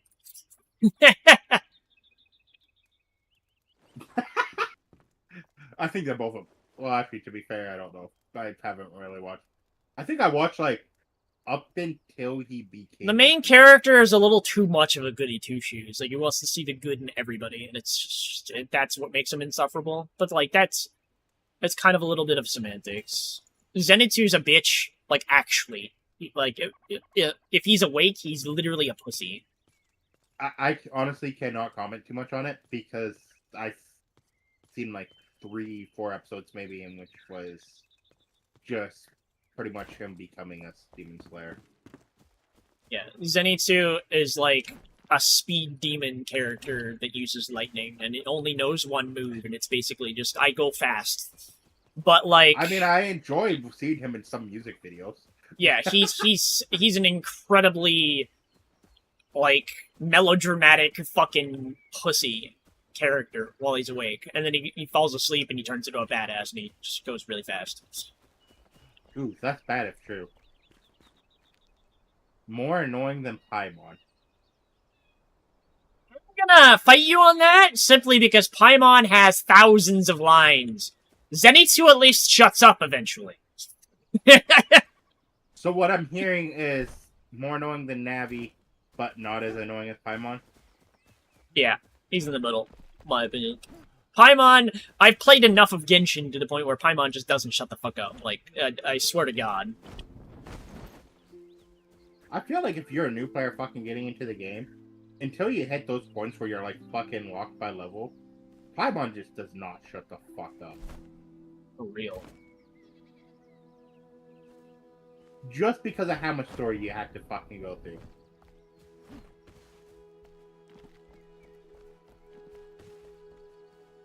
That's the ruin I was at.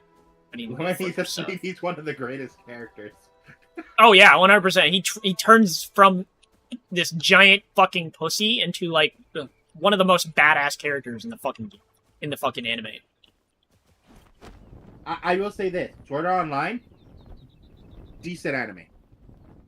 Oh yeah, I'm gonna. I don't know if this is what you're gonna get into. Sword Art Online has a really good anime, but it shoehorns the main character. Like Kirito is too much of a fucking power fantasy character. Like he does literally everything perfectly. I mean, they could definitely tone that down. Now, I will say, the games are the biggest Gooner bait pieces of shit in the world. Oh, fuck yeah. I was going to say, Season 1, they could have done a lot better. They could have fucking turned around and made the a la carte arc.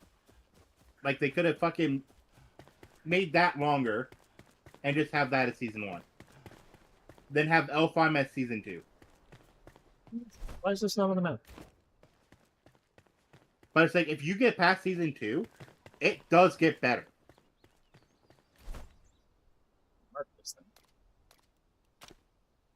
Or, like, if you get past, like, Season 1, Part 2. Like, the L5 was the weakest part of it, and it could have been strong. But it's like, if they actually fixed Season 1 and separated the two arcs, and actually made... Yeah, Season 1 should literally just be the trapped in the game part. That's it. Yeah, it should just be the a la carte part. Season 2 is Alpine. They could have fucking cleaned that up more. And then they could have went on with how they did for the rest of the seasons, and they would have been fine.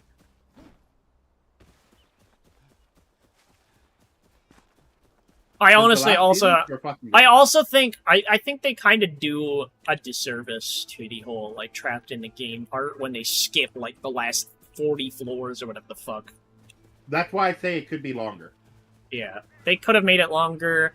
It doesn't even need to necessarily go through all of the 100 floors or whatever. But like, come on, you could have shown more. Well, they skipped through so much. Like at one point we're 1 year, next point we're at another fucking year. It's like what the hell? Yeah, they skipped way too much for sure. Like we went through like between what in a time span of a single episode, we've gone in like a year in the fucking advance in time. And it's like no, fucking clean that Gunner out. bait Fucking, mentioned. like, space it Yeah, out. I mean the games are seriously Gunner bait. I don't know if you've ever played a Sword Art Online game, but it's basically like a dating sim within a fucking RPG. I have. I wouldn't mind a turn-based fucking Sword Art Online game though. I think that could be interesting. I think that could be fun. Especially with all the characters and like how diverse the actual cast is. But Stellar Blade, I mean, you're not dating the main character of Stellar Blade or anything like that. It's a little different. Stellar Blade's a Gunner bait in a different way. Yeah. Stellar Blade is Gunner bait, let's be honest here. There's a reason why it's fucking one of the fastest selling games. Oh, hello. Like, everyone knows one thing when it comes down to games. Give good-looking men, give good-looking women, you're going to fucking sell. This has been a thing within movies. This has been a thing within shows. This has been a thing within books. This has been a fucking case in, like, every single media form. Fucking sex sells. No one wants to look at an ugly-ass character. No one wants to look at themselves. They want to look at someone hot or beautiful.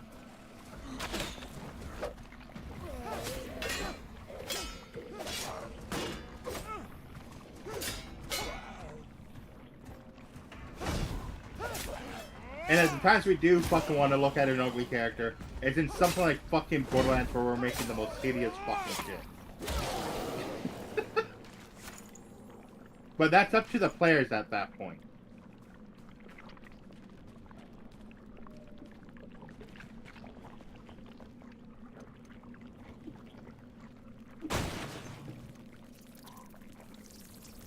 That's why you avoid. That's why I avoid. Jesus.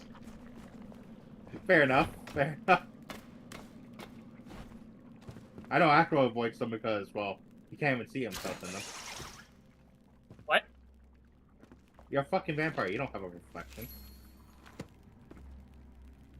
Oh. What's good is a fucking. So you avoid the mirrors at all times. Of course, that's fair. What? You think I was calling you short or something? No, actually, initially, I fucking misread that as I avoid minors, and I was like, you know, that's based. Yeah, no, I thought I was reading it like that too. I won't lie. Like, I had to fucking take a closer look to actually be like, oh, it's that sincere.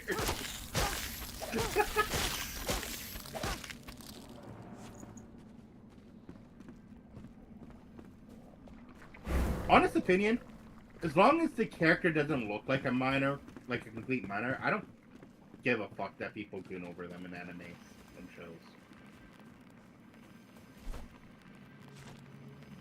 Like, it'd be one thing if they were like an actual real-life person. But in shows and stuff like that, it's one of those, like, it's not actually harming anyone completely.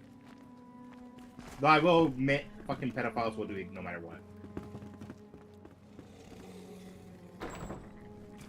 But then you're also trying to say, like, because of a small fucking part of the people that do it, everyone that in that group that does it is that.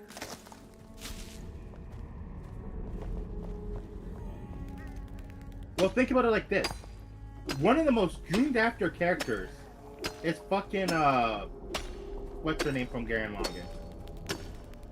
Yoko. She's fucking 16. She sure the fuck doesn't look 16. I was hoping that would give me metal.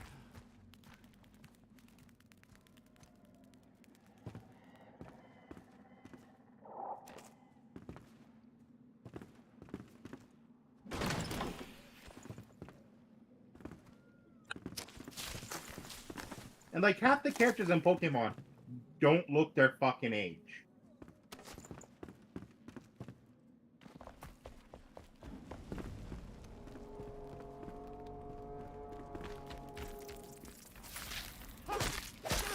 Like, if you were to watch modern Pokemon, would you be able to tell most of them are 10 years old?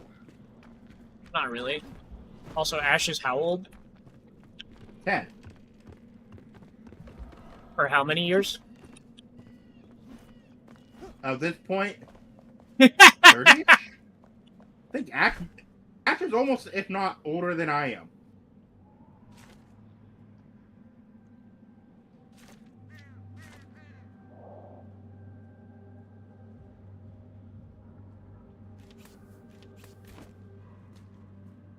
But, like, no one's fucking telling Misty or May is fucking 10 years old. Max, on the other hand, you would think he's a 10-year-old. Alien Quarry. Maybe... But I think that's the issue with anime. Oh, shit, what the fuck? It's the characters don't look their ages half the time. Is this salt? Oh, hey, I found another salt quarry.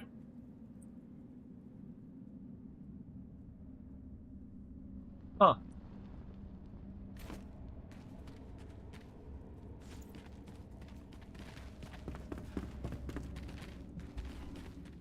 Actually, another one technically is Raptalia. She's like, what, 6 years old technically? Yeah, I guess, in a way. And then she grows, like, really fast. IRL in 20s and 30s, but some of their models and voices look... Yeah, there's some VTubers that are, like, in their 40s and they have a fucking lolly model. It's like... As long as they're not looking like a fucking 10-year-old, I don't give a fuck. Well, I mean, some people fucking judge people for having a lolly model, and the lolly model has big tits, so it's like, dude, you're... Like, choose a battlefield that you can actually win on. That's not one you're gonna win on. So, here's also the issue with it.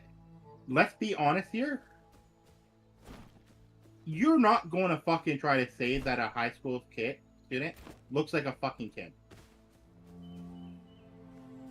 Like, let's be honest here. Your average late high schooler / early college student does not look like a fucking kid.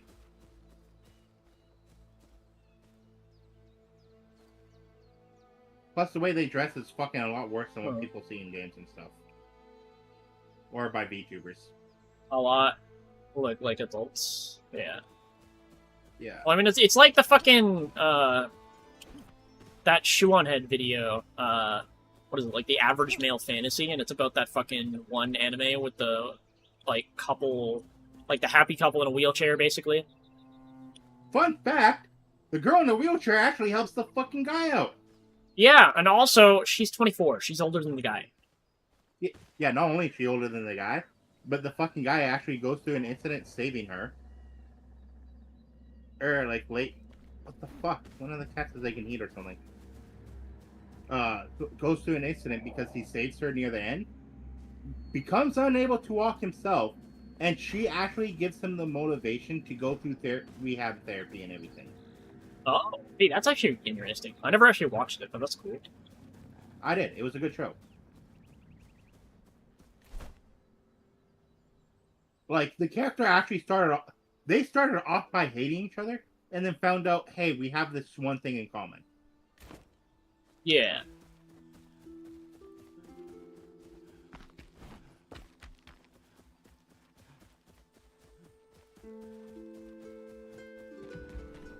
As well as people, like, fucking turn around and say, oh, turn them around to be like, oh, male wants someone that can't fucking be dependable, or requires fucking to depend on them. No, male want someone that would fucking just love them. It's... See, like, they're not too far off when they say that, though, because men love problem solving. It doesn't matter how little the problem solving is, but, like, that doesn't necessarily... Like, that's not a bad thing. I can't understand, I can't wrap my head around the fact that people think that's a bad thing. Okay, well, there's, like, saying, the way they're applying it is, like, men want someone that like can't do anything and absolutely. Yeah, no, that's not really the point. Like, men love problem solving. It's literally that simple. It doesn't matter how little it is. It can be as little as, oh, you can't open a jar? Let me help you with that. That's problem solving. Yeah, it's like there's men want someone that can be like a mother-like character, but at the same time be, in a sense, not defenseless or anything, but in a sense like willing to feed their ego in a sense of like, hey, can you solve this problem for me? Yeah. It Well, also at the is same time, like it doesn't even necessarily need to be problem solving. Just like praise the guy and he'll fucking fall for so easily. Yeah. At the same time, men also need to learn when a fucking woman complains to you, she doesn't want our initial response is how can we fix this? Chances are she doesn't want us to fix it. True. Yeah, a lot of women vent, but they don't actually want you to solve the problem. And men are the kind of people that are like immediately trying to find the problem so they can solve it. It's literally like a you can't win scenario. Yeah.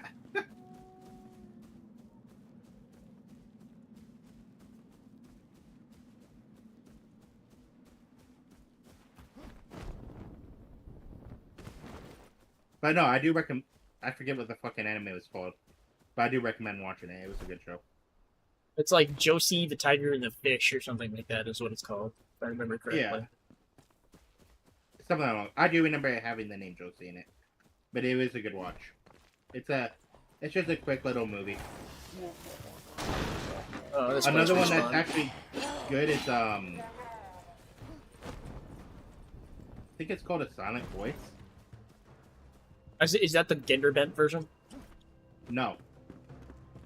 Huh. It's about long story short, this kid and his friends would bully this one girl because she was deaf. And like they do like a time loop type of thing or time skip type of thing. So they start off with the characters in like elementary school and everything. And so you know how kids are at that point, like they're fucking assholes, they'll pick on anyone for anything. Yeah. So long story short, they would pick on this girl for being deaf. It got to the point where she fucking switched schools and everything, but he kept one of her journals because it was thrown into like some kind of little fucking pawn thing.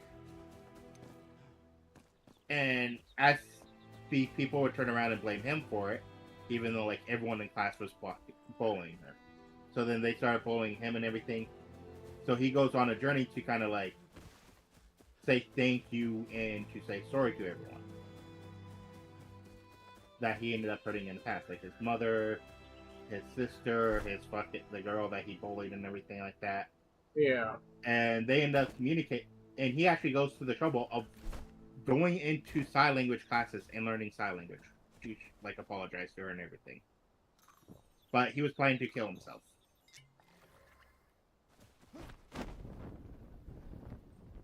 A lot of anime are like some of them are surface level, but there are some anime that go into really deep topics that are kind of like a learning experience. Yeah, like this one covers, or that people like emphasize with because like they're literally going through that kind of stuff.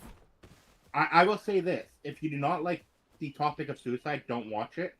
But the Silent Voice goes over the topic of suicide. Like the main character wants to murder himself, and then he kind of starts hanging out with the deaf girl, and like realizing, hey, there's more to life and everything. And then at one point, the deaf girl goes to kill herself. He goes and saves her, but ends up falling and ends up in a coma. Which made her realize how important her life was and everything. Oh! And like it does... The goat fell! Like it does have a good ending and everything. And they're all falling and dying immediately. Oh my god, that's crazy. The topic of it is kind of serious. But it is a great watch. This is the edge of the map, I'm assuming. Exactly. As long as everything is done in a respectful way. Because there are, like, I think you should be able to tell a story about something, and, like, be able to tell the impacts or, like, anything along those lines. To try to, like, help people out.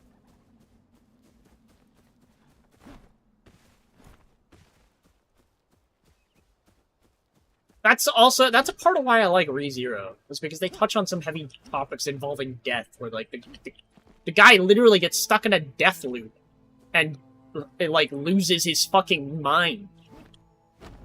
And you like you as the viewer, obviously, like, you can't really empathize with that because you know nobody's died like that all the time. Yeah. Nobody sees that kind of suffering. But at the same time, like watching, you can kind of understand why he's reacting to a lot of the trauma that he's experiencing in the way that he is. I can never get into ReZero. A lot of people like, can't. I've seen some of the seasons from like the later seasons and stuff, and they look fucking fabulous. But like One Piece, it's just hard for me to get through like the early season. Like the first season. Yeah, that's fair. It's hard. I feel like the first season is actually some of the best parts of it. It's just like there's some aspects of the main character that are insufferable. You don't need that first season.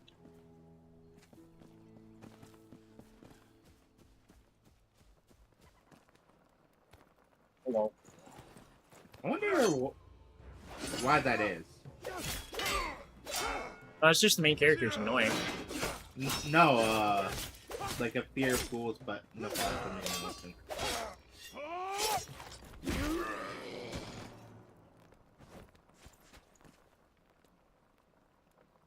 Man-made water structures? I don't know. Maybe. It could also There be is just, like, there's a fear. There's a fear called submechanophobia, which is like a fear of deep water machinery. My ex had that.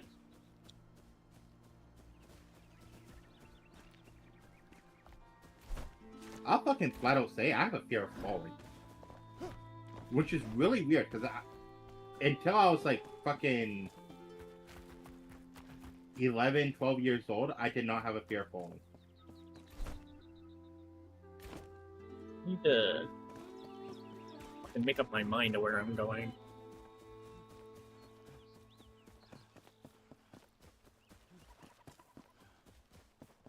Around when I was young and had to be revived. Oh, fair enough then. That'll do it. Yeah. Trauma response. Yeah.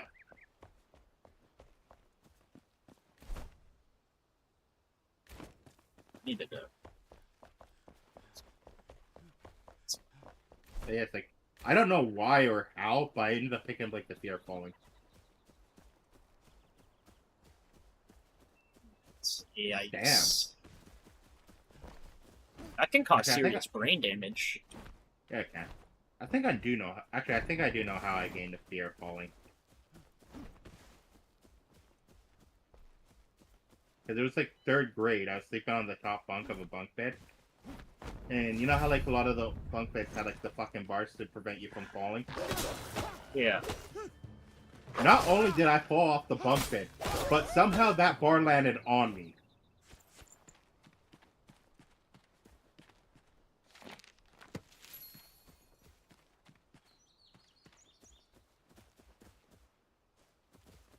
And at first I didn't have the fear of falling, because like I used to jump off fucking... do you remember where the school Victor Berder is? On, it's Grimont Road there? No, I don't remember. The only schools I remember are like 3 by name. It was behind like the stop and go. You can describe its direction and where it fucking was all you want. I will not remember it because I do not, like, I've never really looked at it at all. It's like it's not in my memory to remember. Okay, so do you remember by Head Street that like Nope. Plaza? No? You underestimate how little I go outside. I don't know where the fuck Head Street is. without looking Sounds at it right. on the map. It was like towards Christina's house.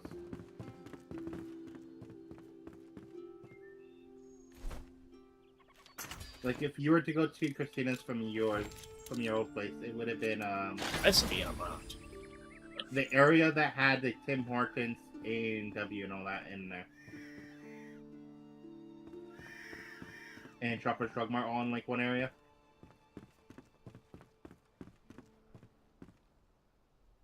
But anyways, they had like an area where you can actually go up to the roofs. And me, my brothers, and some friends would jump off the roofs all the time. And then one time when I was in Edmonton visiting, or not Edmonton, Calgary visiting my starting Wuwa, have fun with that. I hear it's actually good.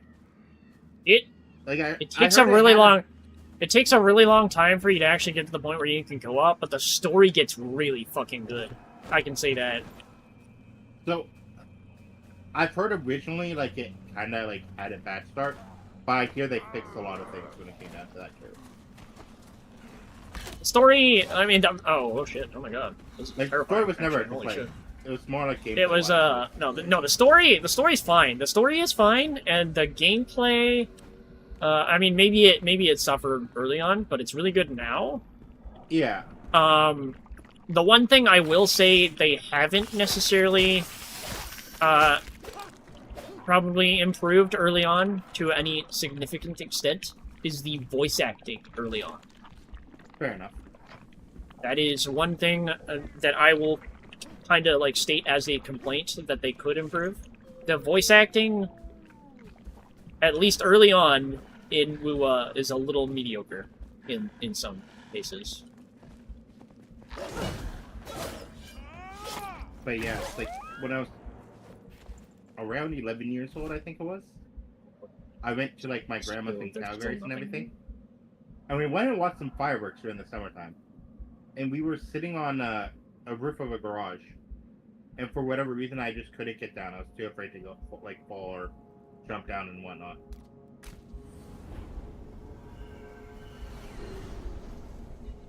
It was just kind of like a fear that developed later on in life, in a sense.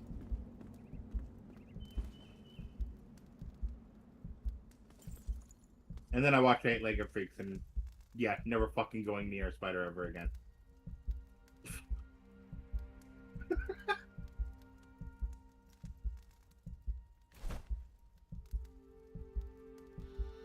Oh. Wait, what? What did you say? You want to get someone arachnophobia? Make them watch 8-Legged Freaks. Fair. I think that's what the movie was called. Now, when I'm looking up, there's some banshees in the Carpenter Vault, but I don't want to go there. I guess I'm just not. Yep, that's what it the was rest called. Of my outfit. Hard to avoid spiders here, yeah. No, what? Valid. Okay, I should rephrase how it's it. I don't have an issue of being close to spiders, but I'm not fucking touching that thing. Like, I'll try to kill it with, like, a fucking bottle or, like, anything else, but I'm not getting near that fucking thing personally. That's fair. Like, I'm not going to touch it with my hands or whatnot.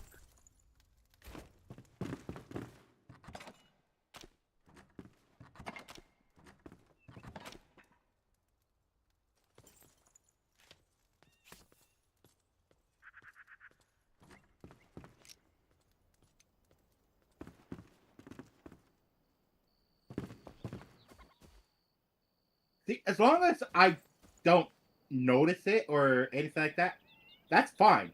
Like, I'm assuming I have spiders fucking walking over me when I'm sleeping. Alright, this game has peak building. Fair enough. The fucking, honestly, that, like, I have to point out, like, this doorway, was not flush with the wall. Also, why do you have a Hobbit fucking door? Because I could. Well, then why is your fucking base on a mountain with the Hobbit door? But, like, if you look at this wall is not made up of like one solid wall. It's made up of like several different pillars, basically, like pieces of wall.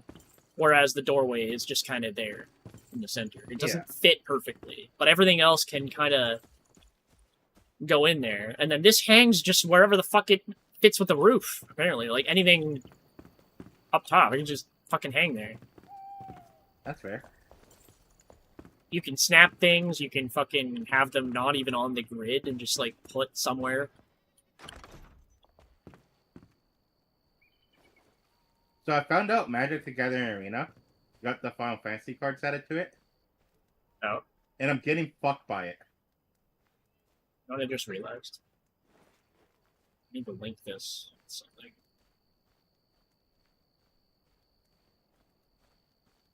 Well, I can do that.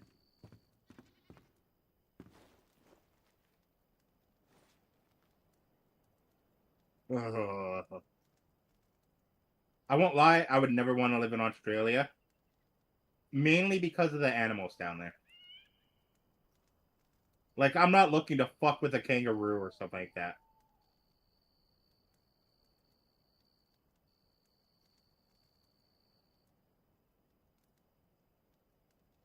Reaching for the lasers for minutes there. It was big and furry all the time. Oh my god. I probably couldn't live in Australia, to be honest. I'm not necessarily like, terrified of spiders or anything like that, but like if it's bigger than my fucking thumb, I am keeping note of where it is at all times, and or forcibly removing it from my premises. I'll agree to that.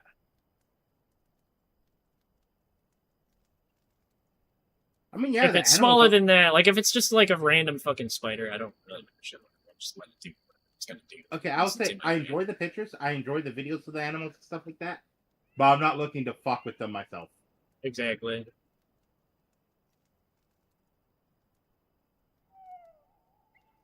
Like, the last thing I need to do is worry about pissing off a fucking kangaroo without meaning to.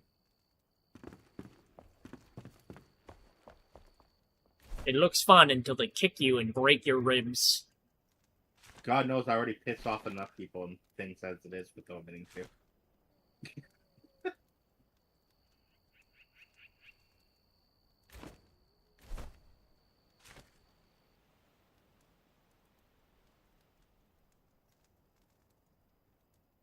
See, here's the problem. Half the time I'm fucking blind to subtle hints like that.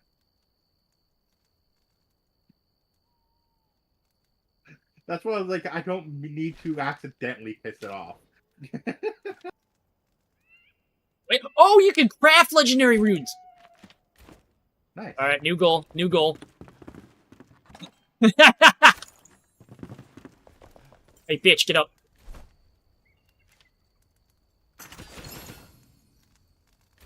Don't waste your breath.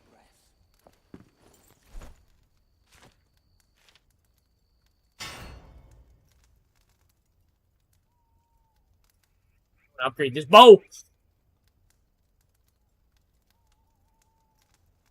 Will I find a better bow? What happens if I fucking... 194. That's not too much. It's just kind of shit. So the amount that you put into the bow is not going to be the same amount you get out of it if you scrap it later. Fair enough.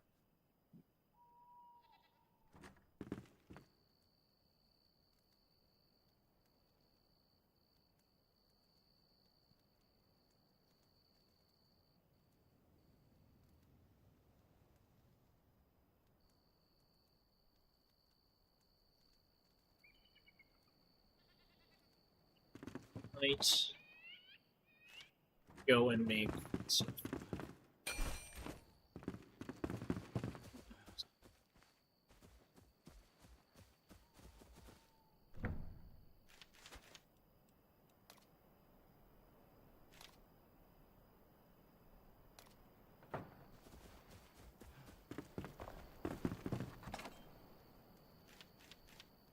I have tar. Maybe it should be making chests. I've been getting spores. Let's see.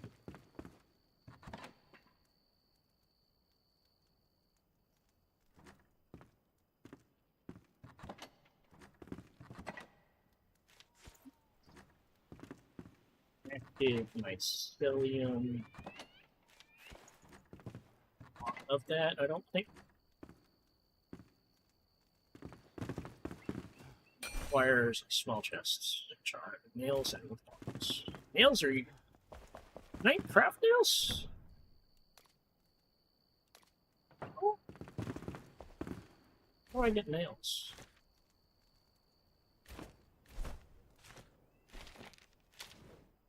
Oh, I can craft nails.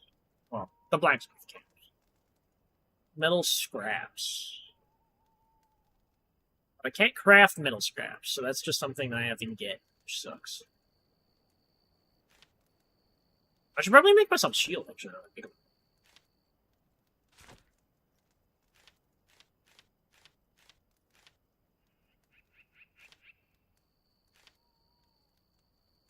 Magic shield. What's the difference between a magic shield and a normal shield?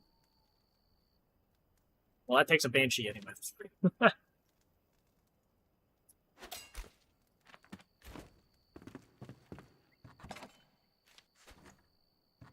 Metal sheets. Hey, I have a reason to actually get metal sheets now. Wood logs.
I think you need banshee gel for basically about everything, except for fur. I can do fur at least. I guess I can do those. Animal fur, torn cloth.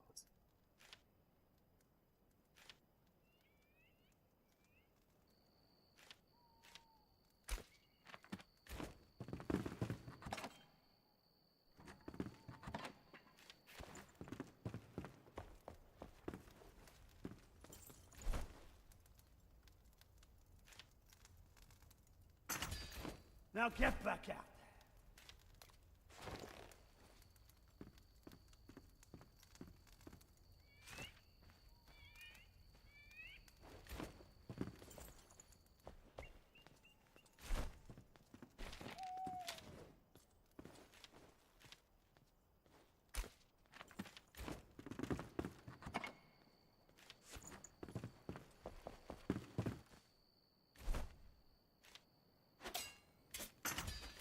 Don't waste your breath. I swear one of my brother's cats are in heat again.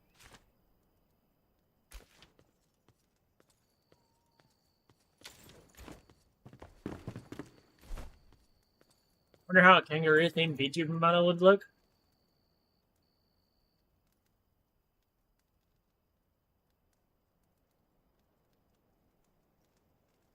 Is it bad? I can't think of a fucking kangaroo themed VTuber. Me going to Google. Kangaroo VTuber.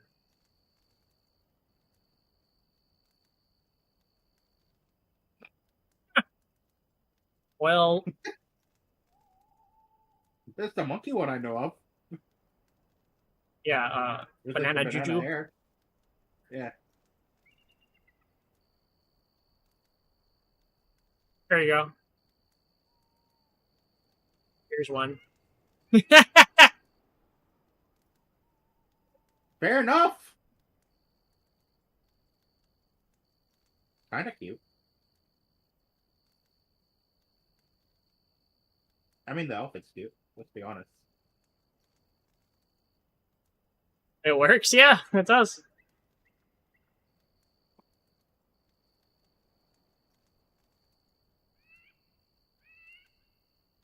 There's more than just that, apparently. So, you know. Makes sense. Probably Australians, too. It would make sense. Fair enough, I guess.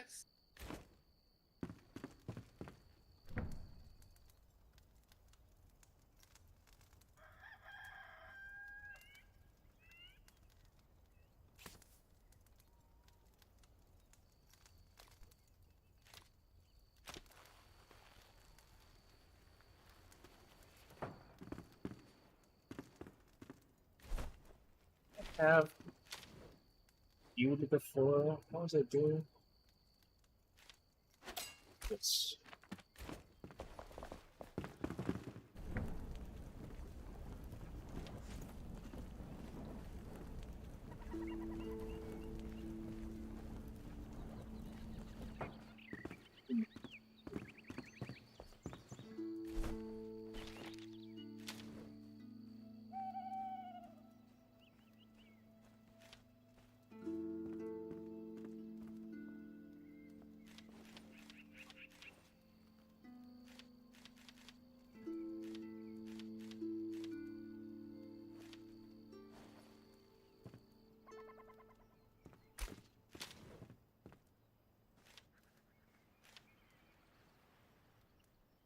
Oh, you can craft ammo for pet.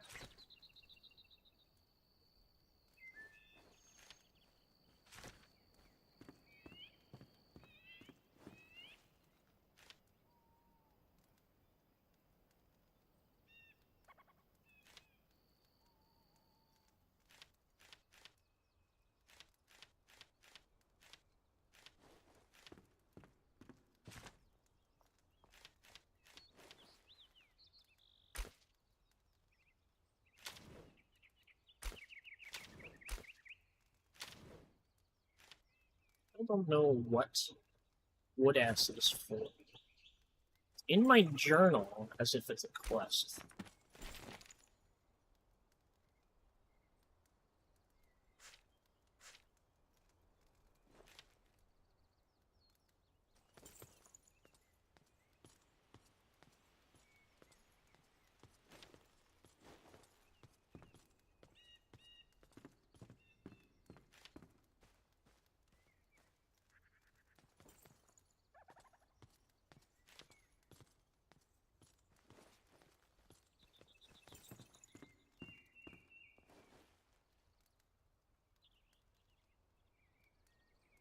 Missed Embervale quests. This section contains completed Embervale quests. You can replay them to experience the storylines by yourself and receive the rewards these quests grant. Activating a missed Embervale quest will temporarily reset your quest goals and map markers to your personal knowledge state. Activate an Embervale quest or deactivate a missed Embervale quest to return to server knowledge state.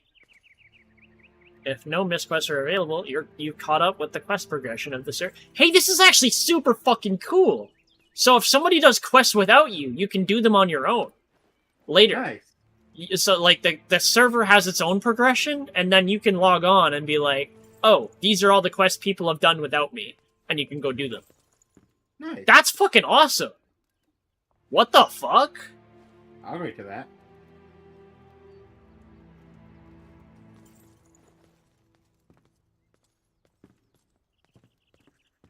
Apparently, I guess they did a quest that I didn't, like, I wasn't around for when they did it? Question mark? Probably Moss. What was that? Which one Like, was that? Suki was busy on other games last night, from what I saw. Searching for... Oh, it's because they went up here. I never went up there. They went up there, and I did not. This is that one.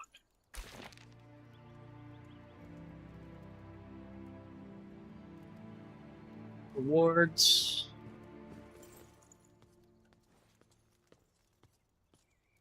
Interesting. That's cool. Missed Embervale quest say. I'm guessing they wouldn't be able. What about Flameborn quest? Like, this is main story, I assume, right? I probably wouldn't be able to do that.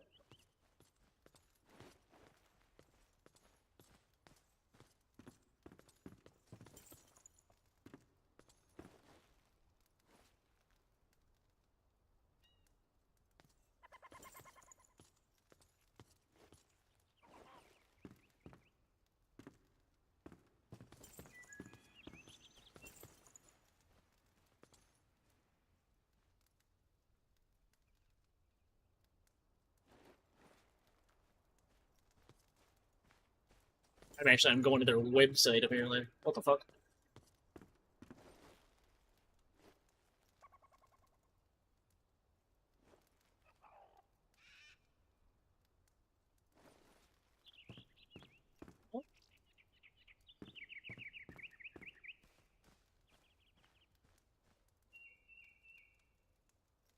From the update notes, we are excited to announce that this update introduces our most requested feature, which is literally links to their most requested feature, which was basically like individual progression. The option to complete Embervale quests individually in multiplayer. All missed quests are listed in the quest journal, which can be toggled on at any time, allowing players to personally complete them with or without friends. Please note, Embervale quest participation is tracked. Since the release of Hollow Halls, previous quests will show up as missing and may have to be completed again to display as finished. I think that's Embervale quests, though. That's specifically, so these three I could technically do, and then they would be able to catch up on. I don't think that counts the Flameborn quests, because these are like main quest progression.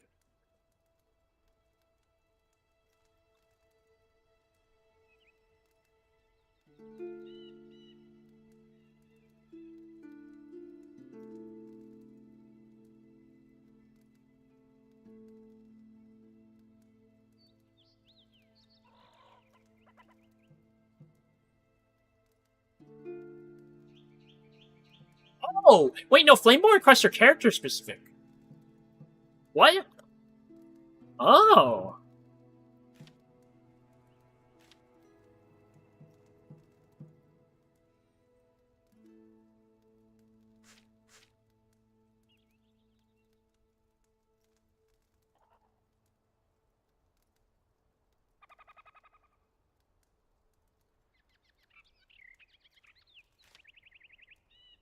Okay.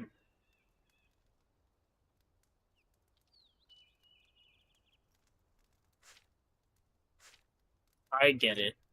I guess it depends on the Embervale quest that you do, because some of these are gonna like progress anyway. Like these are actual progression, and these are character quests. I get it. I was thinking the opposite way around, apparently. So Embervale quests are story, like actual progression, basically, that other people can do on their own if it's like searching for something. Or like in general, like they can do it on their own. Like they can repeat the quest, but you already have the reward, more or less. In some cases, like for like this one, it says find the farmer. So like if I found the farmer and then fucking put the farmer in our base, like we would have the farmer, even though they could do this quest because they missed it. These are character specific, so I can do these.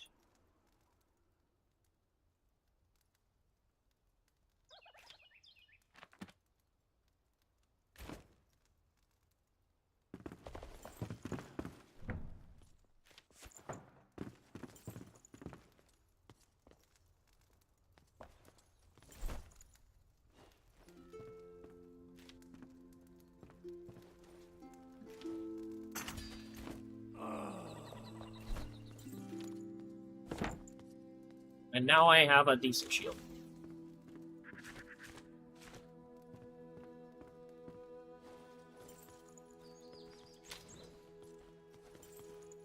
Hungry. Oh, that's what the food effect is? It's just hungry.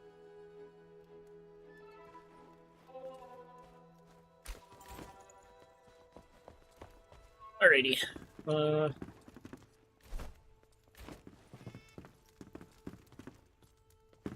This is bad. I'm still pondering on how we're going to beat Dracula. Yeah, I technically I discontinued this server renewal, so when it goes down, it goes down. Which is like what, next week? Thing like that. It's I not think you said it was too like the far off. 25th or something like that.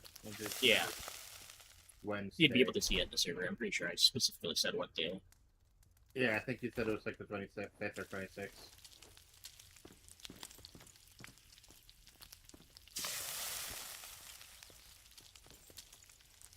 So I might log in, try to get us a bunch of resources just for that like final attempt against them Yeah, throughout the week. totally valid. To be honest, fuck that fight. Jesus. Well, I'm trying to think, like, what else could we do, like, besides fucking...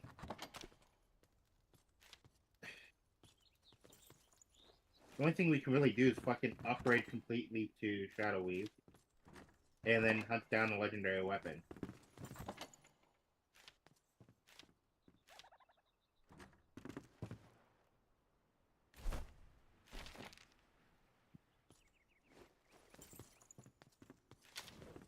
Like, what's part of me?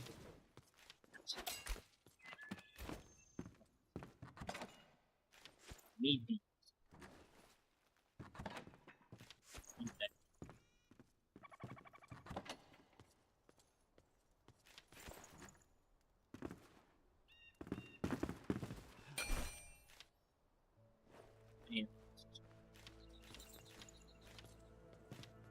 We already have one up. I could convert that one.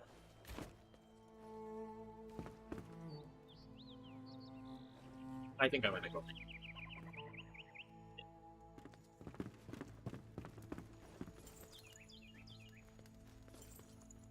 I'm just gonna leave it here. I don't know if they'll open the door though, but I'm gonna close that. Yeah, I'll leave it here. I'm gonna go make some food. Fair enough. I'm kind of just waiting a couple of hours.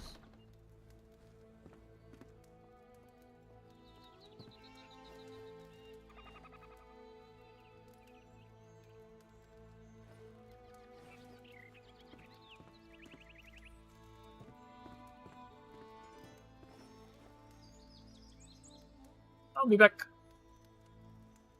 10-4.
Food's on the table.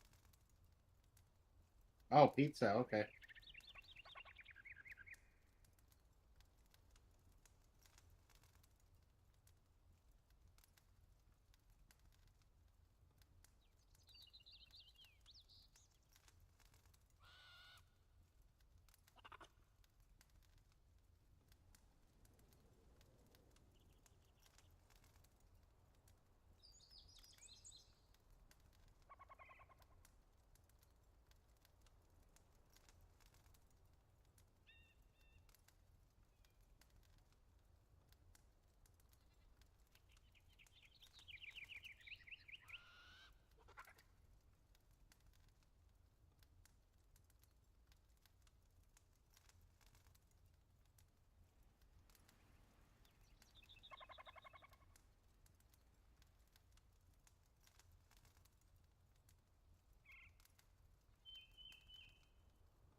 I'm back. I have a burger. I finished the other burger, but I have a burger. I was gonna make mac and cheese, but you know what ended up happening? Wait, is he not there? You don't hear me? Yeah, you can. Okay. Dirt's not there. Got it. But anyway, what? So, I went to go make mac and cheese. None of the pots are clean, and my stepdad is in the shower. I can't use the water. Like, I could, but... Yeah. You get what I mean? Like, it would ruin the shower, right? I can't. So I ended up making burgers instead.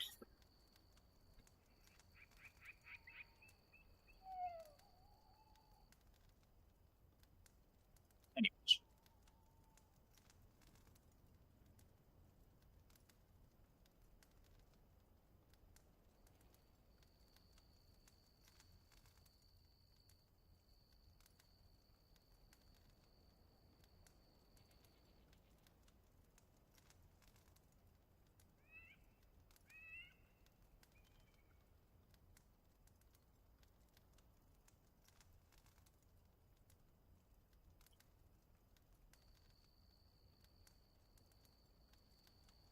It happened.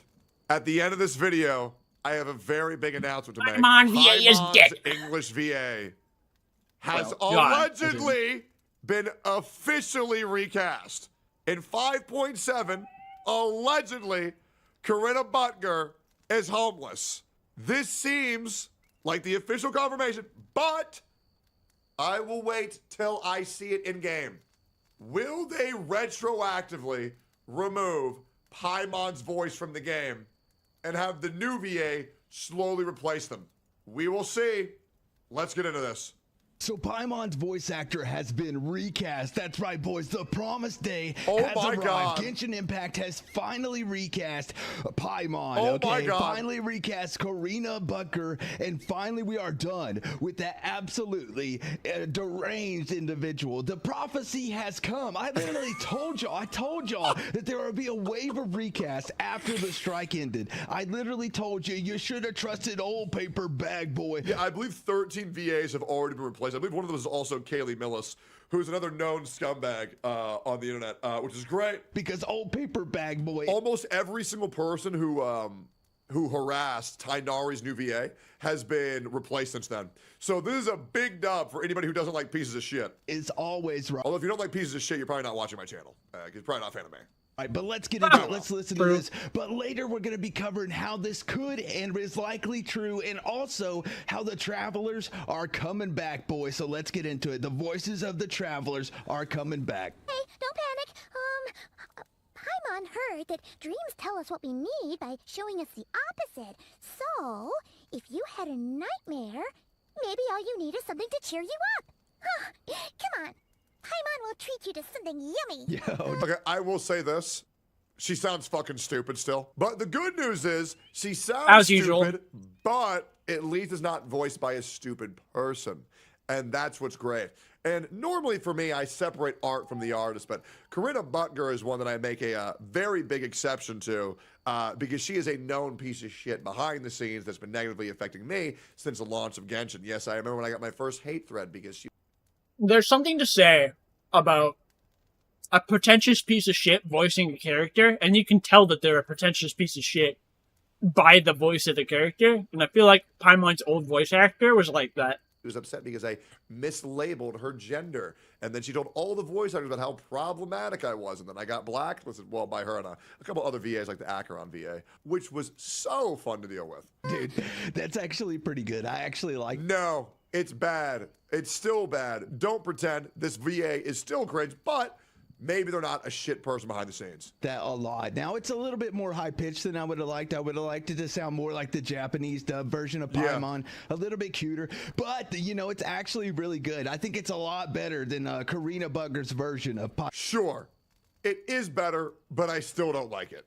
I'm just going to be real. I'm on. But first and foremost, we got some absolutely great new news, and that is Zach Aguilar. Zach Aguilar coming back to voice Aether in Genshin Impact. That's right, boys. The Travelers are finally coming back. They're no longer going to be silent. That's huge. They're also going to get more roles or more lines, supposedly. Funniest story. I had one of my mods. They went to an anime con where they met Zach Aguilar, and they were talking about their favorite content creators and all this shit. And Zach was like, "Oh yeah, I watch a lot of Genshin CCs." And then she said, "Oh, that's so cool. Would you ever consider like playing games with Tectone?" And he said, "We're not allowed to do that." Oh my god. It is wild, man. The hatred for me in this community runs deep. By the players, to the voice actors, to the company themselves. It's quite funny. But let's hear it from the horse's mouth. He's saying here, I'm coming back to voice Aether in Genshin Impact. Not going to be in 5.7 due to timing. Thank you, Hoyo, and the entire team. Aether means the world to me. It's been a blessing working with on these games for these past 5 years, and I'm thrilled. I believe Zach Aguilar is also a voice actor in Demon Slayer as well. To continue, love you guys. Now, this is what I think happened, right? So a lot of actors said that they would not be recast from Hoyo without receiving a call first that literally asked them whether or not they were actually going to come back, asked them whether or not they would come back to work. And it appears that those calls went out because both Travelers are coming back. Awesome. And not only was Paimon's voice actor recast, great voice. Also was Kaylee Mills and Kecking. Okay, Kuching. Sorry, Kuching. I keep forgetting. It's Kuching or Ketching, okay? But it appears that Ketching's VA or Kuching's VA is literally recast as well. So we're going to get some new voices for both of them, which is a victory for Genshin fans. And nobody's it is a Kuching. day of rejoice. That's right, boys. This will Pretty forever sure be that's known a as sex move. the promised day, the Sunday of Genshin. That's right. So let's get into it. This here is Lumine, literally saying Sarah Miller Cruz will be back as Lumine. We are so back. Good. That's right, boys. We are so back. Sarah No Miller issues Cruz with saying, them. I cannot wait to continue the adventure. What was that? What was what? What was what?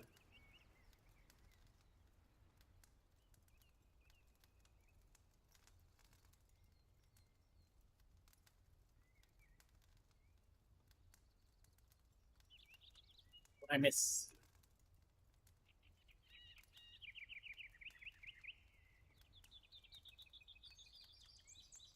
You said something when I said, yeah, I said welcome back. Maybe you didn't hear me over the video though. I've missed Lumine. Hopefully Venti's VA is fine too. So much. I'm excited that we'll be back in Teyvat soon. And Zach Aguilar down here saying we are two sides of the same coin. That's right, boys. They are happy to be back. Happy to be back. And although they won't make it back in 5 points. Yeah, this I think it's very telling that in regards to Genshin, that the two main character voice actors came back at the same time that we got an announcement for replacements.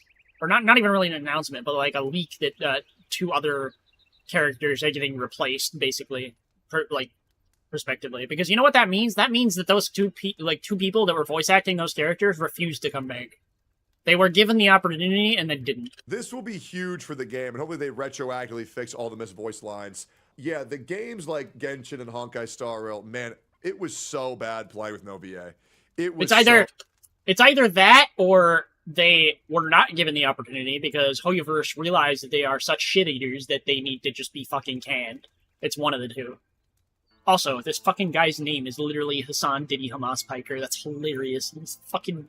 What a guy. Oh, fucking bad. Because, like, reading the dialogue is already bad enough as it is.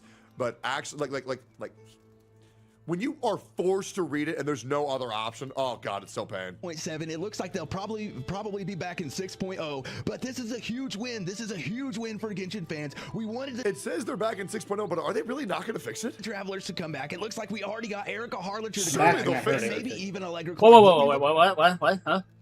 I'm back and I heard everything. You heard everything? Okay, yeah. We'll see, boys. We will see. Now, I am actually excited about this. Also, boys, I'm going to be going over on Twitch soon. I'm going to be streaming on Twitch later today. I'm going to take a little 2-hour nap, and then I'm going to go live. So make sure that you check the top comment. I'm going to pin it as the top comment. Click the link, and please go follow my Twitch, boys. Please don't miss the stream. We are going to be covering some huge VA drama. Guys. I cannot get to all of these tweets in one day. So make sure that you show up to see the rest of them, because there are some crazy. And I'm not gonna watch all that anyway. The rest of that's kind of a nothing burger anyway.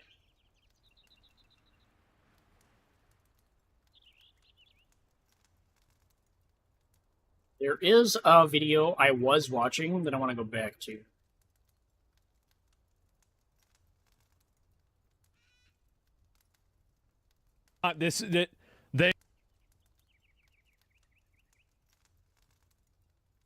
Let's talk about Asmongold and his takes. Uh-oh. Today, I'm going to provide. I was watching this while I was making burgers. A fair analysis. The talking speed was nuts. Dude, Tectone can be worse than XQC sometimes. It's fucking hilarious.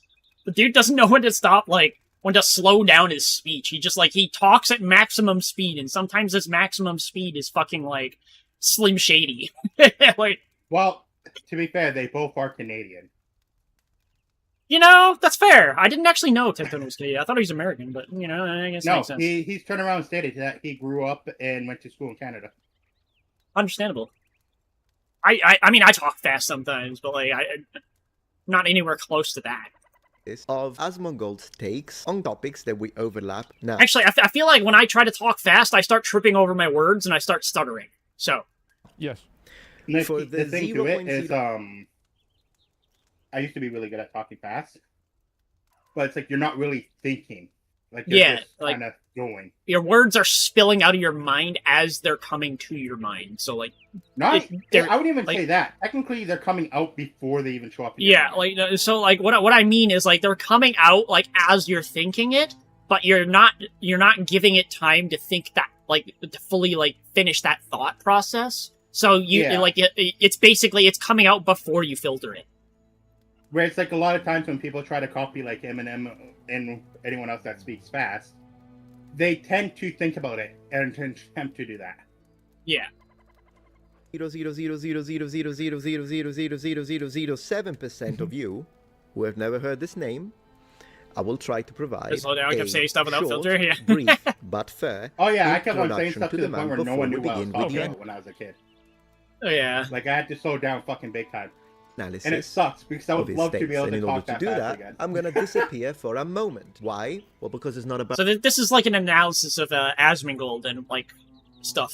It's a 30-minute video, to be honest, but I actually might watch the thing. Oh, me, is it? All right, Asmongold. That's me. I've already gotten halfway through this because I was making burgers at the time that I was listening to it, but I want to kind of like react to it. Gaming streamer, at least at his original core, who managed to reach impressive notoriety to the point that he's one of the most viewed streamers on Twitch. Wait, is that actually his...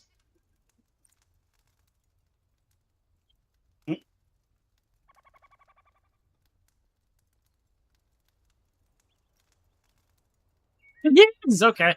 I didn't know that was his banner. That's so fucking weird.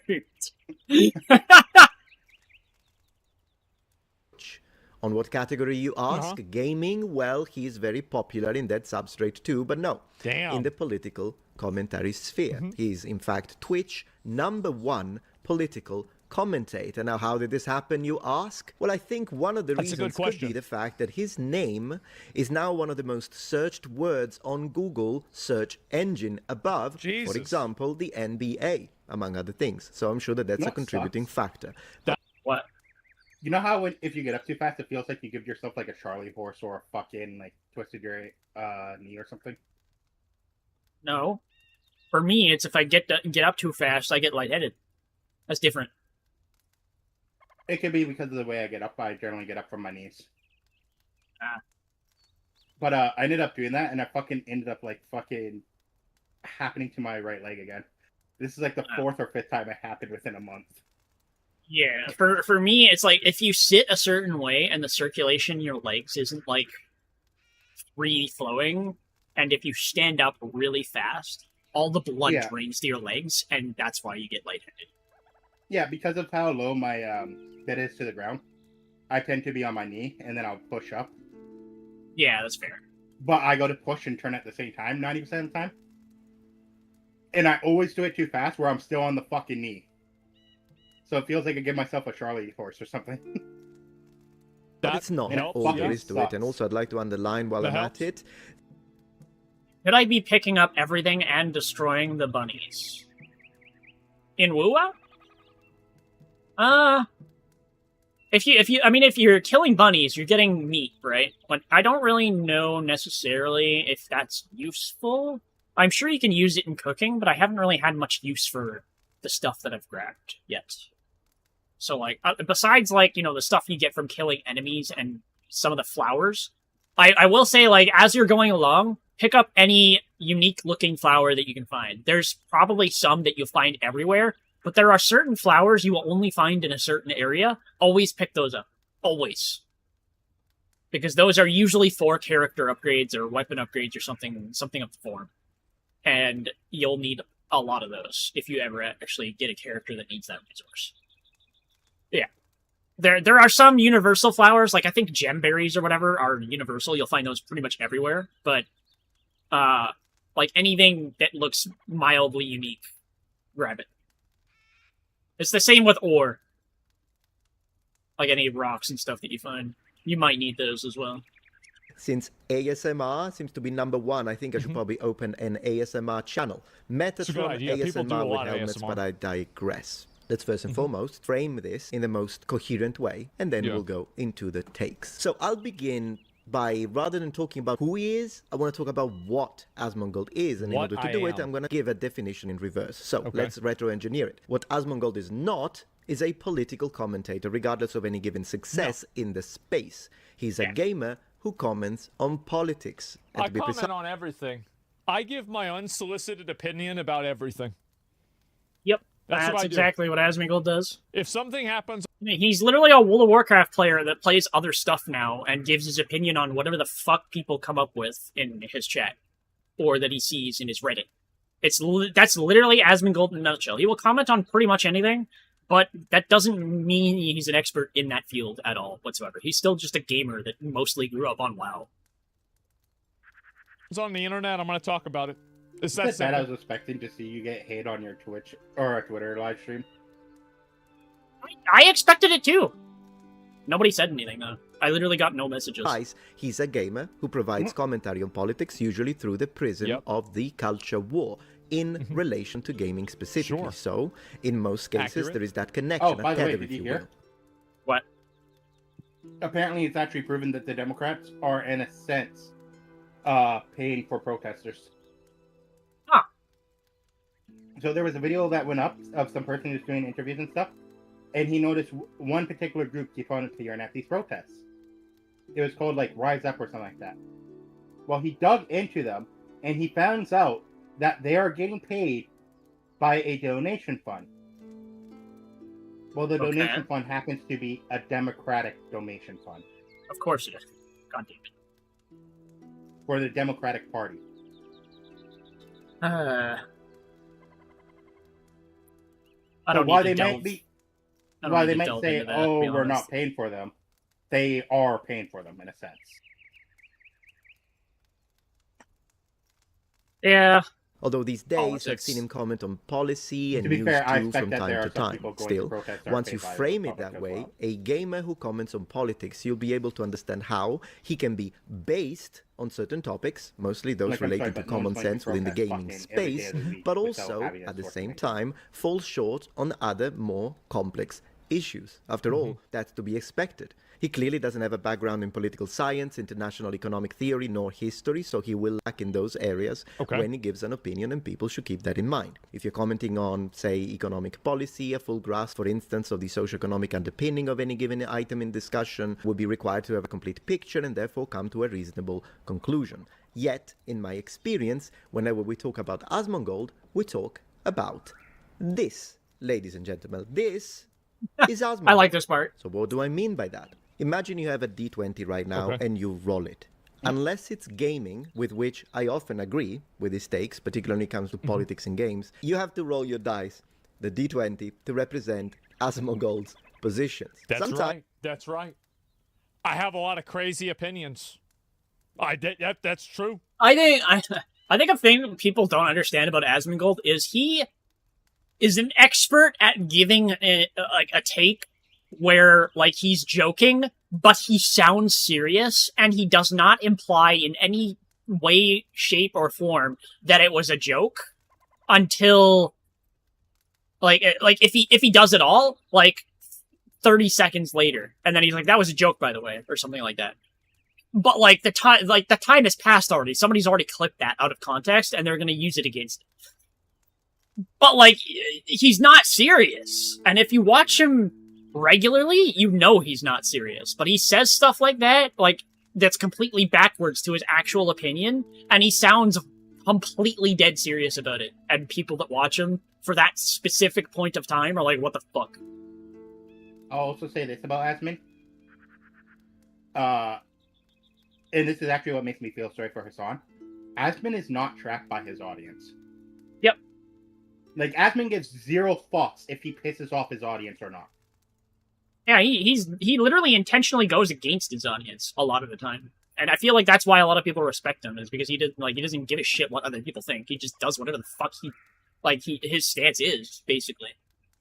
Where his son, like, if you actually see videos and stuff of him off stream, like of just him being a normal person and everything, he's a hell of a lot more respectful of a human being.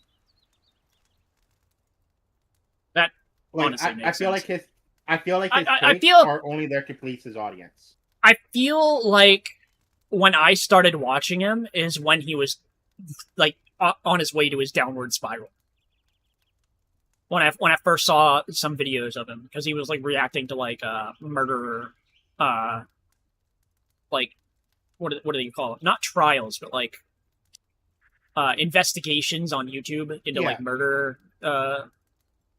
murders and stuff, and like criminal cases where the person's like in the fucking meeting room or whatever, and they're getting interrogated. Like he had a couple videos like that, and I would watch those. And he usually had a reasonable take on those. The only problems that he had back at that point, when I don't know about before that, and I stopped watching him shortly after that anyway, because he's got into the fucking political bullshit. But he had reasonable takes, and the only problem that I had with his channel is when he would just walk away and go to the bathroom and like leave the video running. Like there's no point in him even being there. Like in him reacting to it if he's not actually there to react to it. I will say this. There are times where he makes a good point. It's just he goes too extreme with the point at times. Yeah, and back then he was a lot more reasonable. It's just like, I don't know, it just kind of devolved, and now he's... I don't even know if he necessarily has like the stance that he's taking a lot of the time now anymore. It's just like he has to take it, otherwise his fucking fans will dogpile on him. But like, I'll take an example of like a point where he had a good point. It's like he was talking about if you do not like something or how something is going on, do something about it. Now he went to extreme and said to kill the fucking person that's in charge of doing what you don't like. But he does have a point that if you don't like something, fucking protest or do a peaceful protest. Do something about it, like petitions, etc. Yeah. I'm not going to get too far into that, though. I don't want to react to the video, mostly. If you get any number from 2 to 10, my reaction to what he's saying will be... This guy is basically saying Asmongold's general opinion on something is decided by a dice roll, a d20.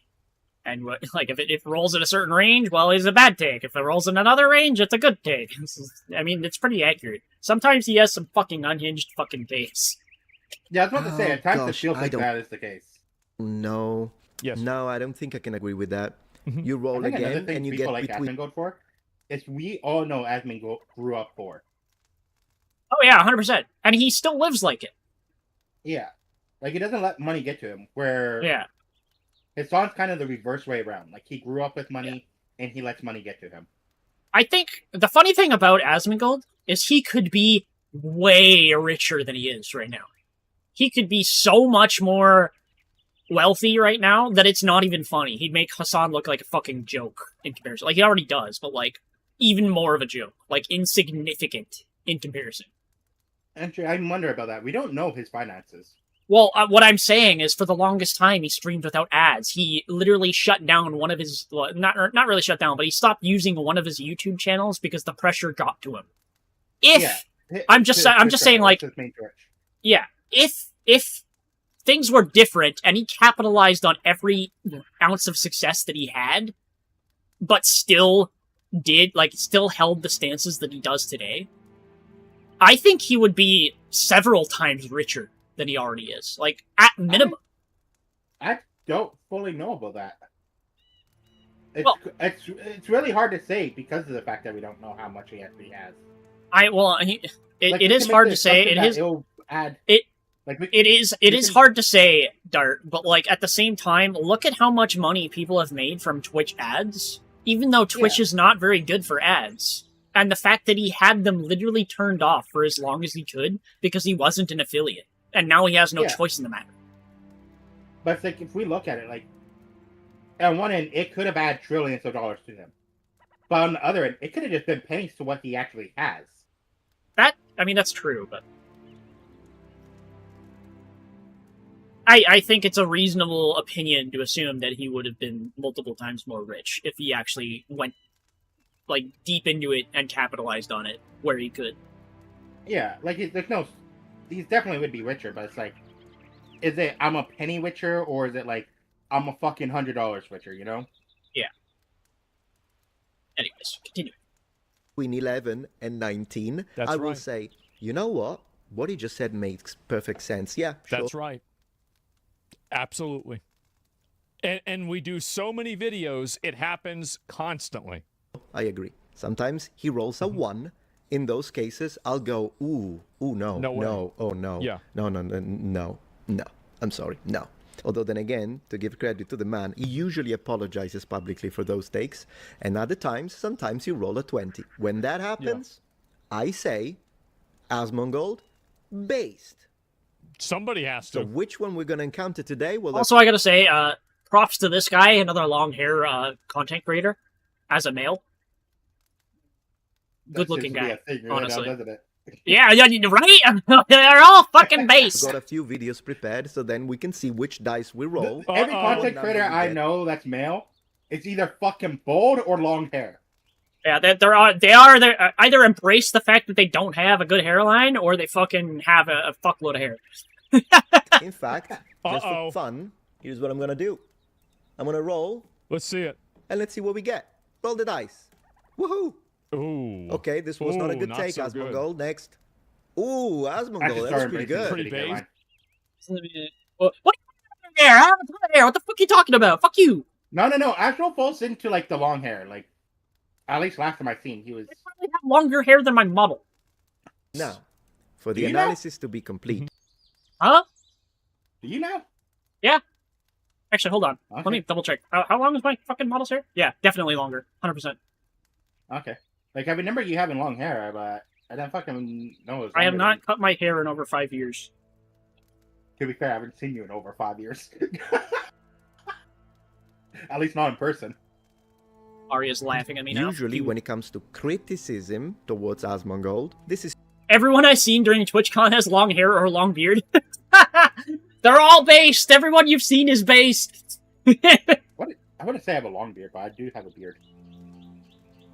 Twofold. On one side, people say it's a React channel, and then we can go into the legal and moral analysis of this section. And then on the other side, there is the accusation of Asmongold being a right-wing grifter. Not my hair, my facial hair. So, how about we deconstruct these, and I'll share with you my honest opinion on all of these. When we talk about React channel... What? This weekend or something, and go for like a full haircut. I have a razor that I haven't used. Like a fucking, actual shaver kind of thing, where I can maintain a certain length. I've never used it. I bought it for that purpose, and I haven't even tried. I'm gonna be honest about buying a Manscaped thing. That's fair. With you, I occasionally do React videos myself. I think I would probably go with the shoe on head advertisement of Henson shaving or whatever. Fair. I'd probably try that one. It's lazy content. Also, I feel it's like short hair easiest type of content that a creator depending can on make. where you are in the world, short hair isn't as common anymore. I think it's more common than long hair in general for guys. However, long hair is becoming more common and more mainstream because of a lot of things.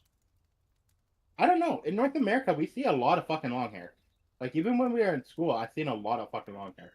most of the guys I see like on my way to work and on my way back and everywhere in between have short hair for the most part. There are a couple exceptions. Most of them have short hair.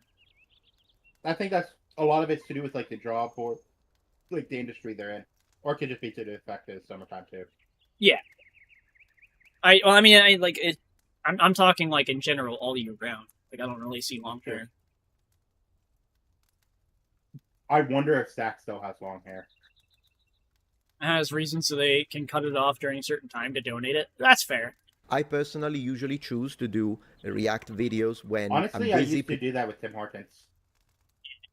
preparing something more research that requires time, and there is a certain level of production value. Those take time. So in the meantime, I'll produce a couple of fillers that are React videos. I try to provide commentary. React video is hold on. Actually, I need to go back. I feel like I missed a bunch because of what we're talking about. Ooh, Asmongold, that was pretty good. Pretty base. Now, for the analysis to be complete, usually when it comes to criticism towards Asmongold, this is twofold. On one side, people say he's a React channel. Yes. And then we can go into he is kind of a React channel. Asmongold is a React channel, but he also does gaming content. But the thing is like his reacts are not as lazy as other people's reacts because he adds a lot of value to it in his own commentary. There's a lot to be said about being a React channel and like all you really say is like, yes, based, true, facts, blah blah blah, and then that's it. You only added like 30 seconds to the video and that's it.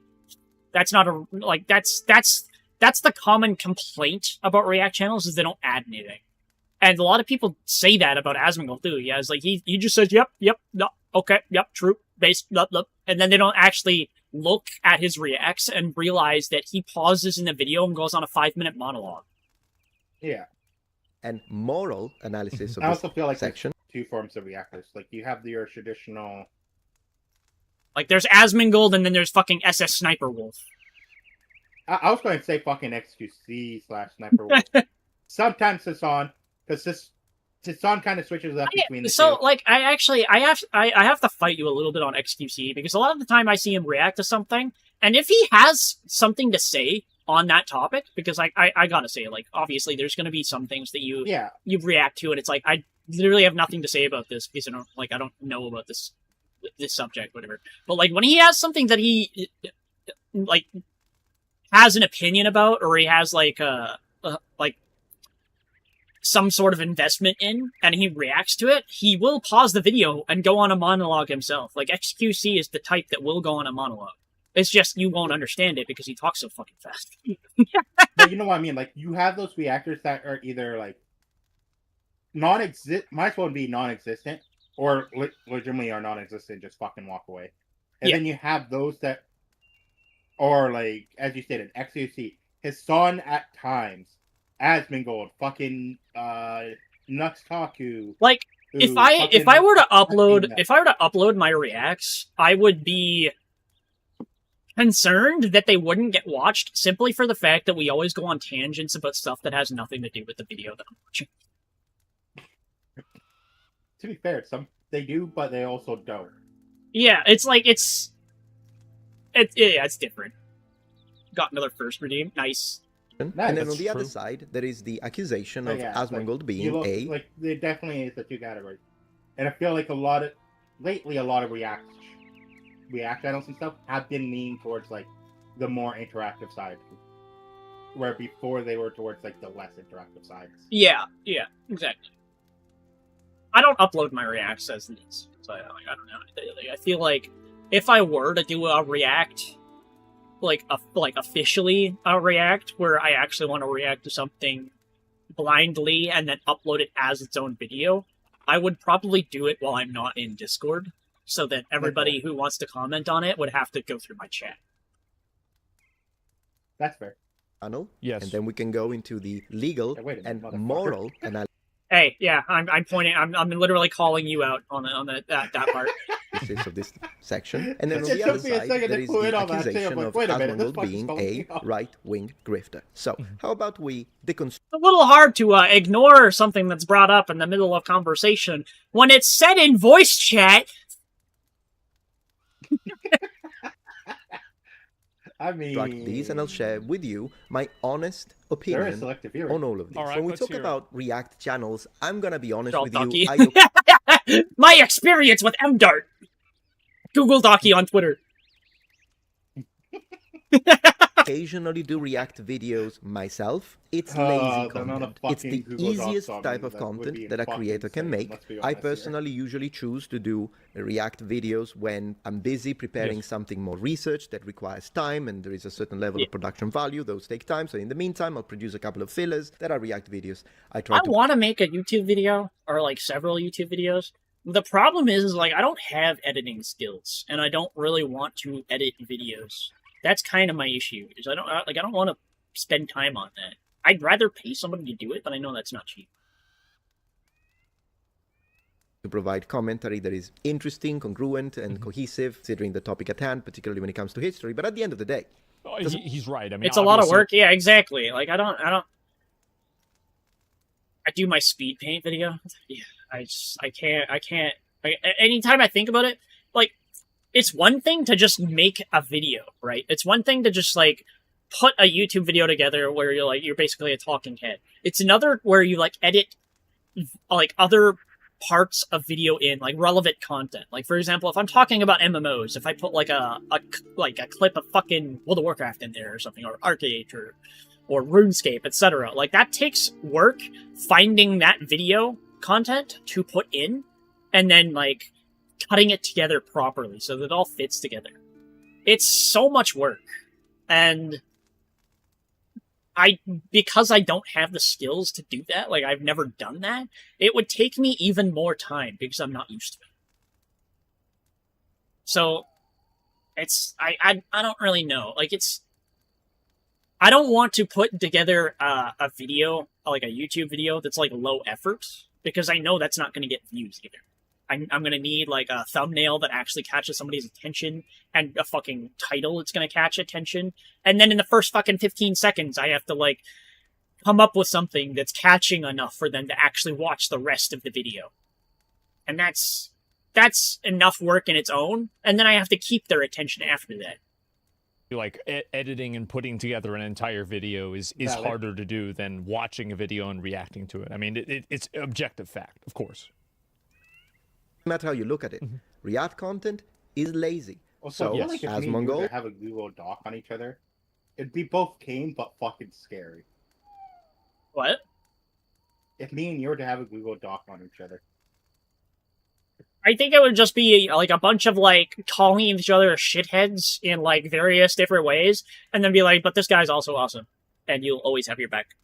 Well, no, because here's what I'm thinking. Like, if we made a Google Doc to actually like target and hurt each other instead of like in a joking way, we would not be able to like really go, oh, this person was an asshole to me, or these are my experience with them.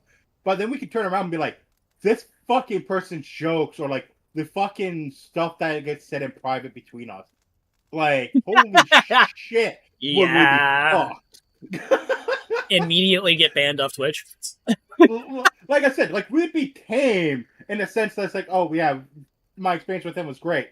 That being said, the amount of shit that goes on in the background between us that gets stated in fucking jokes and all that shit. Looking annoyed because the person next to them won't stop banging the desk. Since his channel is mostly React, compared to channels that do full production and research, is lazy. He still puts... See, there are people that do YouTube videos that are like, they take so much work and they're like an hour long. They have so much editing and stuff done to them. I think Shoe on Head is a good example of this. Yeah. Those videos probably take a long time to put together. Like, I'm talking probably like a whole month of like... Doesn't she only upload like once a month? Probably. But she also gets a lot of views, to be fair. She can afford to do that. And she puts a lot of work in each upload, so it's worth it. Like, it's not like you're getting slop content. She's actually, like, she makes it pretty fucking entertaining. So people actually do want to watch it. I'd say she only uploads once a month, but it's like, she probably uploads more than that.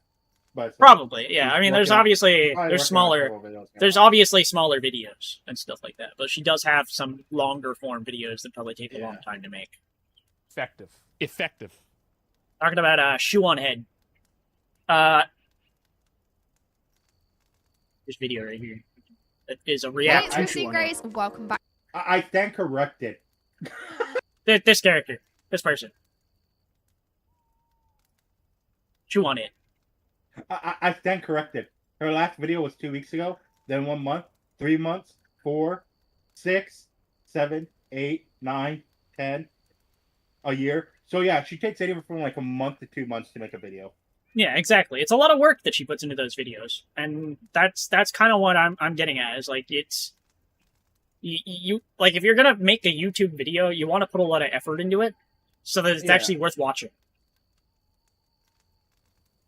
Not lazy. Yeah, she actually does a lot of research. It's a lot of work in it because I imagine he's live for a monumental amount of hours. I think if I had the like if I knew I had the skills to like edit a video together like that, maybe I'd do it. Like maybe that's what I'll try. Is I'll try like figuring out the editing, and I'll spend like a long time editing one big video together, and then put it like on YouTube, and then do the same for another video, maybe in like the same series, like talking about like MMO stuff, like crafting and fucking like stuff like that, like RPG systems that I feel like are done incorrectly and stuff. Like maybe I can make a video on like each individual topic and just go into detail about it, give examples, etc., put the work in, and then see if that actually gets views. Funny moments when we do fucking Lethal Company and shit. I mean, well, that's different, but yeah, I think I'd probably separate it by channel and have to make multiple channels for that. But yeah, I wouldn't want to put like low effort stuff in, because my YouTube right now is all low effort shit. It's just like it's my VODs and my fucking shorts and old videos from before I was a VTuber that never really have my face on them, so it doesn't matter. Either way, you ain't seeing the real me, bitch. So comparatively, he's lazy, but I think he would accept that. At least from what I understand, he would say, "Yeah, sure, I'm lazy." Yeah, sure. I think if you look in Cerise's Discord, I probably have a face picture somewhere, but I don't remember where it would be. It's in some channel over there, I think. I'm lazy. So it's either that or Suki's. I don't remember which. So compared to other there are some people that can see what you look like. For example, Batgirl. Because Batgirl has me on certain areas like Facebook, where I have you on Facebook. Yeah. So if she really wanted, she could date. And that's the part where I fear is, it's because of the fact that we have each other on Facebook from knowing each other for so long. I might have... Let me double check here before I actually fully say... Oh goddamn it, I have to log in. Fuck you. I know Arya has seen me when I was younger.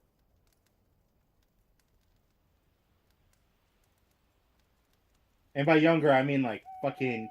She's seen pictures of me from like 10 to 20 years ago. Anyways, can you load?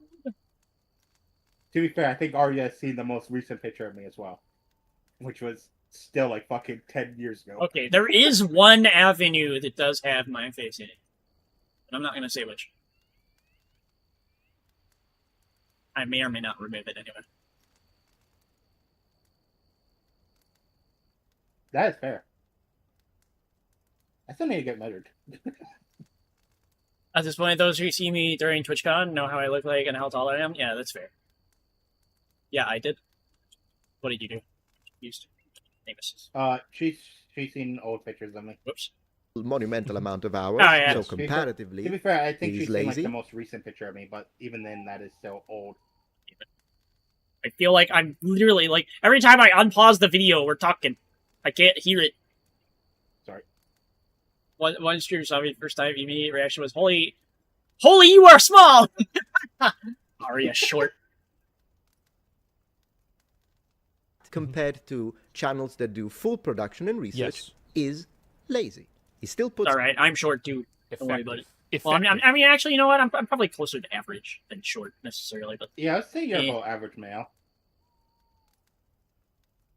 Which is like I'm not 6 foot, but I'm like 5'7".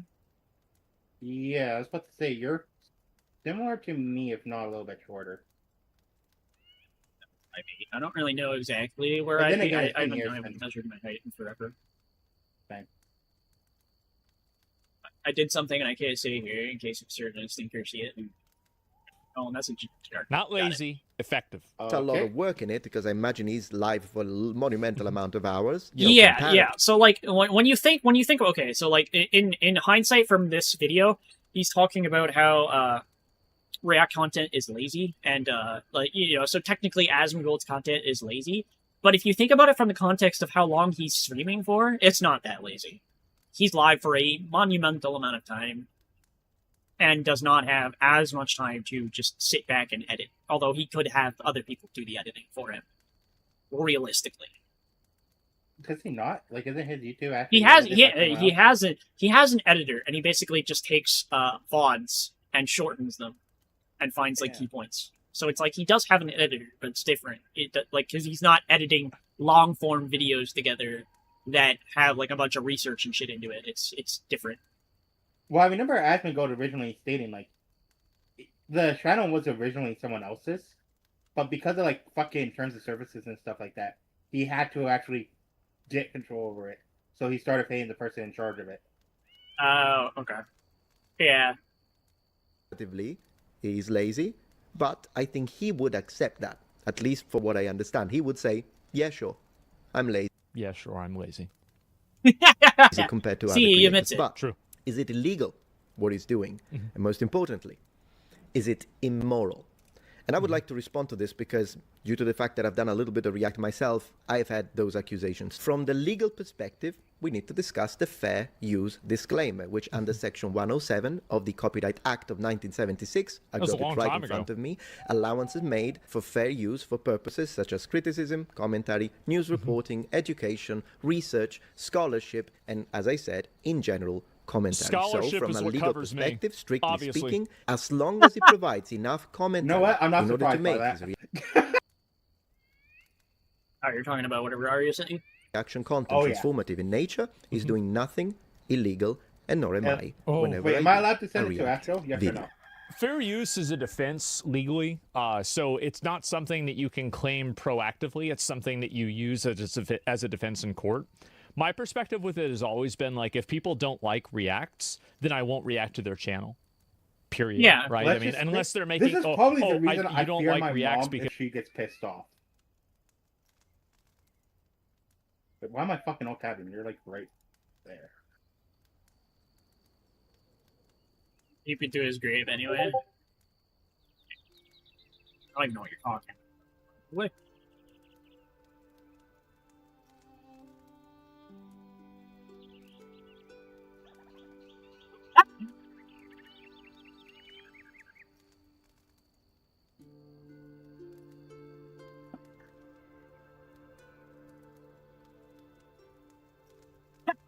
Okay, that's funny. I love that. That's hilarious.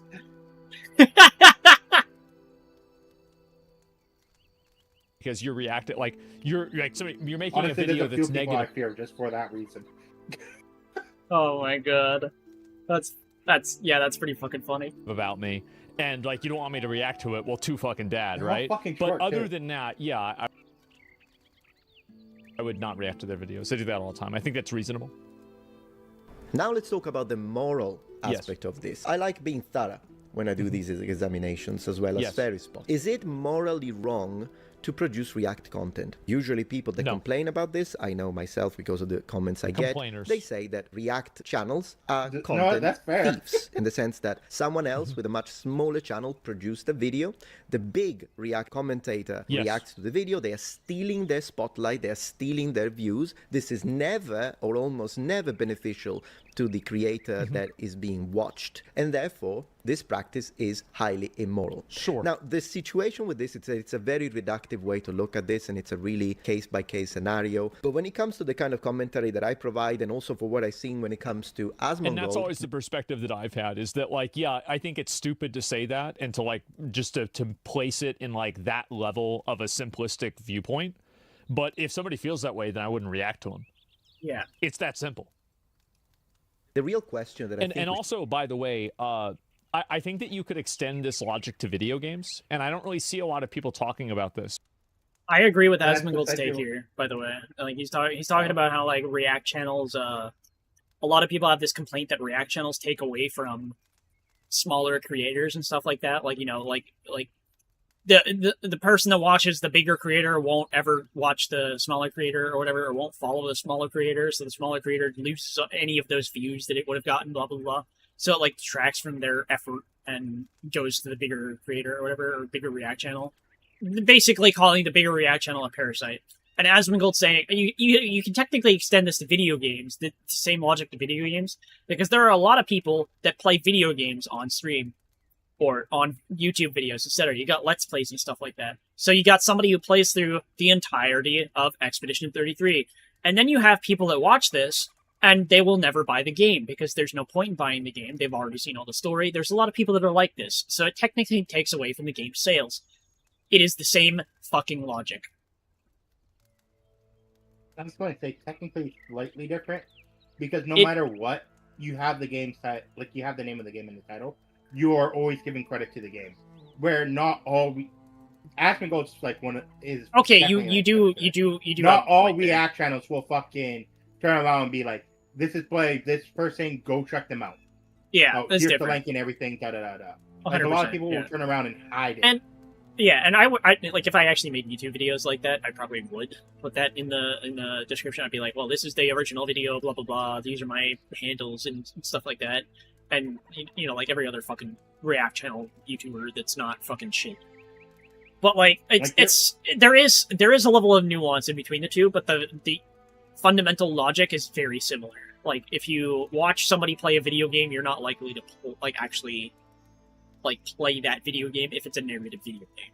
If it's fun to play and it's like it has nothing to do with the narrative, then you're just giving it attention and people will buy it for that reason.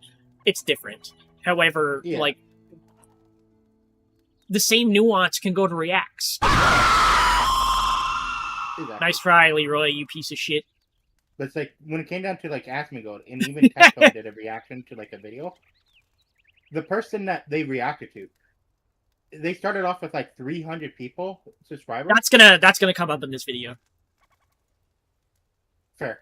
Yeah. And then like gained like so many fucking subscribers just because Asmongold turned around. I think that's the argument he's about to bring up. But if a person plays a video game, they're probably putting in less effort than a person who made the video game, or the entire team of people who made the video game. So in the same way that I think reacting to a video is, in a way, like kind Asmongold is also using the argument of effort. Like the person who made the video game is most likely putting in more effort to make the video game than the person is playing it.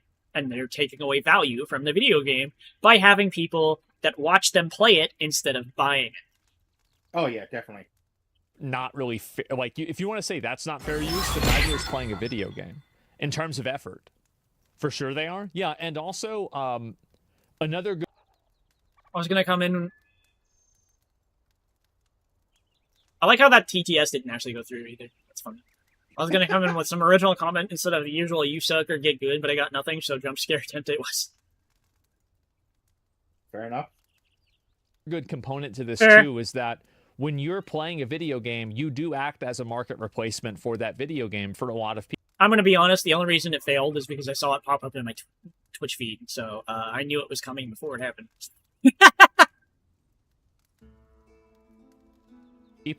There are a lot of people who watch a video about a video game and then choose not to buy.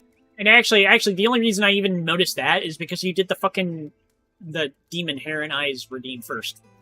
I was not paying attention to it before that, and then I was paying attention, and you did the jump scare, and I was like, oh. The video game themselves, because they already got their experience through watching somebody else.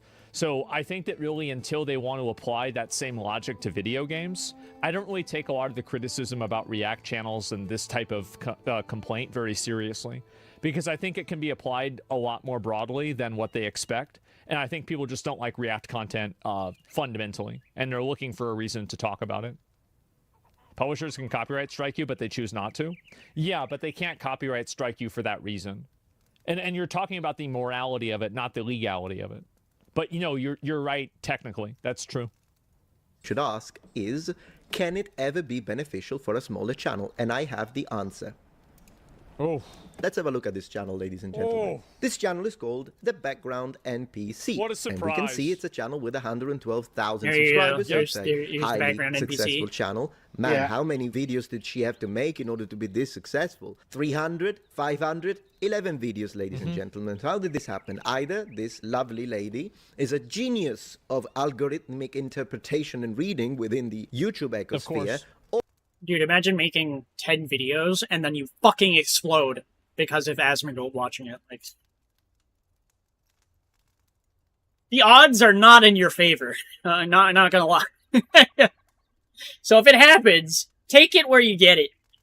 or we actually see what happened, which is the man himself reacted to one of her videos. When he reacted to her, she had 300 subscribers. When did he react? Freaking... More like they bought... What the fuck do you mean they bought views? Asmongold watched her videos, and it went from... Like, she went from 300 subscribers to 112,000.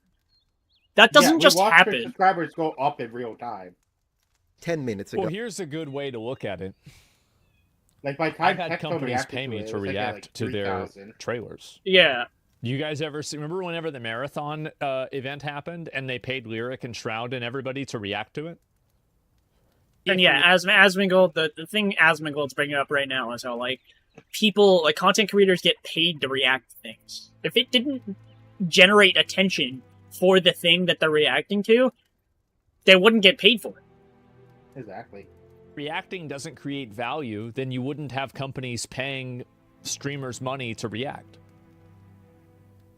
It obviously creates value. That's why they're paying money. Like, it's... I mean, there it is, right? I mean, because, like, everybody... Like, you're talking about, like, theoreticals and, like, all these, like, hypotheticals and everything. But whenever you get down to brass tacks, where are people putting their money? If people are paying for reacts, that means that they're valuable. So she went from 300 subscribers to 112,000 subscribers, and deservingly so. She's a lovely content creator. I think she makes really nice videos, and now she's got a career. So, and what I want to say about this is that we're going to watch, by the way, various videos. We're going to watch this, but I think she's really nice. So you should go and check it out. Not that I have the same level of influence in any way, shape or form, of course, but I would like to encourage you because I think she's really nice as a content creator. There she is. Sure. And do you think she is going to complain about content theft? How many views did she get in the original video? I don't know, but I don't think she's going to have a problem with that. In fact, I watched her reaction and she was very grateful. Sure. So in this case, this happened. You could say, yeah, but does this ever happen? Well, Penguin Zero, 16 million subscribers. His career was ignited because a bigger channel reacted to one of his videos. There's a lot of people who, like, I've reacted to their videos and it's gotten people to watch them, for sure. Same with streamers. I mean, it's common sense, of course. Dude, like, it depends on who, like, how he's reacting, but, like, when a streamer reacts to a video, if they're really positive about the video and they spam it in chat and they fucking, like they put it in the fucking description and stuff like that, and they're really positive about that channel is going to get a lot more attention than if they react to a channel and they're shitting on it. And they, like, don't care to, like, promote it or anything. It's completely different. However, like, when a channel like Asmongold is really positive about a video and he spams it in chat, it fucking explodes overnight. Oh, big time. This happens. Videos, Jacksepticeye, 30 million. And like, it's because a lot of people that will watch content like that, they use it as a filter. Because, like, they'll be like, oh, this person is pretty reasonable and nuanced. And then they'll go and subscribe to that channel, they'll see new videos by that person, and it's like, it's all really good content. Until it's not, because obviously, like, you know, there's still room for, like, one video to turn from like a good thing to, like, maybe they have another video and it's about politics and they have a shitty opinion or something like that. Obviously, there's room for that to happen, but there's room for that for everybody. Even Asmongold, to be honest.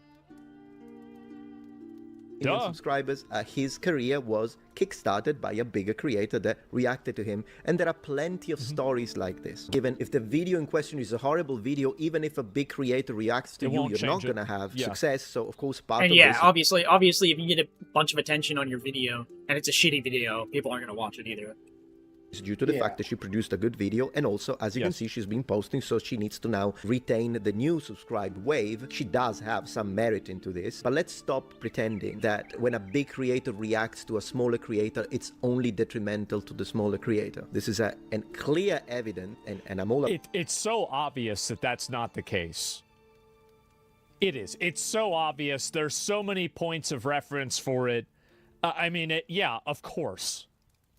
About the fact that she absolutely benefited enormous, and I'm happy for her. Look at the views. She gets more views than me, and I'm so happy for it. In fact, I'll start watching and you know what? I'm just going to subscribe to her right now, and I suggest you to go and check her out because I think she deserves it. I'm very happy that she got... Look at this.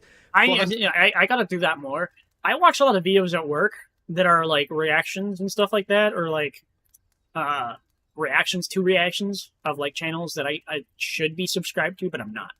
I really need to get into that and subscribe to some of those channels that I want to see content for more, because I don't really get that content on my page sometimes. I'll open up my YouTube and it'll always be the same few people, and I'll only see the content that I would have watched if somebody else like Asmongold reacts to it again. That's kind of my own fault, but yeah, it's because a lot of the time I'm not actively on my phone. I just I will scroll the list and be like, add to playlist, add to playlist, add to playlist, add to playlist, and then I'll fucking lock my phone or leave it on a table on the charger and then just fucking go and do the rest of my job while the video plays in the background. And I've got 2 hours of uninterrupted content to listen to. 100,000 views. I have trouble getting 400. I do sometimes, but it's not easy for me to get 400,000 views. You just got 400,000 views in 6 days. That's phenomenal. About me. It's also the only reason I keep up with a lot of Asmongold videos, because I can literally just listen to them in the background while I'm working for 8 hours. Happy for her. Now let's address the other accusation. Is E a right-wing grifter? Now this is a situation that is a little bit actually, speaking difficult for me. Keeping up. Hold on, what? Asmongold TV? Yeah, okay. So, how many of these videos have I actually watched? None of the recent ones. You a lot more than me. So you say. I have not seen any of the recent ones. I've seen this one, this one, this one, this one, this one, this one, this one. Yeah, it really depends on his content. There's a lot of stuff I won't even click on because I'm not interested. A lot of this I probably won't watch, but is it cool to hate technology now? I'll probably listen to this one at work at some point. Everything else, I don't give a shit. This is all politics. What? I don't give a shit. I won't watch any of that. I say you watch a lot more than me, mainly because of the fact that most times I'm watching Asmongold, and it's because you sent me something, or via Tectone. That's fair. Me to express without getting annoyed. Twitter's not gonna like this one. Lately, I've probably watched more Tectone videos than I have Asmongold.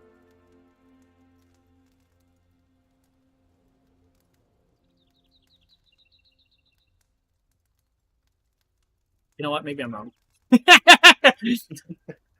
I thought I watched more. I guess it's because he makes so many fucking videos that I don't react to all of them. Okay, yeah.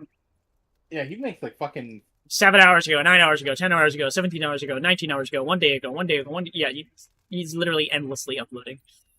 I've expressed millions of if you actually watch his live stream, he's making those videos in the middle of the live stream. Yeah, I know. He probably, I think he does what I thought of doing after I watched him, is setting markers, stream markers, and being well, this is where this video starts and this is where this video ends, kind of thing. I haven't used that yet, but that's kind of what I assume he's probably doing. Now let's address the other accusation. Is E a right-wing grifter? Now this is a situation that is a little difficult for me to express without getting annoyed. Twitter's because not gonna like this oftentimes, one. even though I've expressed millions of times that all I care about is the truth, I am a very moderate individual politically. I'm not a hateful individual. I don't like extremists. Still, whenever I make a video, and if the evidence that I'm providing doesn't confirm biases on either side, people get mad. So when I make a video and it upsets people on the left, they call me right-wing grifter. grifter. There are plenty of videos on the tube that call me a right-wing grifter. Yes. And then when I make a video that upsets people on the right, they call me woke. So I'm... No, you! Suki Stinky. Anyway, what are you up to, Suki? What are you doing? Either the... If you're being called woke and a right-wing grifter, you're making the right calls. Yeah. Like Asmongold, literally. If you're being called woke and a right-wing grifter, you're making the right calls. Probably true. If you're hated by both sides, you're probably the most reasonable person in the room. Because both of the groups of people that scream that stuff are usually radicalized, disconnected from reality retards. Voltatron on a Monday and the Meta Chud on a Tuesday, which is logically impossible, or I think people are getting a little easily offended. What they do is that they use the word grifter to describe that in fact insult simply someone who disagrees with them. But what about the idea it's the same. The grifter like argument is the same as people calling other people Nazis. It's literally a meaningless word. Grifting is that grifting is being disingenuous and dishonest. I feel like don't know why a people lot of words have lost their meaning over the last couple of years, just because of how much say that about me when I've had a 10-year history of being retarded for free. Like, you can call me an asshole, you can say I'm bad, but to say I'm doing it, I'm faking it. I mean, I've been method acting this my whole life. That's a lot. Well, first of all, let's divide it. Is he right-wing? Now, I know that some of you will say, oh, absolutely, he's right-wing. And then there will be people that say, no, he's a lefty. When I read these comments, I know that people that call him right-wing are probably lefties, and people that call him left-wing are probably right-wingers. Man, I like this video a lot. That's exactly right. 100%. The reality is, for what I've seen so far, and as I say, I'm trying to be fair, I think he is very right-leaning when it comes to his positions concerning the culture war within the gaming space. True. That's what I would say. But I've also heard him say things that no conservative would ever say. So I personally think his takes are mixed. Perhaps we could describe him right-leaning, but he's definitely not as right-wing as a Matt Walsh. I think we can agree with that. But is he a grifter? Well, how about we look at the definition of grifter, since I like... People aren't going to like this. being thorough. Grift. They hate the dictionary, bro. They hate this. Yeah, this is not... Dude, you pull up a dictionary definition of a word that people are using incorrectly, and they'll be like, well, the definition has changed because of the internet phenomenon of social environment and blah, blah, blah. And just basically spewing bullshit out of their mouth to try and justify their bullshit definition of their fucking word. They're not going to like this one. Here we go. Ways of getting money when dishonestly. They tell me that I'm like, okay, so then this was also changed. And I'll just think of like the most fucking offensive thing I can think of. Exactly. Without going, like, I'm not going to say, oh, the N-word's meaning has changed. I was literally just thinking, I was like, wow, with that argument, I could literally say the N-word means fucking you're gay or something. Well, technically the N-word just means black. But that being said, historical context and everything. Yeah, it's just it's so stupid. People will always twist words to mean something that they're not, and then fucking try to justify it later. Of tricking someone. Yeah. Is he getting money dishonestly? No. A grifter is a con artist, someone who obtains money by swindling or tricking others. Is he tricking? It's just like certain words. You know, actually, the kind of person that's going to call Asmongold a grifter is probably closer to being a grifter themselves than Asmongold ever is. Cough is on. Exactly. No. Someone who gets money dishonestly by tricking people, I'm going to say no. Now, within the modern political space, they just make this up to say the only reason why people use this word is so they can invalidate another person's opinion. Exactly. They're trying to make their opinion seem like it's inauthentic so they don't have to engage with it. That's the reason they create this term. Doesn't always mean fraud, because I think this definition does not fit Asmongold. I'm trying to be honest here. He's clickbaity, occasionally I am too, but not fraud. So sometimes in the political space these days, particularly within the culture war, people use it to mean a person of online presence that uses political topics that they know will go viral in order to make a profit. Problem is that in my opinion, and this is just my opinion... What do you think the news does? Do you think the news... Oh my god, what the fuck? News reports on things that nobody cares about? No, the news isn't reporting about a cat getting stuck in a tree in Wisconsin. They're reporting about a bomb going off. Because more people care. Opinion. This only applies to people that do this, but they don't actually believe and are not being authentic. That's my personal idea of grifting, since in the original word, at least etymologically speaking, a certain level of trickery has to be present. If you don't believe in it, and you're just making these videos because you know they will make you money in order to pander to your audience, and then once you get enough money, you forget about your audience, you go to an island and change name, then yeah, you're a political grifter, left or right. But when you do believe in this, and it does appear, to me at least, he seems to be authentic. So if you're genuine, what you could say, because I know people in my audience, some are right-wing, some are left-wing. If you are left-wing, you can easily say, hey, I disagree with his takes. Because, yeah, those takes might be right-wing from your position. Sure. But calling him a grifter, it's inappropriate simply because, for me, in order to be grifting, the person should be unauthentic. And that's my opinion. Feel free, of course. You can just look at, like, I made videos about Gamergate 10 years ago. Like, I mean, literally, we talking about 10 years ago. I mean, I've been going in on this for a while. To agree or disagree. Watch a few videos. The videos that I've prepared today for you, that I would like to review when I appear on camera again, in 3, 2, 1. Muppet is back. Oh, no, wrong. Muppet is back. No, wrong. Goodness gracious, what's what is this? Technical difficulties. It's fucked up. There we go, I'm back. Hey, good to see you. Streaming's hard. So yeah, we're gonna review I want to see his take on Dragon Age Veilguard. Let's see what he has to say about Dragon Age the Veilguard, because maybe he'll get more political about it. People are bringing up that he looks like Esfin. I can see it, but also at the same time, no. A very moderate individual. There might be some things when I'm like, I don't know if he's stepping up. Let's see. I don't know if he's a fan or a hater. He's just watching. He's just giving his opinion. You don't have to be a fan or a hater. No, it's not a big deal. Like, that's like internet fanboy mentality. It's just watching my videos and talking about it. It's not a big deal. Minutes and 30 seconds clip, so we're gonna go through this one quickly, guys. I would be more than happy to do a collab, Chris, absolutely, with Asmongold, 100%. Oh boy. And a lot of people that have given extremely positive and favorable reviews to a game. Bunch of liars. That has received a tremendous amount of criticism. Yeah, they are. Dragon Age the Veilguard is a triumphant return to form. Without a doubt, a return to form for BioWare. Return to form! Return to form. Form meaning Dragon Age. Form meaning Dragon Age Origins. So he knows about it. So it's even getting him mad. If you don't know what Dragon Age Origins is, you will not be able to understand the depth You're getting him of mad. the absurdity of this statement. Return to form. It's insane. Return to form! Return to form! Dragon Age the Veilguard review. 9. Let's go. So, there's a reason YouTube got rid of dislikes. Oh.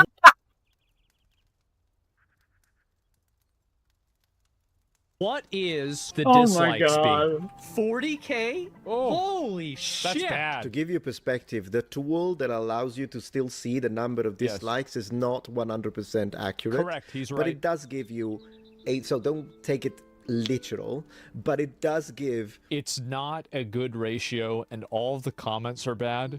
I think that you can come to the conclusion that the video was not very well received. An overall fair analysis from when it comes to the data. It's a trend. Of the ball range of... It's an estimate. Still, I can see that. I forgot to add my dislike. I'll add it later. I clicked on the video merely for the comment section. If you ever feel useless, remember that this channel exists. No base. This isn't a review, it's sponsored content. That's fucked up. Oh, that's wild. I'd lied better. See, he loves it. You clearly find talking about dragons boring. What? How? Who doesn't like dragons?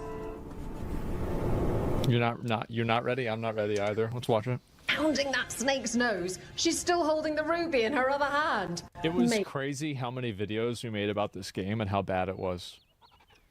It's actually insane whenever I go back and think about it. Same with Assassin's Creed Shadows. I'm actually almost sad that these games aren't coming out anymore because they were such good content. Because panties, I was so proud. Oh, Ah, shit. They're still holding it. Sorry. what are you doing? Pulling a barb. Oh, okay. Bad blood among your crew's not good for morale. I remember but there's not this. always time for big, drawn-out apologies. Yep. So when one of us screws up and we know we've screwed up, we do a quick 10 to put it right. Pulling a... I will say that looking at her, she's still hot. Now, like, the narrative and, like, her doing push-ups, I love how, like, I'm not even talking about the dialogue. It's got nothing to fucking do with the dialogue. I'm not even listening. It's just stupid. There's no dialogue to talk about. The dialogue's shit. Dialogue's been shit.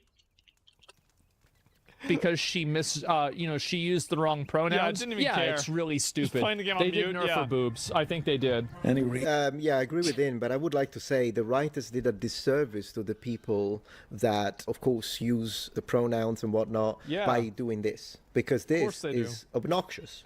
So the reality is, in my opinion, is that... I actually think the most ironic part of Dragon Age Thailguard and how people are trying to, like, defend it with the, like that the woke crowd is trying to defend it, being like, well, this is representation, blah, blah, blah, blah, blah. You should enjoy this game, blah, blah, blah. Eat it up, even though it's slop, blah, blah, blah. You're literally defending something that is giving you a very shitty representation that nobody likes. You should be shitting on this more than anybody else. Exactly. Even the writers, they did it. I'm sorry, because but if the they character needed makes to the crowd own... look bad, I'm not going to fucking respect that character. Exactly. That's the thing. It's like, if the character's insufferable and is giving a group of people, like a label, basically, a very bad reputation, then the person, or like the kind of people that fall under that label should be the ones shitting on it the hardest. The freaking shots. I'll give you examples of some characters done really well for representation. Fucking Barrett from Final Fantasy VII and Lee from The Walking Dead.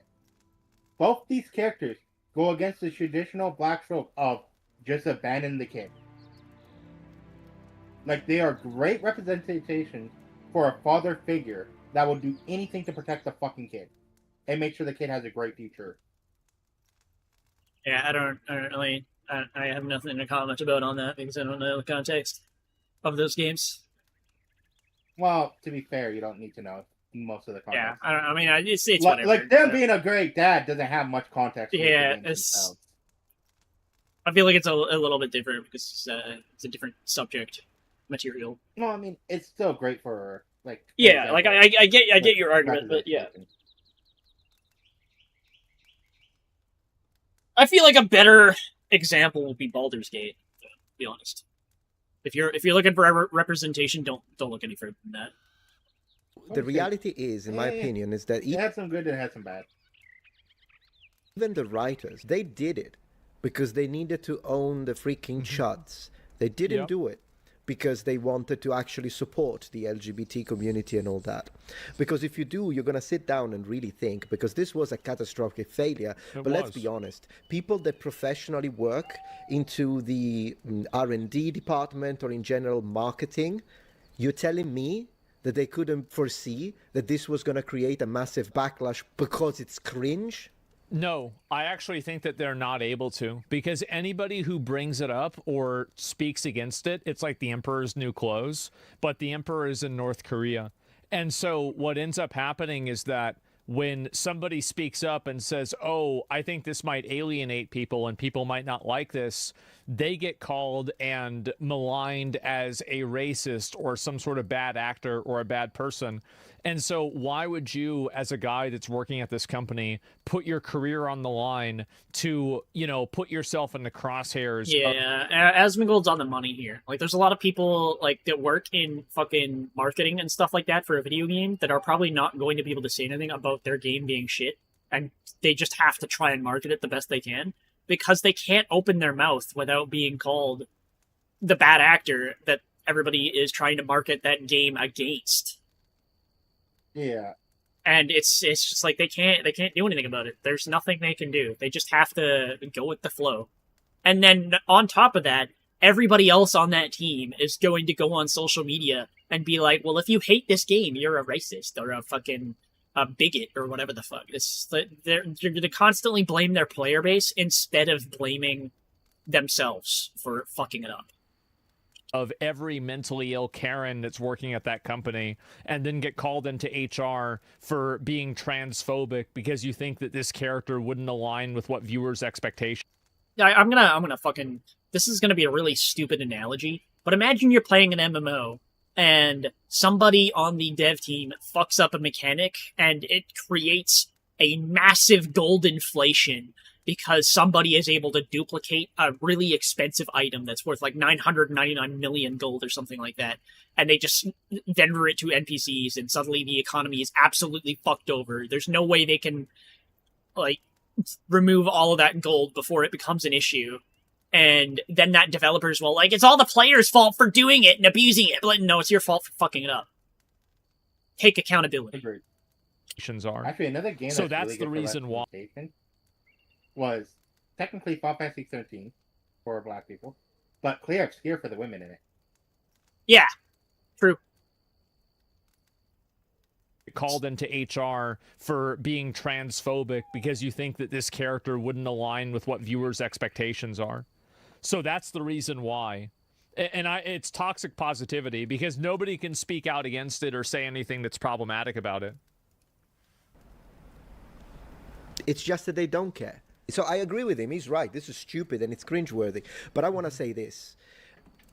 Reason you can't just apologize? Sometimes people say, oops, sorry, and hope that fixes it, but they just want to get the whole thing over with. But pulling a bath, you sweat a little. Makes you think about it a little more. Shows the other person you mean it. What if they mean it when they say they're sorry, though? And that's the other reason. Some people mess up and get all dramatic. They make it about them. Oh, you know, I did. That is a projection if I've ever seen one. Writer of this. You just made the entire franchise about yourself. Can we be honest about this? This is the reason why nobody likes them, and it's the reason why these games are dying. Yep. That is exactly right. What happened. Yeah, he's totally right. That is exactly what happened. I didn't mean it right. I'd never do that on purpose. They feel so bad about it that it's on everyone else to smooth it over and make them feel better. Oh, okay. Yes, some people might do that. Pulling a bar. Are you sure that them was the right pronoun and making them feel bad? You know. Did you ask? Did she ask or no? But yeah, this is the cringe fest, noble ones. This is a cringe fest. Puts it on the person who screwed up. They made the mess. They fix it. Done.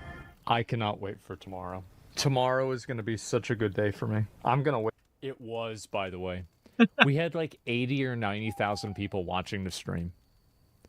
It was such a good day for me. It was an insanely good fucking day. One of the best days, in fact. What if I just cut this whole part out? Like this whole react and put it on YouTube. On a completely new channel. Just like an hour-long react to an Asmongold react. Wake up early. What's this dialogue? It's not dialogue. It's a sermon. Yeah. Based. True. So true. It is. He's absolutely right. 100%. If I put this on YouTube, it'd just be 3 people saying true, based, yep, real. I was expecting, by the way it was described. I guess 4, including you. Based. It's exactly what it is. Say that you're going 2 of us here. Indoctrinating sermon, in fact. It is. Well, I mean, it's me, is Asmongold, and the guy he's reacting to. It's a sermon. Oh, fair. Even if you agree with it, you could say it's a sermon. You could agree with it. I guess, yeah, I know my audience 3, is mixed. sometimes 4. Some people in the comments would be like, no, I'm left-leaning. Fine. You agree with it, but it's still a sermon. He's correct. He's right. At this point, someone who watches this and says, oh, Asmongold is a horrible, toxic individual, I think they're just saying it because they don't like that the guy has a different opinion. Batgirl's like awake by the sleep. They just don't like the fact that I'm saying Wait, something what? that...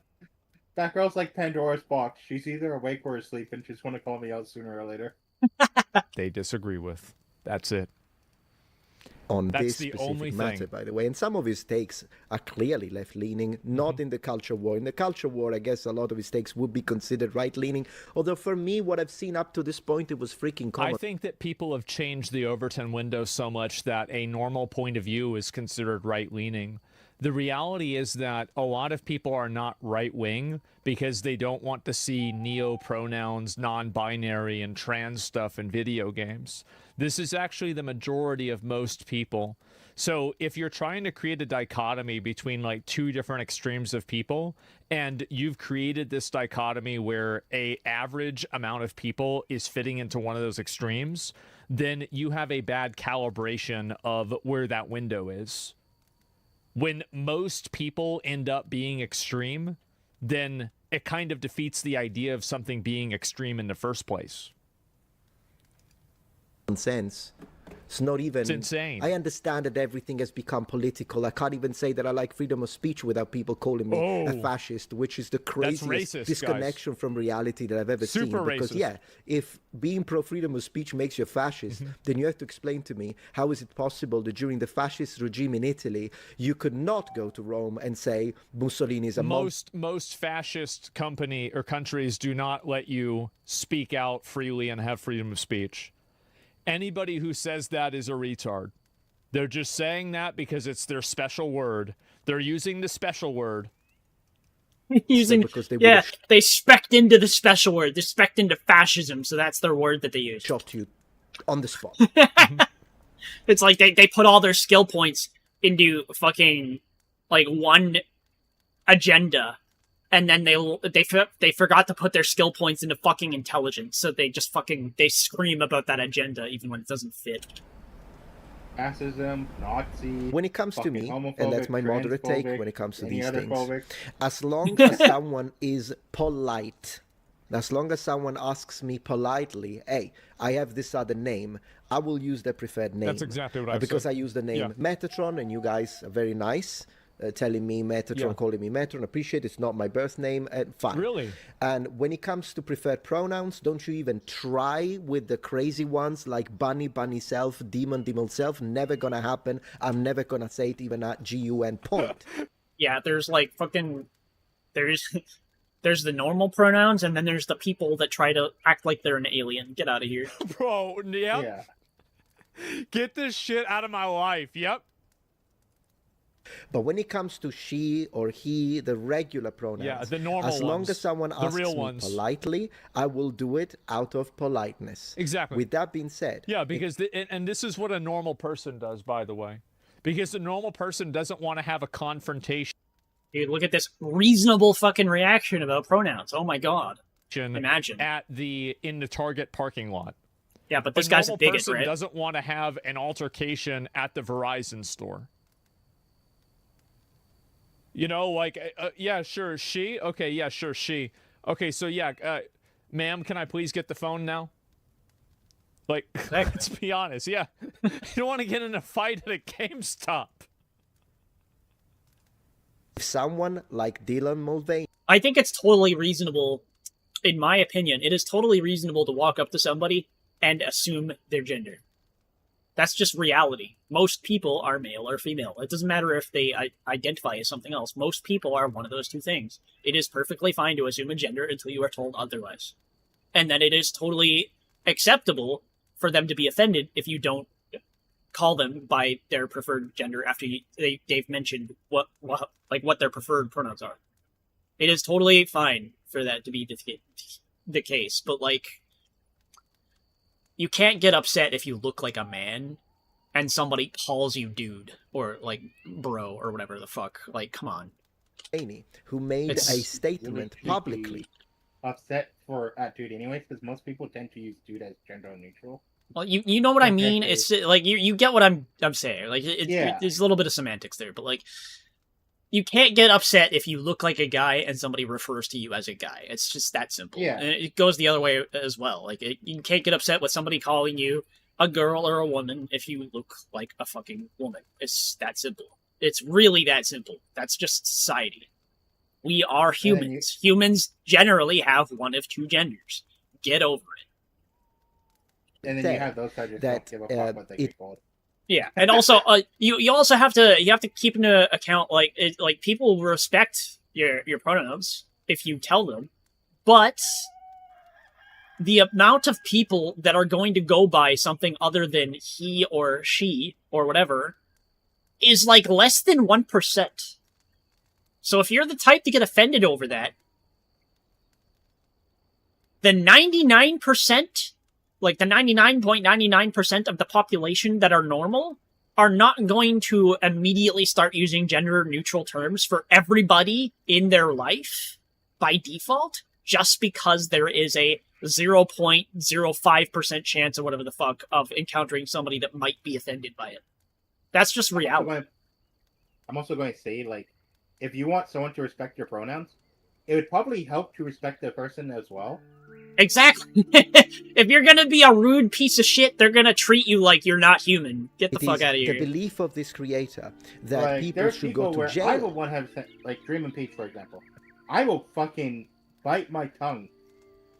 Like, I will always try to call them by the preferred pronouns. I will fucking always try to respect them because of the fact that they show respect towards me. Yeah, exactly. Then there's other fucking people out there, like my fucking sister and them. I have zero fucking respect for my sister. She has no respect for me. She never did, and I will never have respect for her. That's fair. Yep. You don't want to get in a fight at a GameStop. Someone like Dylan Mulvaney, who made a statement publicly, out of a half-hour video that we've made like an hour and a half. The belief of this creator that I don't know when people it should go to jail if they Probably don't use the preferred pronoun, then I will not use it on purpose, just to show a resistance against people who want to take away my freedom. Now, if you disagree with that, and you want to say, no, I don't want to use any preferred pronoun, that's your freedom. Yeah, you have freedom of speech. Instead go more left and you want to say, no, I use all pronouns, everything, bunny, vampire, self, whatever this is. And you can see this is the reasonable perspective that every normal person has, that it's totally okay for you to dictate what you choose to do, but it's problematic whenever you decide and dictate what I need to choose to do. You can clearly see this. Yeah, the second you are trying to use a moral high ground to grandstand and fucking try to like dictate what somebody can or can't say in regards to you, you have lost. Get the fuck out. You are getting booted out the door, and you can go take your opinion and bring it the hell with you because nobody gives a shit. Difference that he's creating. It's so obvious. Is your freedom as long as the freedom of the individual is not being taken away by a government that shouldn't have any business into what people say unless what they are saying leads to a crime. That's the only case in which within at least the United States Constitution where I live, speech is not protected. Government has no business in my freedom of expression. Why is that an expert level concept? You're a nice person. You're lovely. People don't understand it because they don't want to, because they want to tell you what to do. That's why. You're not one of those crazy activists, and you tell me, look, I actually have gender dysphoria, like clinically proven, and you want me to use your preferred pronoun, I'll do it because you're being nice and you're asking me nicely. Yeah. I look at the person. But if you're one of those who's going to be like, if you don't say it, you'll be cancelled, I'll say it to make a stand. I'll use the opposite pronoun in that case. Honestly, I feel like that was a really fair video. I do. I think that was a super fair video. Like, a lot of the stuff that he was talking about, yeah, I think he was very fair. What a good guy. And I think that a lot of people, you know, there's a lot of people that don't really give me a fair shake because I am, you know, a demon. And some people are not big fans of that. Hello, they don't really like that all too much. And so Intentions Metatron's pretty fair. Yeah, and so I was glad to see it. It's really nice. It was very fair, actually, it was. And so I do appreciate it abso-fucking-lutely. So yeah, it's a good thing. And there's a video. I've never watched one of his videos, Metatron. Oh, he's almost at 1 million subscribers. Holy shit. Holy, 983,000. God damn. Wait, did he make it over, actually? Hold on. 2001. And yeah, good guy. And I think that, again, you need more reasonable, well-intentioned, normal people out there on the internet. Darn it. And I was hoping. It. You truly believe that, a demon? There He's are at 987,000. Who, this is what they do. I'm not even kidding you. Just a minute.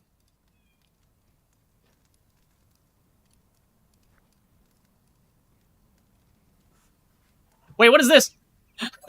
What is this? What is he doing? Yep.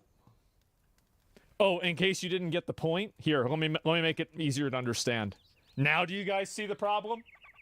Wow. Uh-oh. Yeah, he's summoning? Yeah, I learned how to make those in middle school. It's so stupid. I think people seem to forget is that FOS, I don't know what that acronym means. Being able to say literally, freedom of speech. Okay, it means being able to literally say anything. Is it always morally right? Of course not. Some people will always be assholes no matter what. And also, it doesn't, like, the thing people don't understand about freedom of speech is it does not give you the freedom to commit a crime. And sometimes crime falls under speech. You cannot, for example, say that you are going to kill a U.S. senator, for example. That's literally a crime. You can get arrested for that. And you can get questioned for that. Just get over yourself. That is not freedom of speech. That is terrorism. I was also going to say freedom of speech does not mean freedom from the consequences of that speech. Exactly. You can say whatever you want. Turn around and call someone the N-word if you want to. Now, if you get fucking beaten up or killed because of it, that's a fucking different story. Like, exactly. Like, for you can say whatever you want. But that doesn't mean something isn't going to happen to you for you saying that. It's just reasonable to assume that. Now it's a little different for example, from being in like China, where you literally can't speak against the government at all whatsoever, or you might disappear. Like that's not freedom, or Iran. That's not freedom of speech, for example. Like that's different. You can't even speak slightly bad against their government, or you get punished for it. That's a place where it's not freedom of speech, because, for obvious reasons, you're not free to say whatever you want. I was going to say, that's the case for, like, most Middle East areas. Now that I think about it. Yeah, that's true. I'm not going to say it is for Israel, but it wouldn't surprise me if it's the same for Israel. Yeah. Anyways.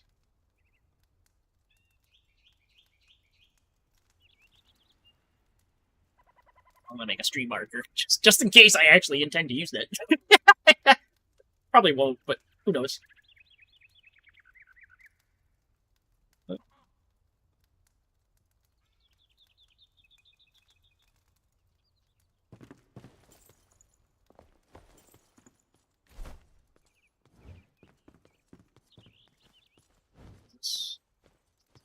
Anyways, I am going to be right back.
I didn't realize the motherfucker disappeared again.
I'm Vic. Welcome back. I missed some stuff in chat. Australians often think we have freedom of speech, but Australia has never included anything saying that. Also saying a lot of things here, even accidentally offending people, is now a criminal offense. Yeah, that sucks. That's also the same thing in Canada, actually. I wouldn't know. I'm not really paying attention to that too much. You'll be surprised what we can get arrested for out here. But then again, I feel like you say that. I don't think I would. Every area underneath the monarchy seems to have stricter laws, in a sense of speaking.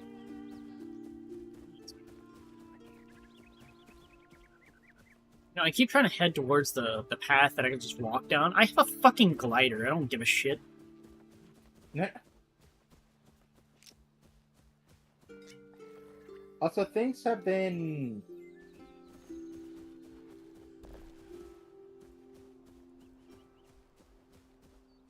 I've been there. I guess it's the elixir well. Good for the most part. I guess that's the best way to say it.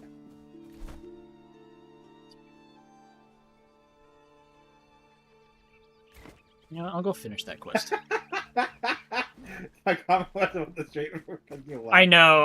I was ignoring it. Damn. I didn't see that, therefore it doesn't exist, right? You can't be insulted by what you don't acknowledge, right? I mean, technically you could.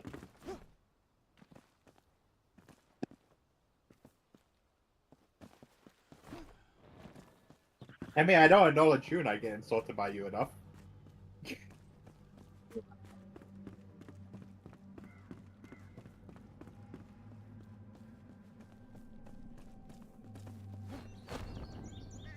Oh shit, that was almost real bad. You know, I was expecting some kind of comeback, instead he just fucking ignored it. Yep.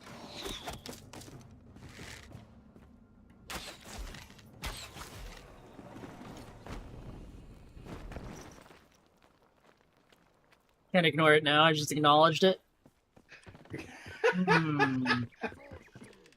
Huh.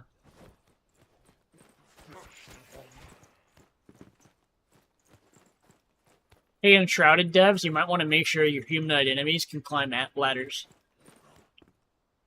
That's true. Just a thing that you might want to think about. Are you still eating food? No. I need to take that off.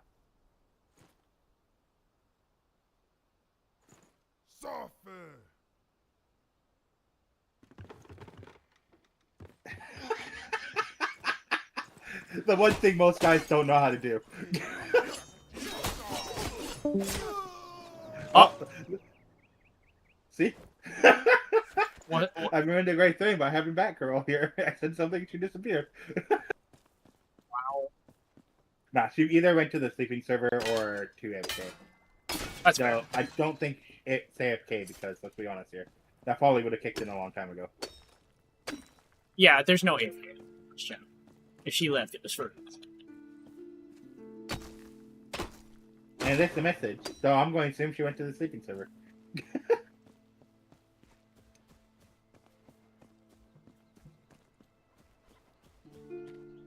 I personally feel like my streams are pretty low quality. I don't really... There's a lot I could do better. I'm not very professional. I feel like most streams are low quality per se. Yeah, like, I would love for it to be more professional, but, like, there's a lot that I don't have. Well, I feel like even a lot of professional streams are still low quality. Oh, yeah, for sure. Like, there's even professional streams. Can't deny that.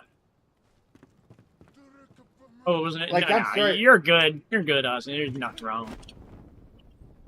No, it was that girl was just legitimately going to the sleeping server because she was getting tired. Yeah, we're probably being too loud.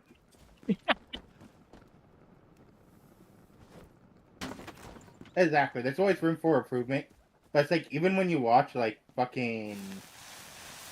like professional streamers like Asmongold and them. Like I still feel like the streams are low quality until it's like they do something that's like a fucking major ass collaboration event, you know? Yeah. Like that's the only time I feel like a stream is not actually low quality. Which, to be fair, is kind of one of the benefits of streams. It's the fact that it's like I think the main thing for me though is there's a lot of things that I don't have ready a lot of the time, or like I don't I'm not necessarily prepared to do. Fair enough.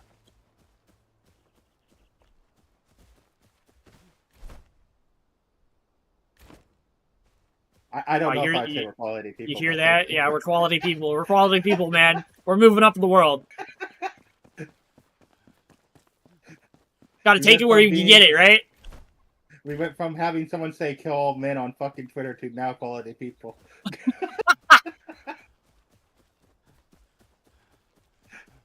God damn it. That's so funny. That's funny. Kill all men. Fucking post gets report. I didn't even report that one, actually. I reported a different one. I think the funniest thing is, I read that, and then I immediately opened their profile, and it's just, contradicting themselves. Dude, you can't make that shit up. It's so stupid. I pointed that out to them, too. I'm like, wait, you're saying kill all men, but your bio says you're a man? So, are you telling them to kill yourself? At that point, aren't you fucking endorsing suicide? Twice? Well, actually 3 times, because he reposted it, too. Yeah, there's spiders! You! The evil, annoying, poisonous ones from Minecraft? Maybe? They do glow green.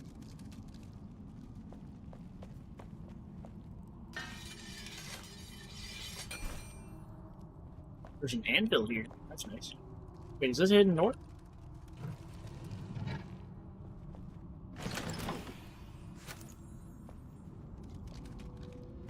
Nice, hidden chest.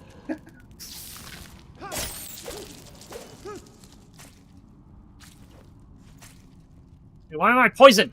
This bullshit. Because I fucked your girl.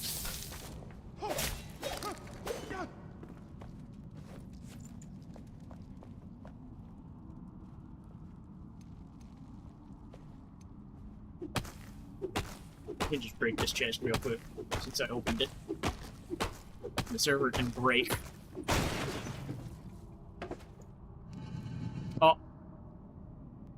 Okay, thank God I can open it from this side. That could have been bad.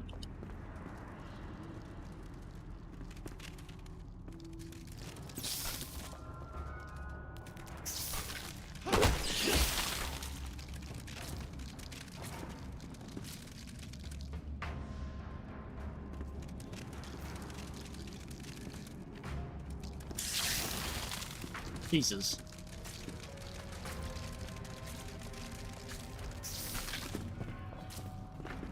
Oh, they're different spiders.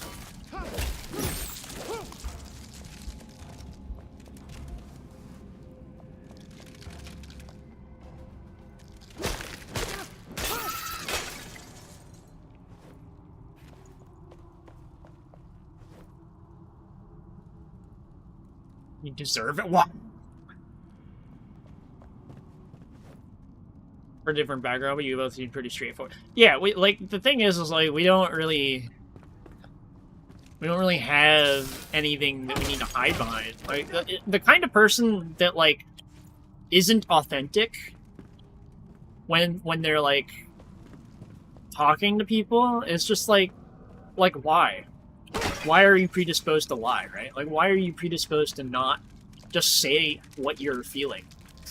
There has to be a reason behind that, right? And it's usually because they know it's not accepted. Right?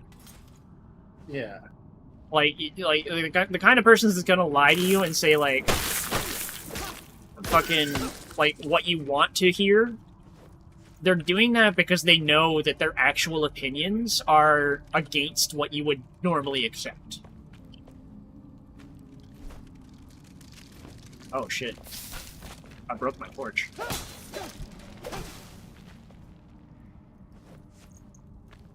I also follow the simple thing of, like, as long as both people are respectful to each other at the start, I will just completely be respectful of, like, what you want and who you are, as long as you're respectful of who I am and what I want.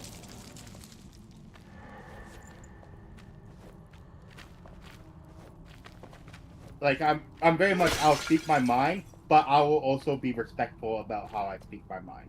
There are definitely some subjects that I don't talk about, specifically because I know I have opinions that differ from the norm, and that might be, like, seen as unhinged.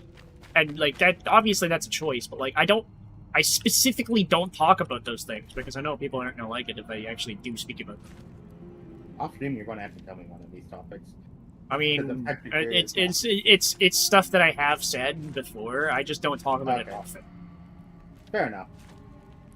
It's the kind of thing like that I will usually preface with like hot take, blah blah blah, and then I'll say something that I personally think is a hot take, and other people will be like, "Well, that's not a very hot take," and it's like, "Well, I think it is because there's a lot of people that would disagree with that." Well, that's the thing. We say a lot of people. People are like, oh, a lot of people care about this, or a lot of people care about that. And it's like, yeah, if you look at, like, as a base number, a lot of people care. If you look at it as, like, a percentage of the population, no one gives a fuck. Right. Like, yeah, millions of people can care about something, but that's millions out of billions. 100%. That's like for example, that Twitter post. I have like, you know what? Let me go look at it actually.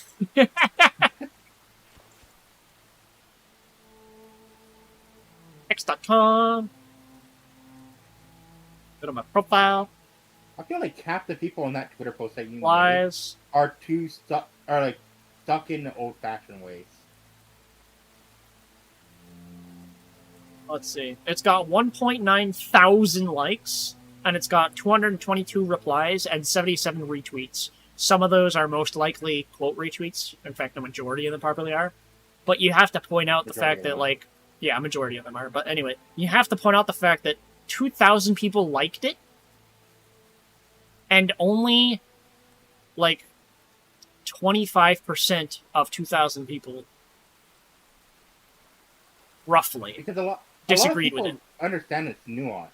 Yeah, exactly. It's a nuanced take. There's a lot of nuance behind it. It's like obviously it's not a catch-all be-all, but like it is overall going to be more healthy to think that way. In my personal opinion. So to give people a context, one person made a post about how this one guy went up to this girl, asked her for her number, and then called the number in front of her to confirm that it wasn't a fake number. Which, let's be honest here, your average person's going to fucking call a number just to confirm it's the right number to begin with. Just to make sure they entered the right number. There's obviously some nuance to it, because, like, obviously, like you walk up to somebody as a guy and you're like, "May I have your number?" or something like that. Like, you're being, like, hella polite. There's some nuance to that. And then, like, you know, maybe they give you their number, and then you ask, is like, "Can I confirm that like, I have the right number?" And then I, like they text whatever. And it's like, that's very polite. But then there's also the nuance of, like, maybe they get approached by a guy who's like, "Hey, can I get your number?" And they sound, like, very fucking, like, uptight about it and stuff like that. And, like, they kind of, like, give the vibe of somebody that's, like, got, like, a huge ego or something. And then, like, they get the number and they immediately call it. It's like, "Hey, why is it the wrong number?" Or something like that. Like, they immediately get, like, aggressive. Like, there's obviously some nuance to that, right? Yeah, but, like, that's not really what I was talking about.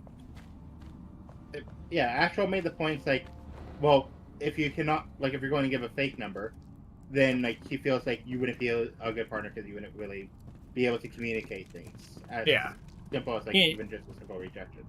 People took so much offense by that because they're like, "Oh, but the person's going to hurt the girls, da da da da." And it's like, I'm sorry, but we're in the age of 2025. Fucking everyone has cell phones. The first fucking human nature is to confirm that they got the number right. In some form or another. So, a fake number, while great in, like, the 1980s when you had to go to a fucking payphone, or go to a fucking home phone to actually confirm the number, where the woman can actually get a safe distance away from the person that was essentially hurt them, work great. Nowadays, all you're going to fucking do is, honestly, put yourself at a bigger risk. Yes, like, you should be able to feel safe. Something I suggest is saying, I'm not from this country, here's my friend's number.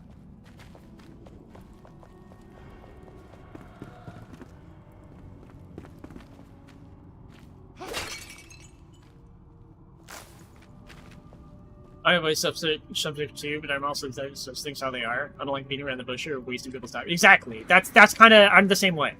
And I feel like Dart is probably the same way as well. It's like... Oh, 100%. Like, you can avoid the subject, but, like, if the subject comes up, you still won't skirt around it. Yeah. And that's kind of like the nuance. All Mist Evervale quests completed. Nice. So that was that first. I also feel like a lot of people are worried for this situation that, statistically speaking, only 7% of Americans do. Yeah, it's very nuanced. A lot of nuance behind that stuff. So this place is like a big fucking circle. Is there anything I may have missed? No, it's literally just a circle.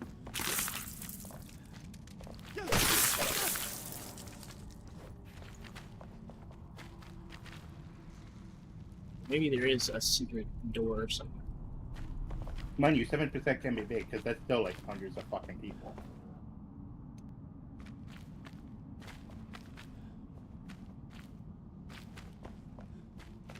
But it's like, you're blaming fucking every person of one gender for something that is... On the door!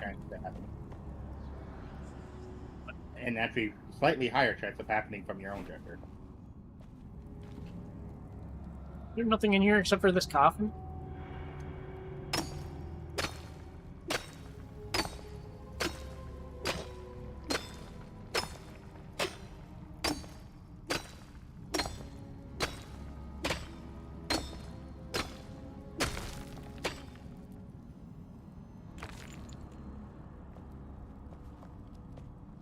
I was late.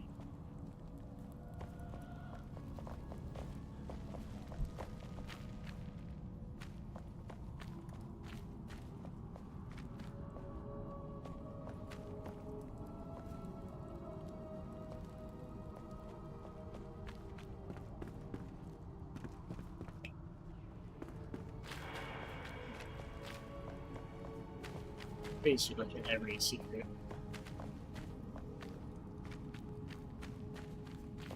Also, I'll be honest, I'm single, dating something I'm no longer interested in, relationships with single, I'm happy single, it's a lot less stress. I'm kind of the same, to be honest. I do not care anymore. Like, I actually, you know, I'm lying to myself by saying that. It's like, obviously I do care, but at the same time, it's like, it's whatever. If it happens, it happens. I don't give a shit anymore. I'm thinking, who the fuck gives a fuck? If it wasn't for Batgirl, I'd be in the same situation. Yeah, exactly. It's like... Actually, funny enough, the reason why me and Batgirl got together is... simple enough. I was hanging out with one friend, and that one friend, who just happened to be female, turned around and goes, "Oh, so-and-so likes you." Yeah. I'm like, wait, what? How do you know? And they're like, oh yeah, because whenever you're not around, they show up looking for you. I mean, hey, whatever works. So I'm like, okay. I'm like, I talked to Batgirl. I'm like, hey, so-and-so says that you might like me. Do you actually like me in that way? And they're like, yeah. I'm like, well, I just got all that breakup thing, Like, I'm sorry, but I don't feel the same way. You know, the funny thing is like, I mostly react with other VTubers. And, like, hang out with other VTubers, so I feel like the chances of me getting into a relationship with anyone that I actively hang out with is going to be 0 unless they start actively hitting on me, and that never happens. Well, to be fair, but it came down to Batgirl, it's like, I told her, I'm not actively looking for a partner or nothing currently, but she's like, okay, I'll just wait for you, type of thing. I'm like, okay, well, I'll still spend time and hang out with you to see, like, who knows, maybe something will develop. And next thing I know, later on, I was asking her out by murdering her in a game of Town of Salem.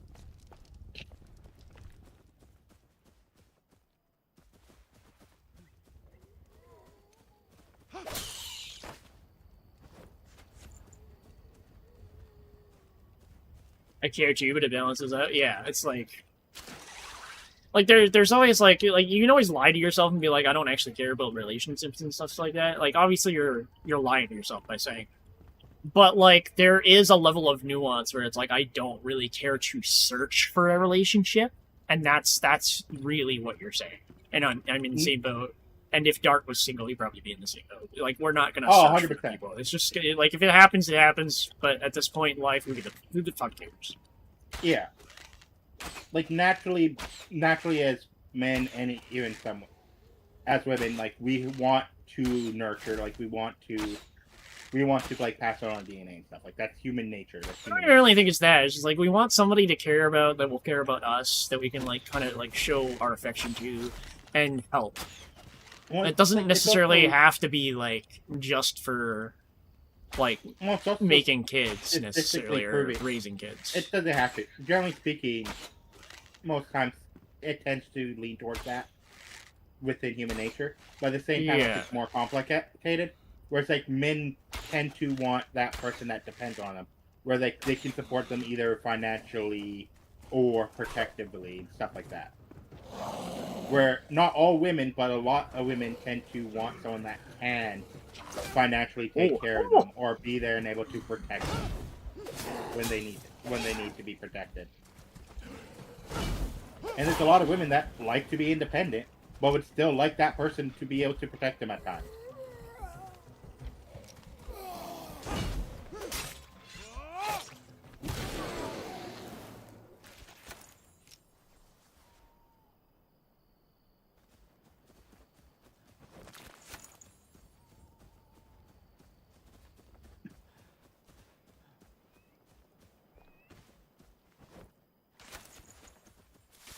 Take a quote from fucking Expedition 33. We all wanted our families to thrive. Yeah. Pretty much. But no, it's who you count as a family that really matters. Exactly. And for example, I fucking called Tyson I called Tyson my younger brother. I called Brendan my older brother. We're not fucking related in any single way. We've known each other for a long time. I know for a damn fact I'm gonna go to hell to protect this fucker. He might go to hell to protect me. I don't fucking know. Who are you? See? Point Irvin.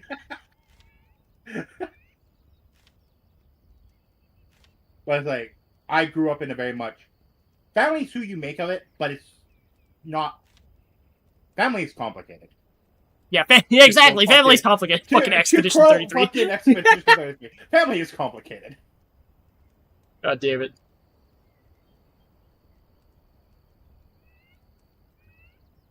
But it's like, it's interesting when you look at certain statistics with like suicide rates and everything going up. The moment when the world cares more about just dating and fucking compared to actually like getting a stable family and home going. Yeah. So, like this is seen within both the LGBT and straight communities. Like both communities, the moment they change to just fucking only, instead of actually seeking out family and stuff, suicide rates went up.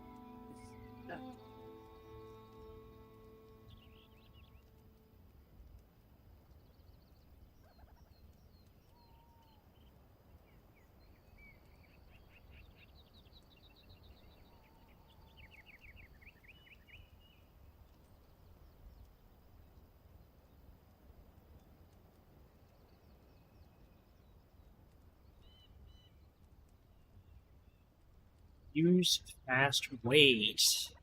You know what? I'm actually going to do that. I'm going to do that quest. I'm going to do that quest because I think it has something to do with fast travel, and that will help us all. So that's... I gotta go up to this thing. I looked up the quest, and I was like, huh. That could be good for everybody.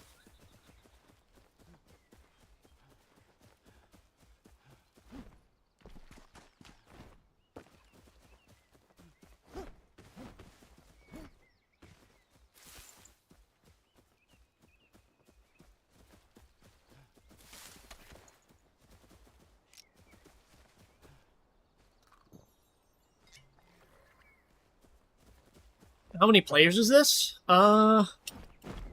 Like server-wise, or like in general, like how many players can this have? Because if you're talking server-wise, I think this is 8 players or 12 players. I think it might be 8. Is it PvE or PvP or PvE? But it's PvE. You are on a team by default. It's like Valheim. I don't know if you have an option to PvP in Valheim, to be honest. I don't even know if that's an option.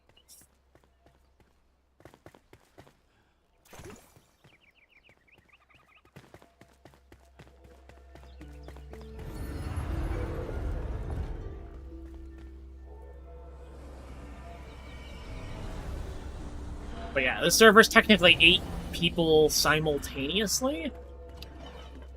And we currently have 7 people in the group.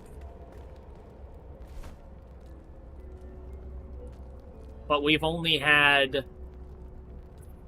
4 people on at once. Maybe? Hold on. Actually, wait, no. 3. Because it's only ever been me, Moss, and Aya, and me, Suki, and Unbearable. So it's been, like, a group of 3 people on at the same time, but usually, like, not everybody at once. But it can handle 8. Finally, in PvP and games on Destroying Grievers, yeah.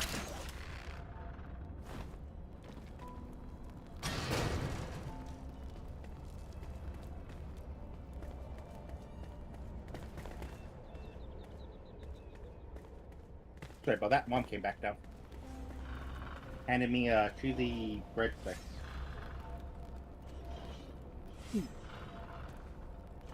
So I had a Hungry Man sub, a Slurpee, and cheesy breadsticks. And I say that just because I know it pisses off Astral. Fuck you. To be fair, you get like a lot more filling or healthier meals than I do. So I kind of That's fair. Wish on that sometimes.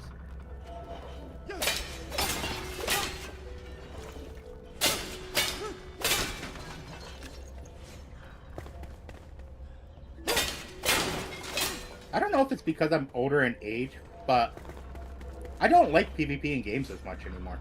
I don't either. I still do, like, I still advocate for healthy PvP, but, like, my opinion of what is and what isn't healthy PvP has changed. I feel like PvP should be very, very rare in cases where it exists. And it should be very heavily punished for doing it. Like, like it's a risk versus a reward thing where the risk is a lot greater than the reward. But it's there in case you actually want to do it, because I know there's going to be people that want to do it. I think, like, for example, like, if there's PvP in an MMO, for, like, say you're doing, like, a trade route between one town and another, you got a bunch of trade goods, and somebody decides to come in and fucking steal all that shit. If you get fucking caught for that, you should, like, basically be taken out of the economy for, like, a long time, relatively, for, like, what you did. Yeah. My personal opinion. Like, Arcade kind of did that in a light way, but it was abusable, because people could get out of jail in less than 2 hours. So, like, what the hell's the point? There was people that went to jail for, like, 48 hours. It was, like, the maximum sentence you could have. It's ridiculous. And then people would be out in fucking 2 hours because they abused the system. But I feel like it went from, like, being in high school where it's, like, playing Call of Duty, League of Legends, and all these other games with fucking PvP in it. And no problem playing with fucking random strangers or things like that. to just being like, I'm in my 30s. I just want to fucking play a nice PvE game with some friends. You can shoot the button with the arrow. Okay, that's cool. Why wouldn't you be able to do that? You say that, but in most games that have buttons, it's usually just in reach. You don't shoot it. Well, let's be honest here. Most games aren't a fucking realistic survival game now, are they? Find a way to enter the ancient spire.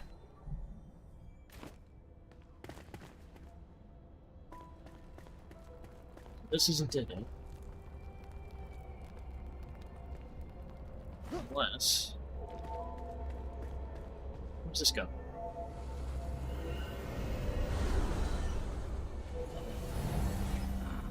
Let's go down or up? I think it went down.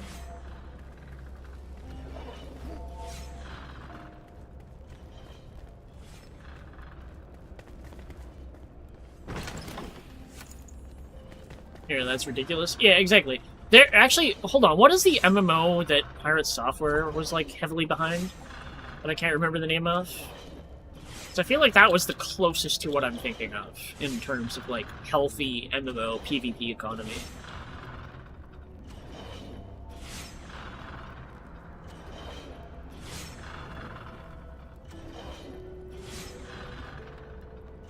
Ronin Liberty? No, I don't think it was that. Ashes of Creation, that one. That's the closest in my recent memory to not being a shitty MMO. And it's still in a work in progress. It's not even done. I'm holding off on playing it for that reason. Actually, no, hold on. I'm holding off on playing it because it's really fucking expensive. Is it still expensive? Ashes of Creation, because it's like early access, right? Like you buy it into early access. So I want to know, how fucking expensive is it right now? Join the alpha. It's still in alpha. It's probably fucking expensive. Fair enough. The cheapest one is $100. Fuck that. That's why I haven't played it yet.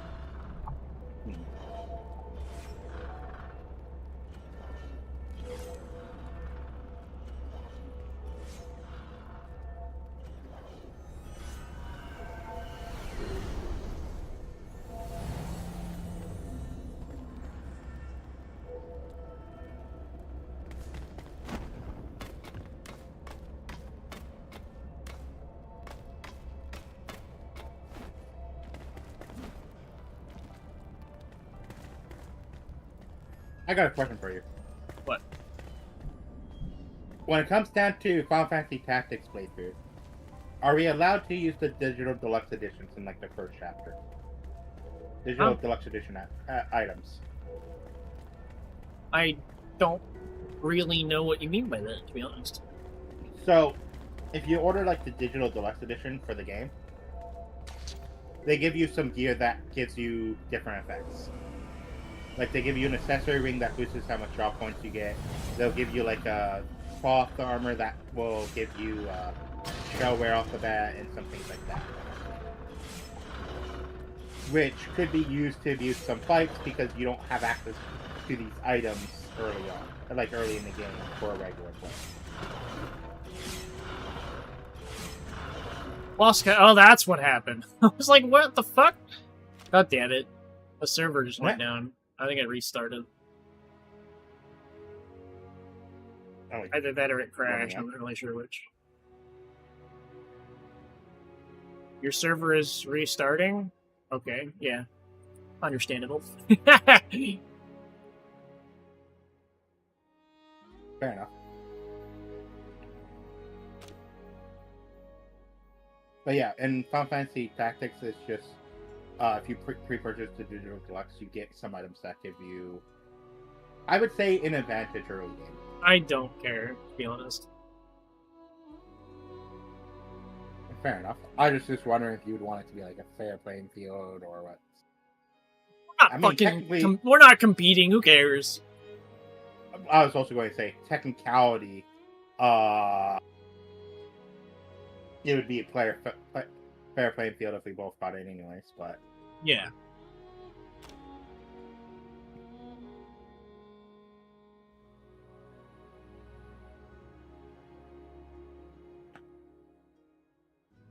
But yeah, I'll send you a quick screenshot of like what each of the weapon items are and what they do, pretty much.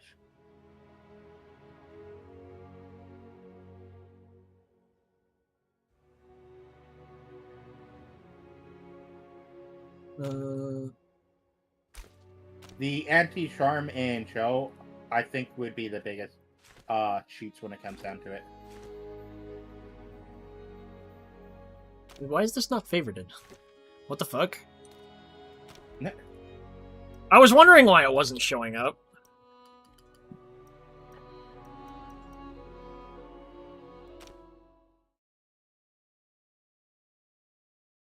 Oh, I just realized. I hit the browser tab showing on my YouTube one. Oops. Is there a way to link that? That's fucking annoying. I need to figure that out. Like what?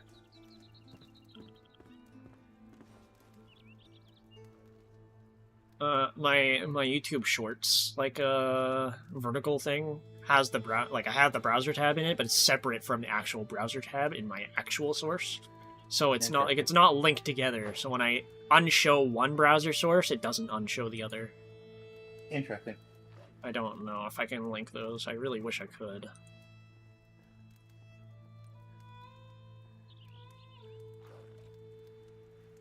I'll just whatever. I'll remove it. It's not a big deal. Better to not show it by accident than to, Wait, why am I here? What the fuck? Why am I home? Yeah. What? The fuck happened?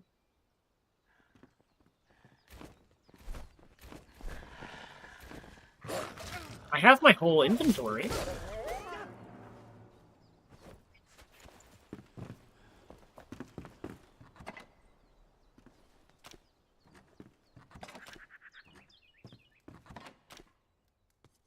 Spider gland. What the fuck?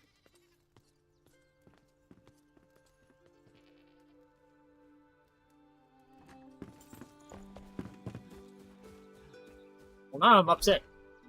I gotta go all the way over there. Just to go up that fucking tower again. That's bullshit. Rip.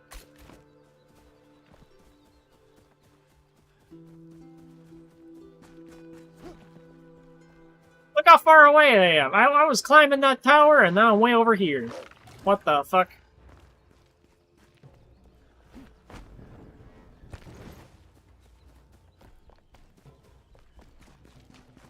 Wait.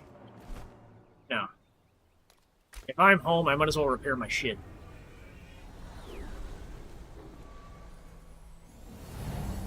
All damaged.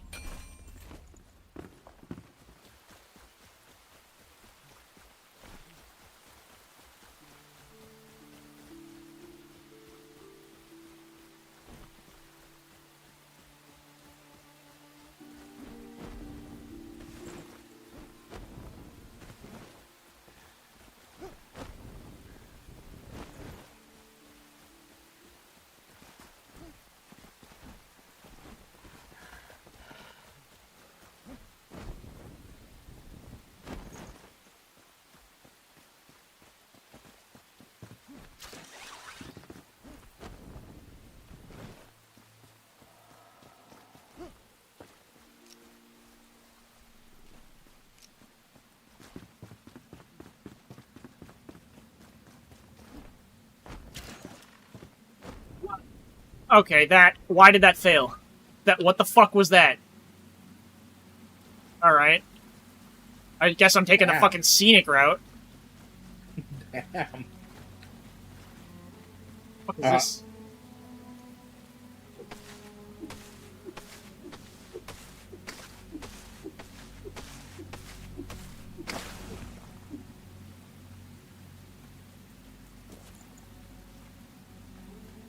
That's not it, is it? I broke that and all I got was Shroud Liquid for it? What the fuck? Lame.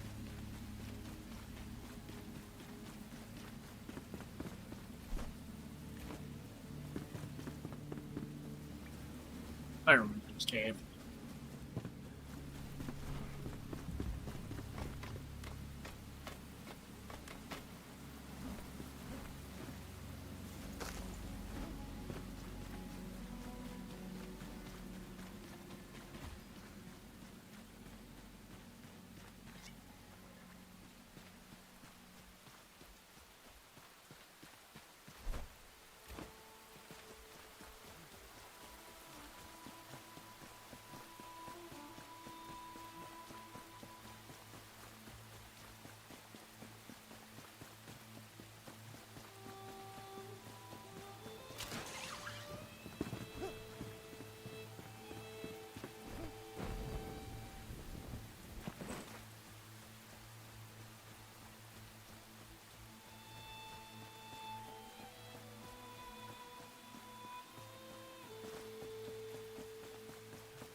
Alright, we're gonna climb this fucking tower again.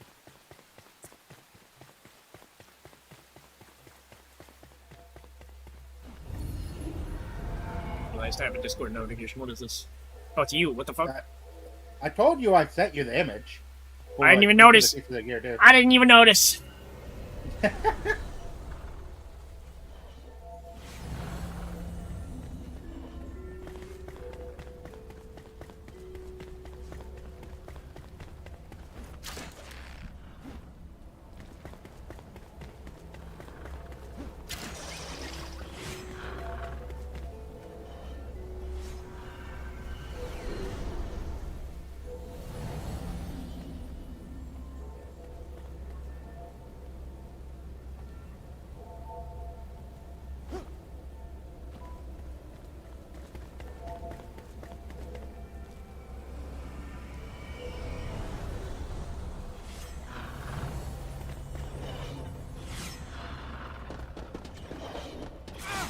Ow.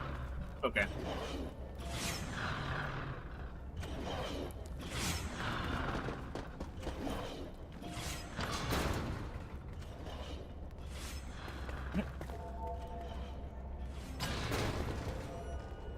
Oh boy.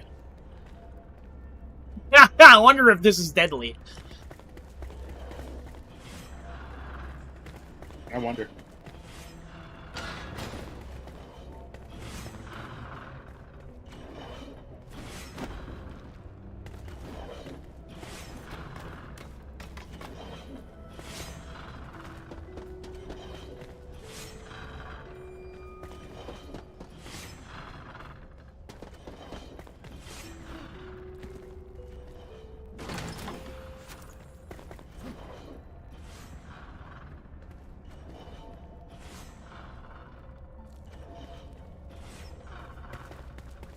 Huh.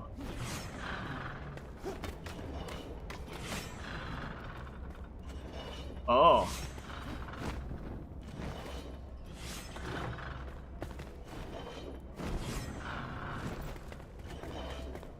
That's one.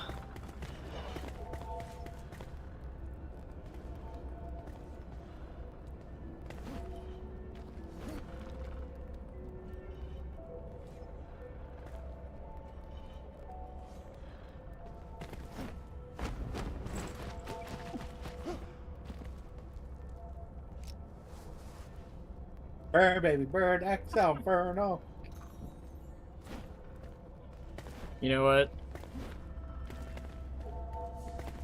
I took one look at your stream and I saw that you were burning. Yeah.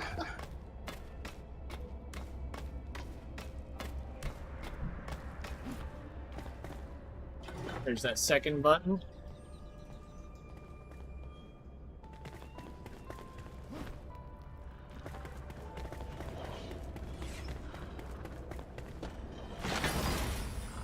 Executioner's Axe. Oh, hey, that's where I got that. Alright. 21 damage? Oh my god. And it's still parry?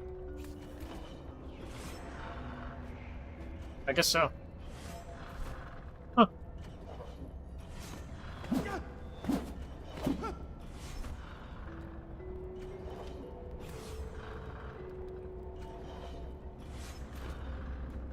But you won't be able to use your shield. It's just too limited.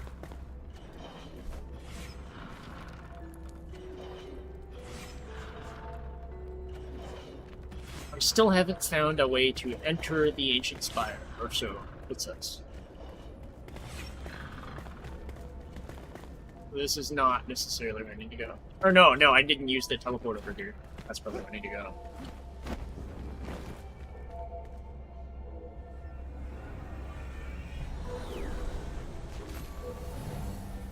Location reached.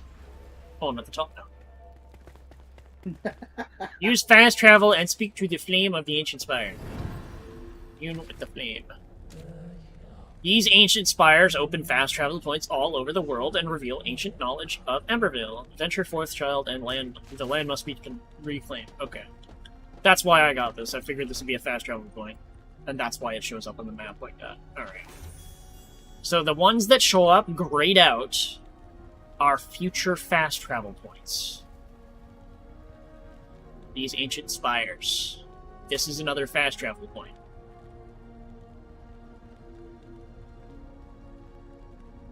That's good to know.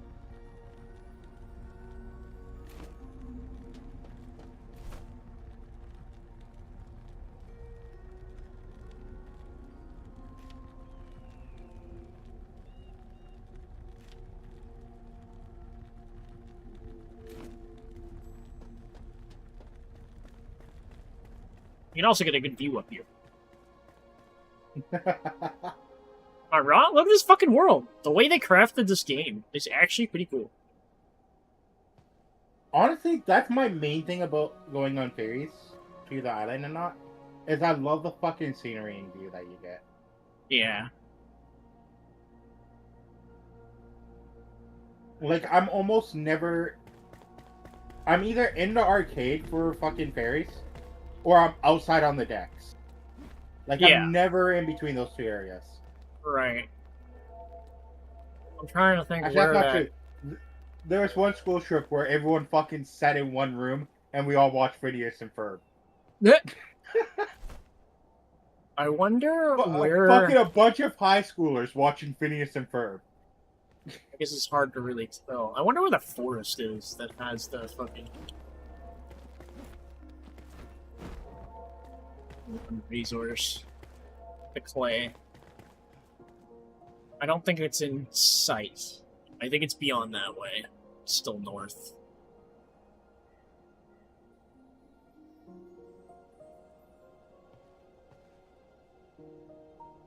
See it.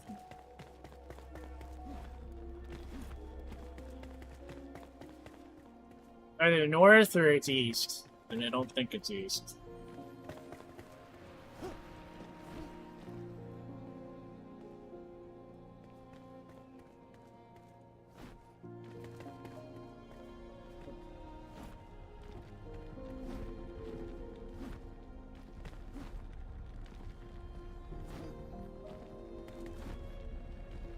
Jump up here.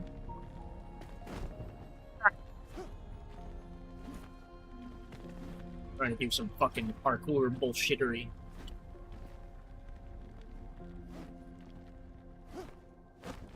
Fuck.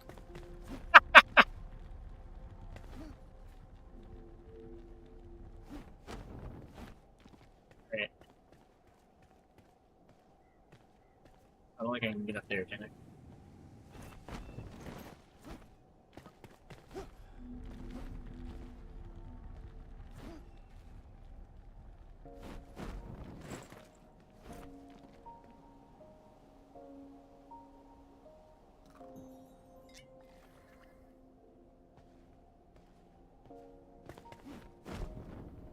Let's go!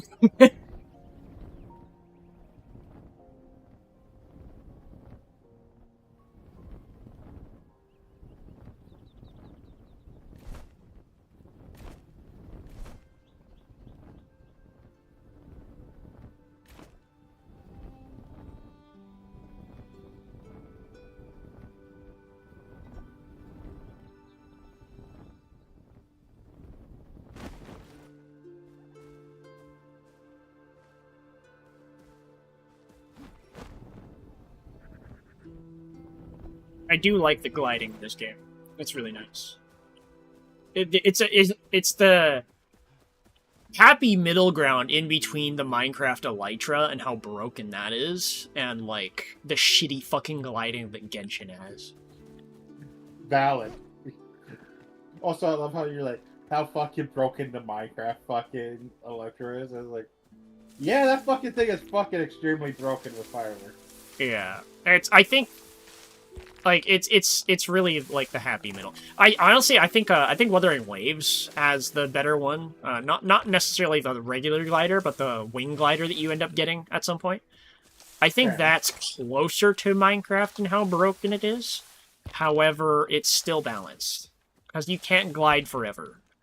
You can go down and then you can get some height afterwards, but you never get as much height as you started with. Yeah. Whereas with the Minecraft one is like you basically go as far down as possible, and then you fucking pull up and you just go fucking flying. It's ridiculous. Or you just use fireworks. Yeah, it's I feel honestly like the Electra by itself isn't that good, but when you pair it with things like fucking fireworks, it's extremely broken. Yeah, if you pair it with fireworks, it's even more broken. But I feel like even by itself, it is still very powerful. And I think like the one of the things you can compare it with is Ark's owl. There's an owl in Ark that you can fly with that has like this gliding, like dive bomb thing basically that you can do basically anywhere, and that's broken too. It's anytime you have that thing, you are busted beyond belief in terms of your ability to go wherever the fuck you want. Nothing can catch you. Like, oh, a dragon aggroed you? Too bad I'm across the map by the time it fucking matters. Yeah.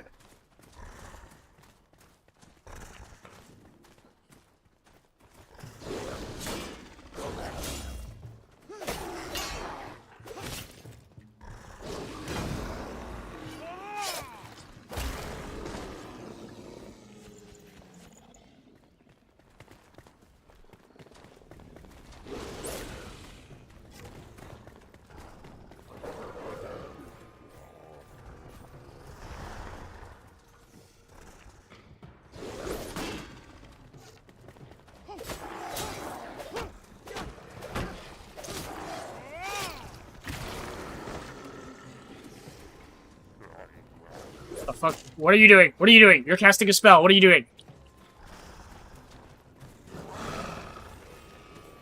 Wait, what?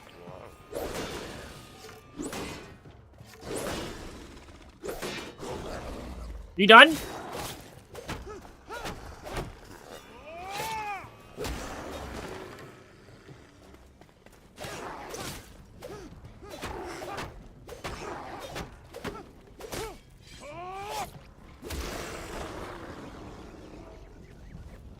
Killing all the Ewoks.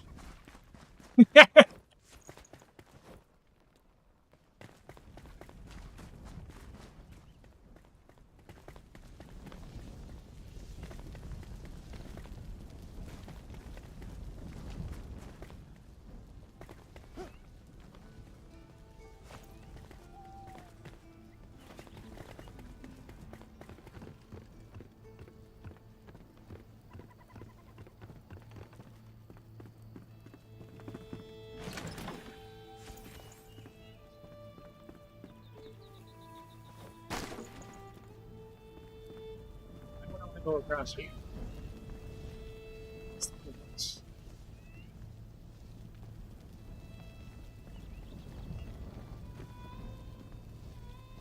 Oh, I guess because I can climb up. Okay. Got you. Got you. Yeah.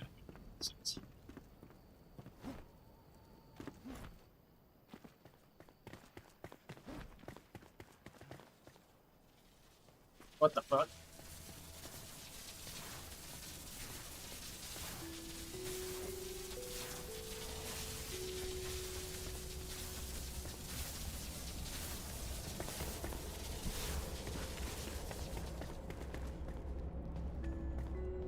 So I helped them here. Came to figuring this out, so I should be able to do this.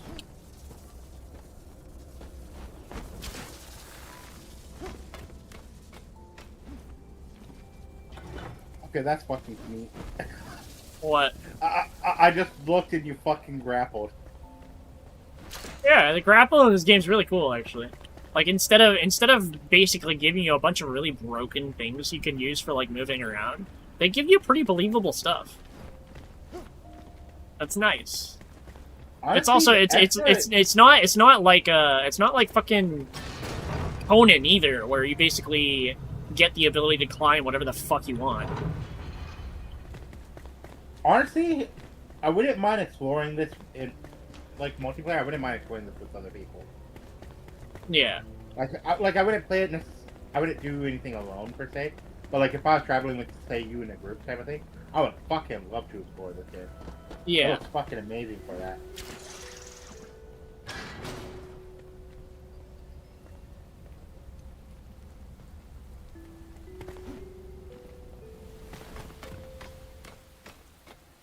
forget where I'm going. I'm on the roof now.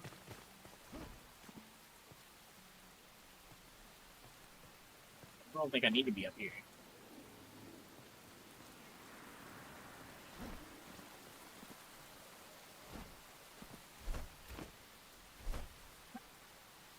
Oh, I'm in the wrong place. I need to go further. I went through the whole vault. And I'm not even in the right space. I need to go to the spire.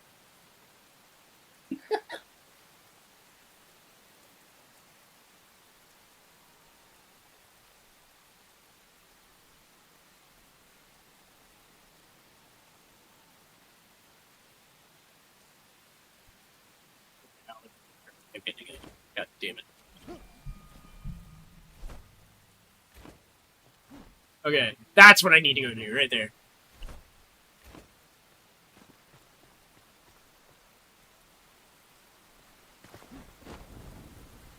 I don't know where I'm gliding, but we'll find out.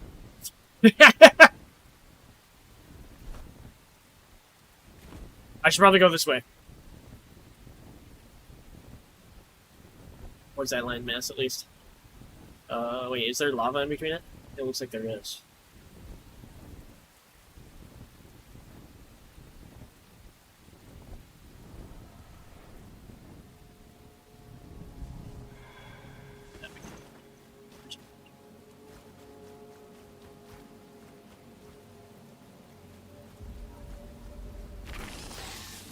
Whoa!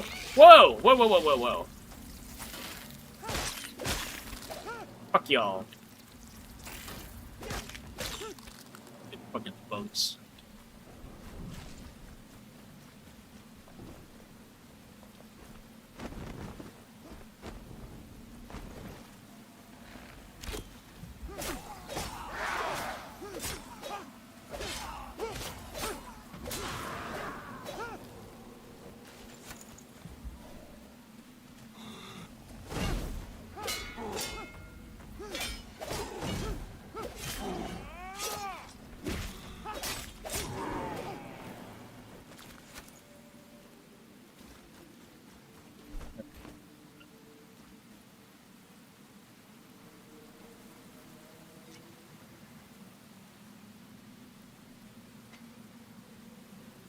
My rested buff is gone.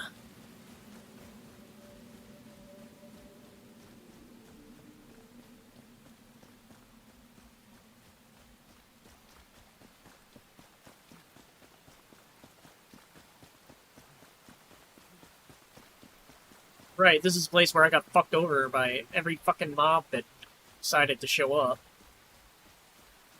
Ah, shit. Speak of the devil. Fuck you.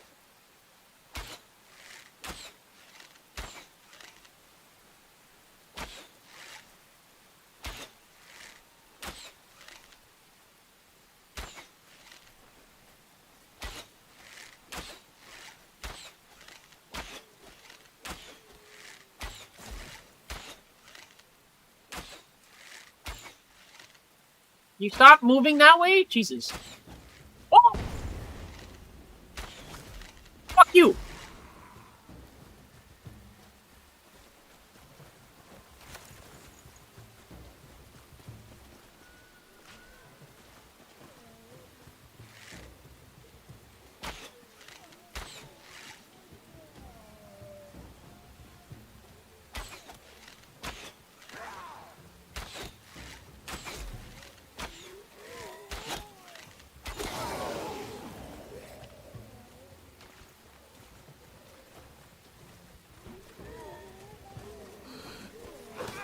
Ow. Oh my god, you hurt!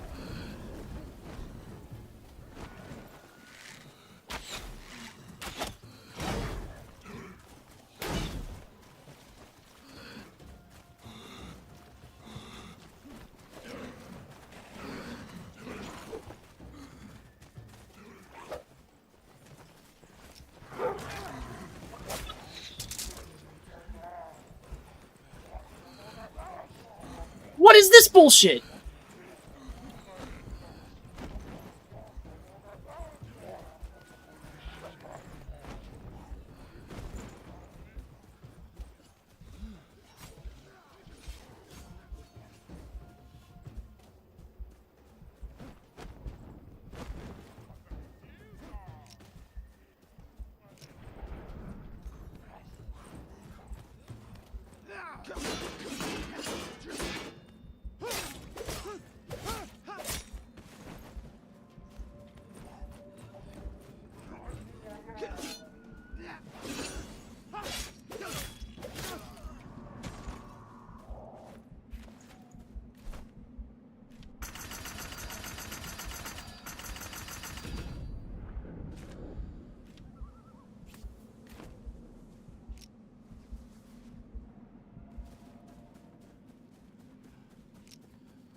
Hey, level 5.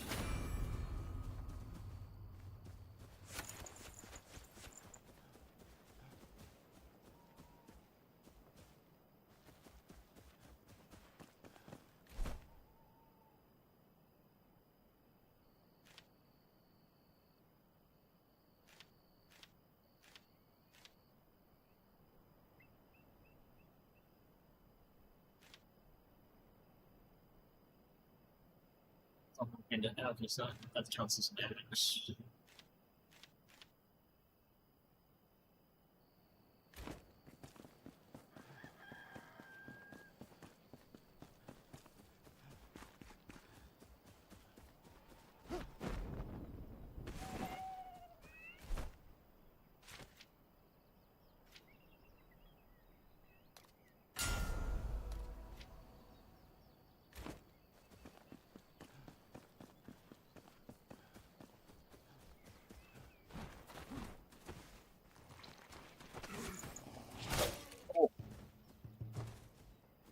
That hurts.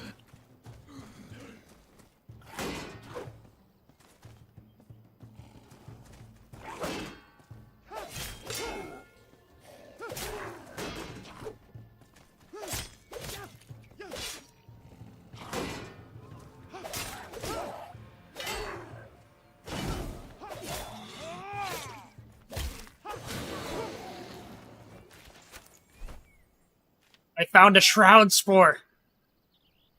Nice.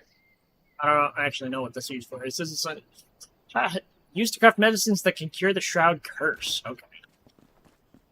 So, like, basically potions that can refresh the amount of time you can be in the shroud. That's good. Not that we have access to making any of those. I'm thinking about it. You know the one thing I liked about Expedition 33? What? The fact that they kind of added the whole healing potion elixir thing from fucking the Souls games into it. I can agree with that. The way Souls games do potions is very healthy. Because it means you don't have to farm them or buy them. I mean, ideally, I would have loved to have some that you could farm and buy. Yes, but, it's good to have both. I think in the optimal world, because then you can have ones that you can buy that are like an elixir, like that increases your damage or like a certain damage type or something like that, or like gives you positive effects at the cost of negative ones. Like maybe one increases your damage but reduces your speed, etc. Yeah. I get what you mean. Like I have to say, like, when it comes to games like that, there is something to be said about farming potions and stuff like that, farming consumables. Because grinding stuff on Final Fantasy 12 always felt nice, in my opinion. I liked that. It was an aspect of the game I actually didn't mind. The fact that it literally like included what felt like an MMO grind in a single player game was not too bad. Another actually set of potions I think is fairly healthy was Legend of Dragons. Because no matter, they were always like a cheap potion that you could buy. But no matter what point in the game, it always healed you for the same amount. Yeah. Like, it was a percentage-based healing potion. Yeah. And I thought that was I thought that was pretty neat. Because it's like, oh, okay, no matter if I buy this potion at the very beginning of the game and don't use it until like fucking 16 hours into the game, this potion is still going to heal me for 50% of my health. I can't believe that didn't do damage to me. Nice fucking dodge. It wasn't even a dodge. Like I did the fucking, I did the fucking glider thing, and it didn't do damage to. Like I had iframes for the damage frames that it had or something. I think once it starts going down is when it stops doing damage. When it technically is still pointing at you. That's fair.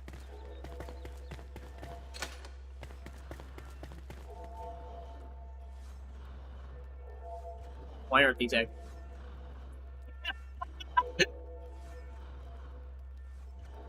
I have a feeling I know what this is gonna be. No.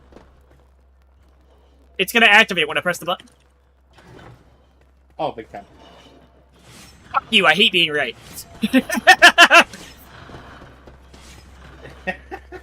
We both knew it was going to happen, too.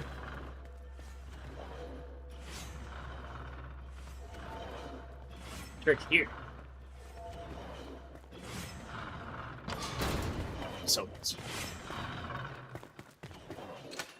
lock the fuck.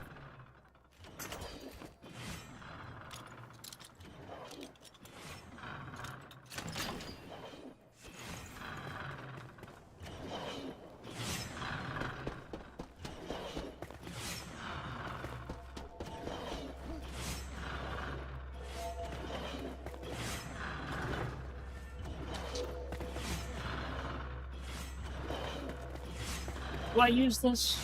Sure. I don't know where this takes me yet. Oh! I don't like this room. That's a fucking room.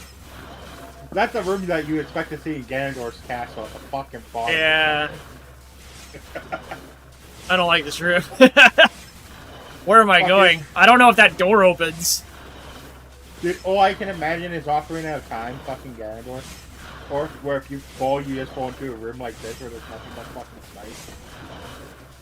And you got the time this way.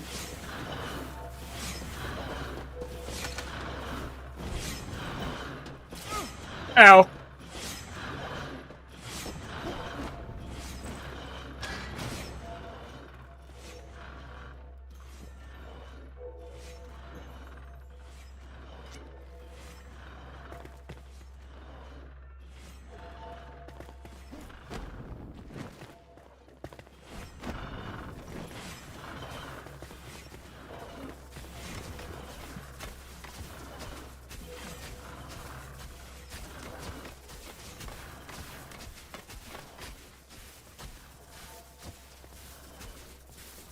Fuck.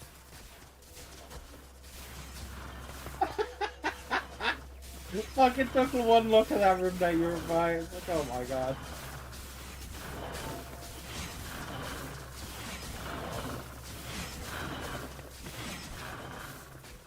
Still better than Remnant. Valid. Dude, I love like some of the ones that they do in like Ocarina or Legend of Zelda 4 Swords Adventures and stuff. Where it's like one person has a shield and they gotta fucking like block the arrows and everything for the rest of their teammates to go through. Dude, this reminds me of like old school like Prince of Persia, to be honest. Still like the way some of these fucking puzzles are. Prince of Persia or like Twilight Princess. Yeah. Like the old school games where like it doesn't tell you what the fuck to do. It's just you have the tools to do it. Figure it the fuck out. I miss when games did that, honestly. I fucking hate the fact that we have so much like internet use nowadays. Makeshift daggers. These look pretty nice. Too bad the animation for them is fucking ridiculous. The animation for the daggers is, I shit you not, it's like if you give a kid 2 sticks and it's like, I'm dual wielding! Ah! To be fair, half the fucking shit people use, like, we don't know how to use. You know? Wait, these aren't even activated anywhere. Huh. I'm going back down to the first floor, though, because I missed the other switch there. And I'm pretty sure I wasn't supposed to go through there. Yeah.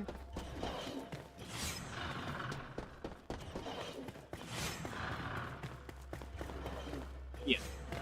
I opened this, which opens the other one. Which opens that. Okay. I see. It's literally just a fucking shortcut. Got it.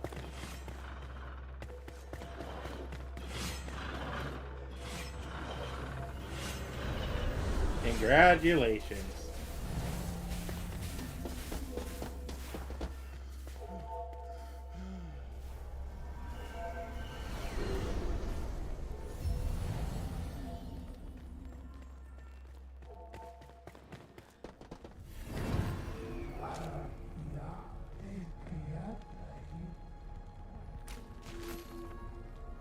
Three markers added. Wait, does that, like, reveal the area? Oh, no, it just, it reveals certain things in the shroud that you don't have marked. Okay.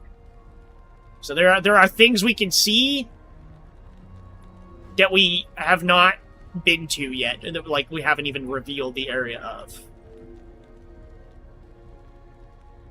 This is basically all that is. Story of Rocks.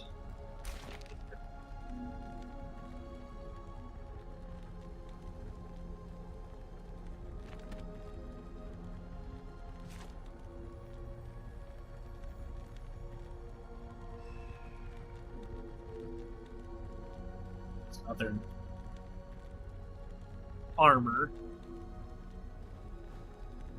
So we know where the farmer and the carpenter are. Well, you do. The others might not. Well, I mean, they will. They will eventually. I think they should be invisible. It's just we haven't. Yeah. I never went into the carpenter one, even though I revealed it. I found flame sanctums, even though I haven't grabbed them.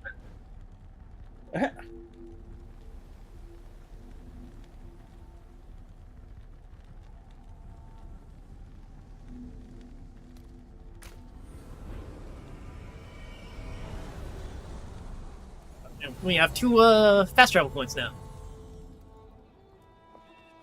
So I can fast travel over here or over there.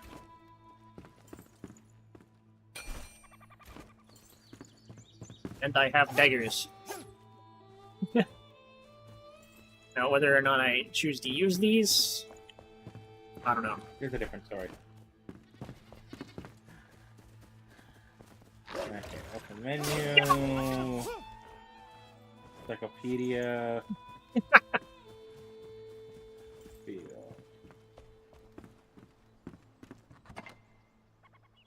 Did I seriously not come across a dragon didn't want to fight yet?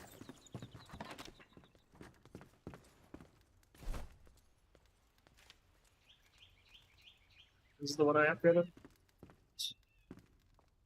Disappointing.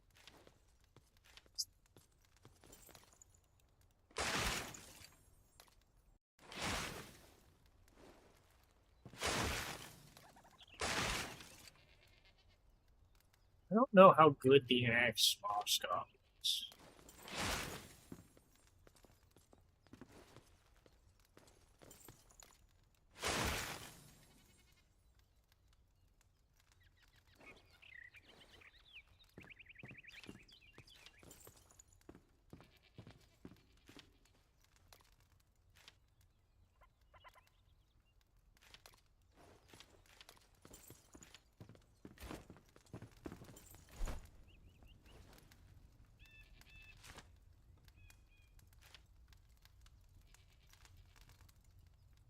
Seeing if this has a fucking dragon on it, I'm assuming there's going to be Dragon Digimon here.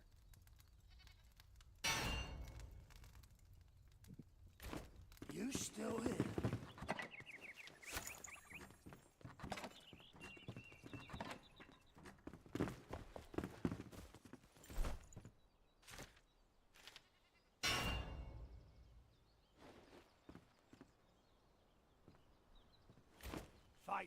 Find more weapons so that I can fucking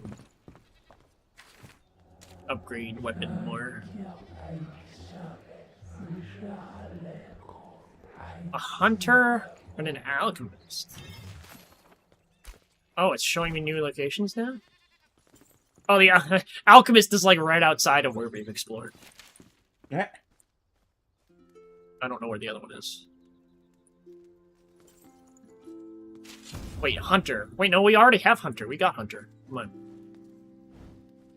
Woohoo! I can get straight. I got the right Digimon here. So I can fucking rank up my fucking Digimon.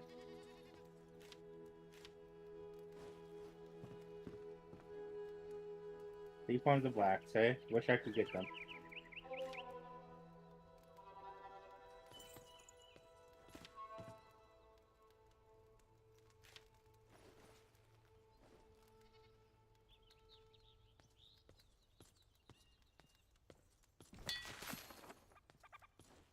Can we do this though?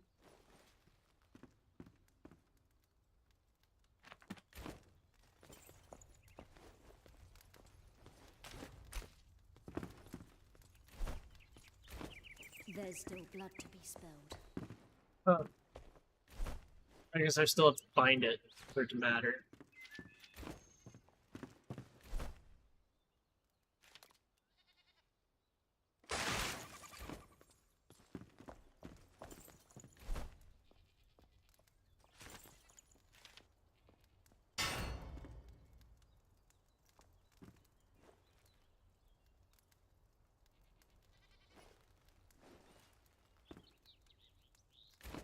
Now get back out there.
Oh, well, I didn't mean to do that, but alright.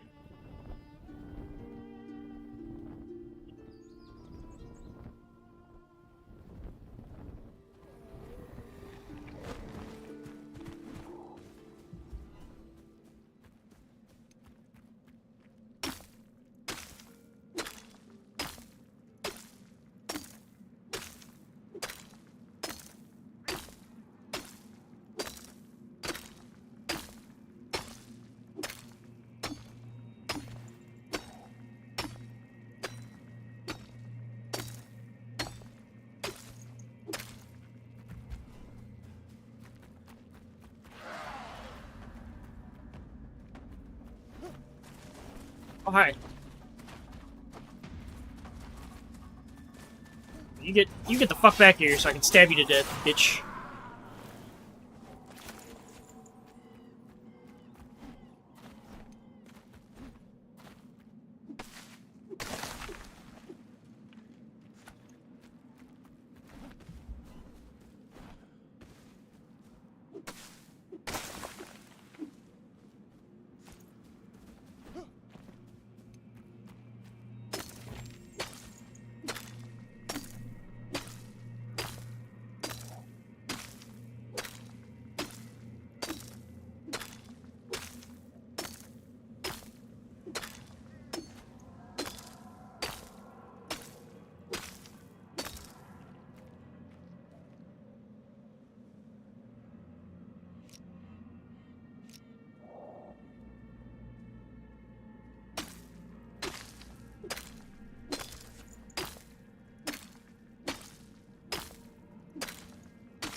It is 2 in the morning. I just realized what fucking time it is. Jesus Christ. Oh, and it's 2 in the morning for a Wednesday. Yeah, I work tomorrow. I gotta get off. I'm gonna get out of the shroud, teleport home, build this chest, and then fuck off. I don't blame you. I'm assuming you're working. What? Early? I'm assuming you're working early today? Yeah, of course.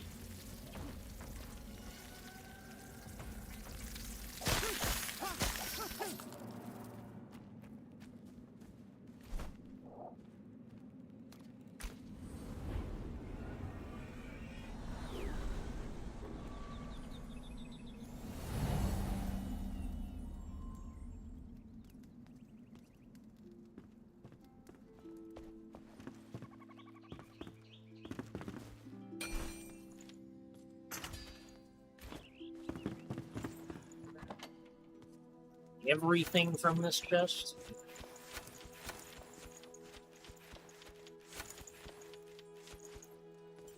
Of course I can't. Yep.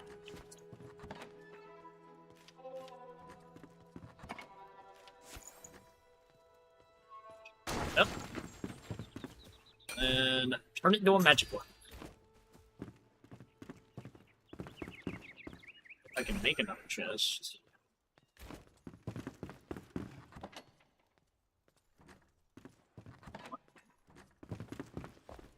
Things cost you craft one, right? Metal scraps. Don't waste your breath.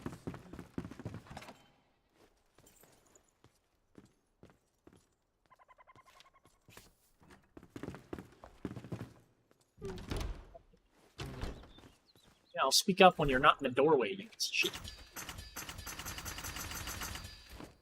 Is that it? What's not available in Backlog, obviously.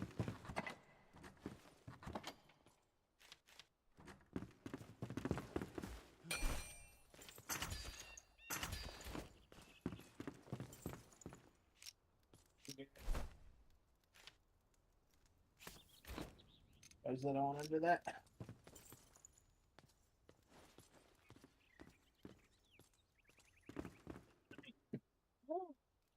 Hey, stack! Nice.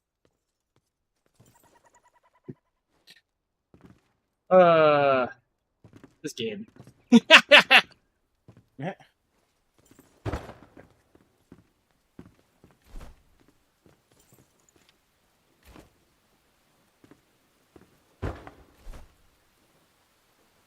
Oh, hi, can I stack them? Oh, come on. You can do it. You do it. You do it. Gotta be above it? I gotta be above it. Oh, I guess things must have not went too well for Trump at the G7.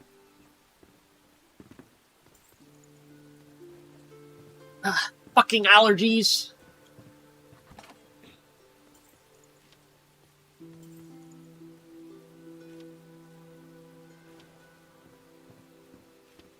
Yeah, allergies are a bitch.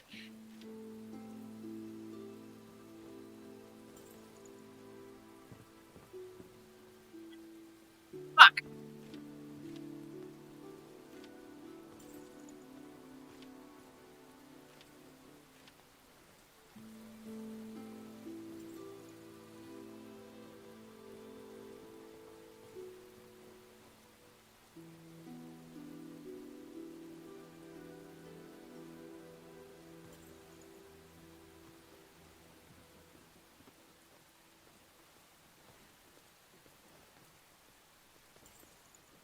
Really funny how I said my allergies got worse at night, and now it's fucking. Here's the proof. I literally had no symptoms until just now. This is bullshit. I'll agree to that.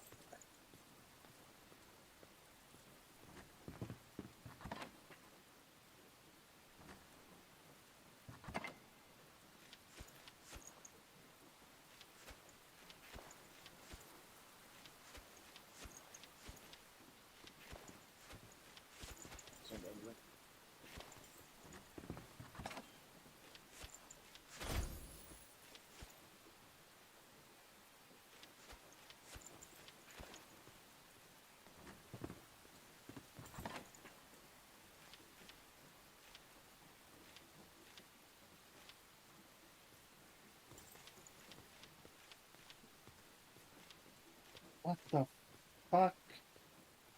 I need to work on this.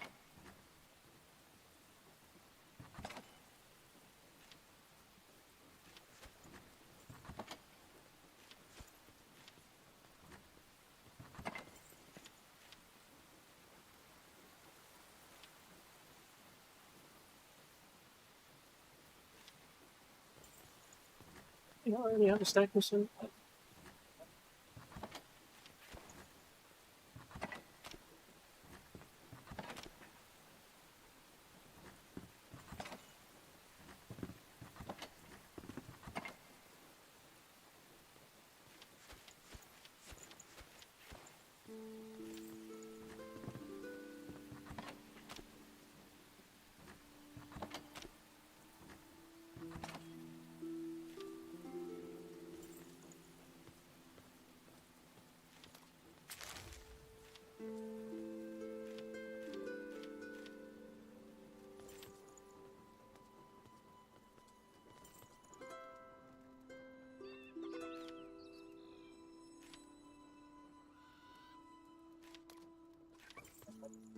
I don't know what the fuck that means.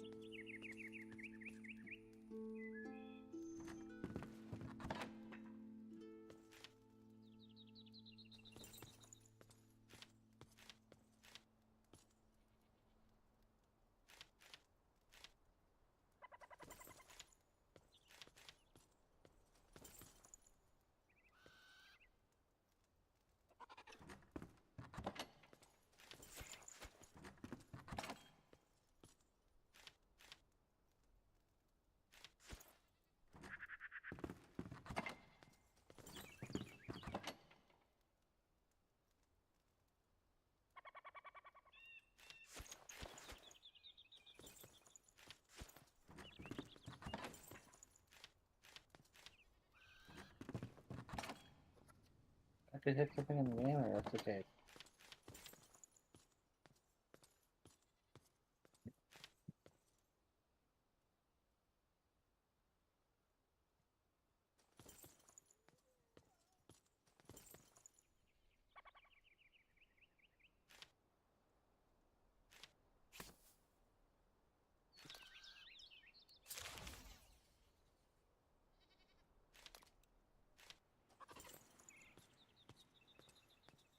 Yeah, I guess I'll put that in there as well, just in case it's good for us. Oh, I got a few. Okay.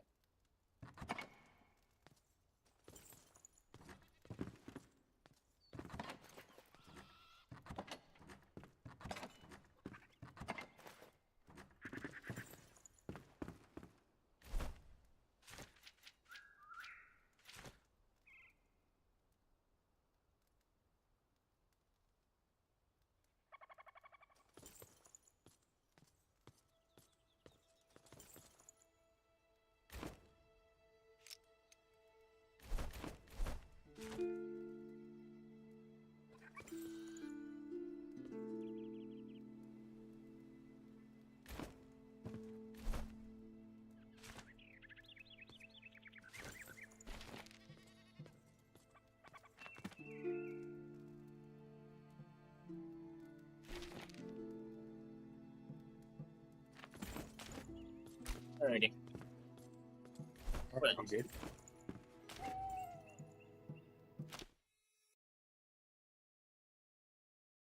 That's it. I'm out of here. I'm going to raid somebody. Who the fuck is that? Suki. Is she? Oh, she is. Yeah, okay. We're raiding Suki. No fucking hesitation. He's like, "Who's on? Me, Suki. Wait, is she? Yes. Done. Join."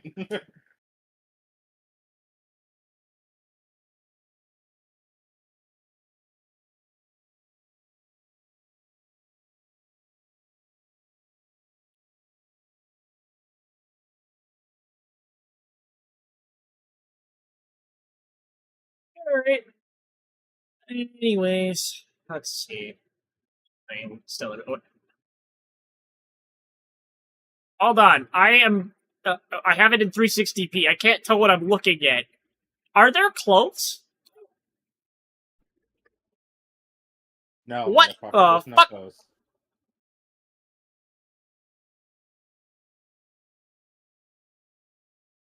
All right. Anyways, have a good night, everybody. Enjoy enjoy the fan service you're about to behold. Anyways, enjoy. Bye. Bye. Good night. Yep. Doesn't really leave anything to the imagination, but.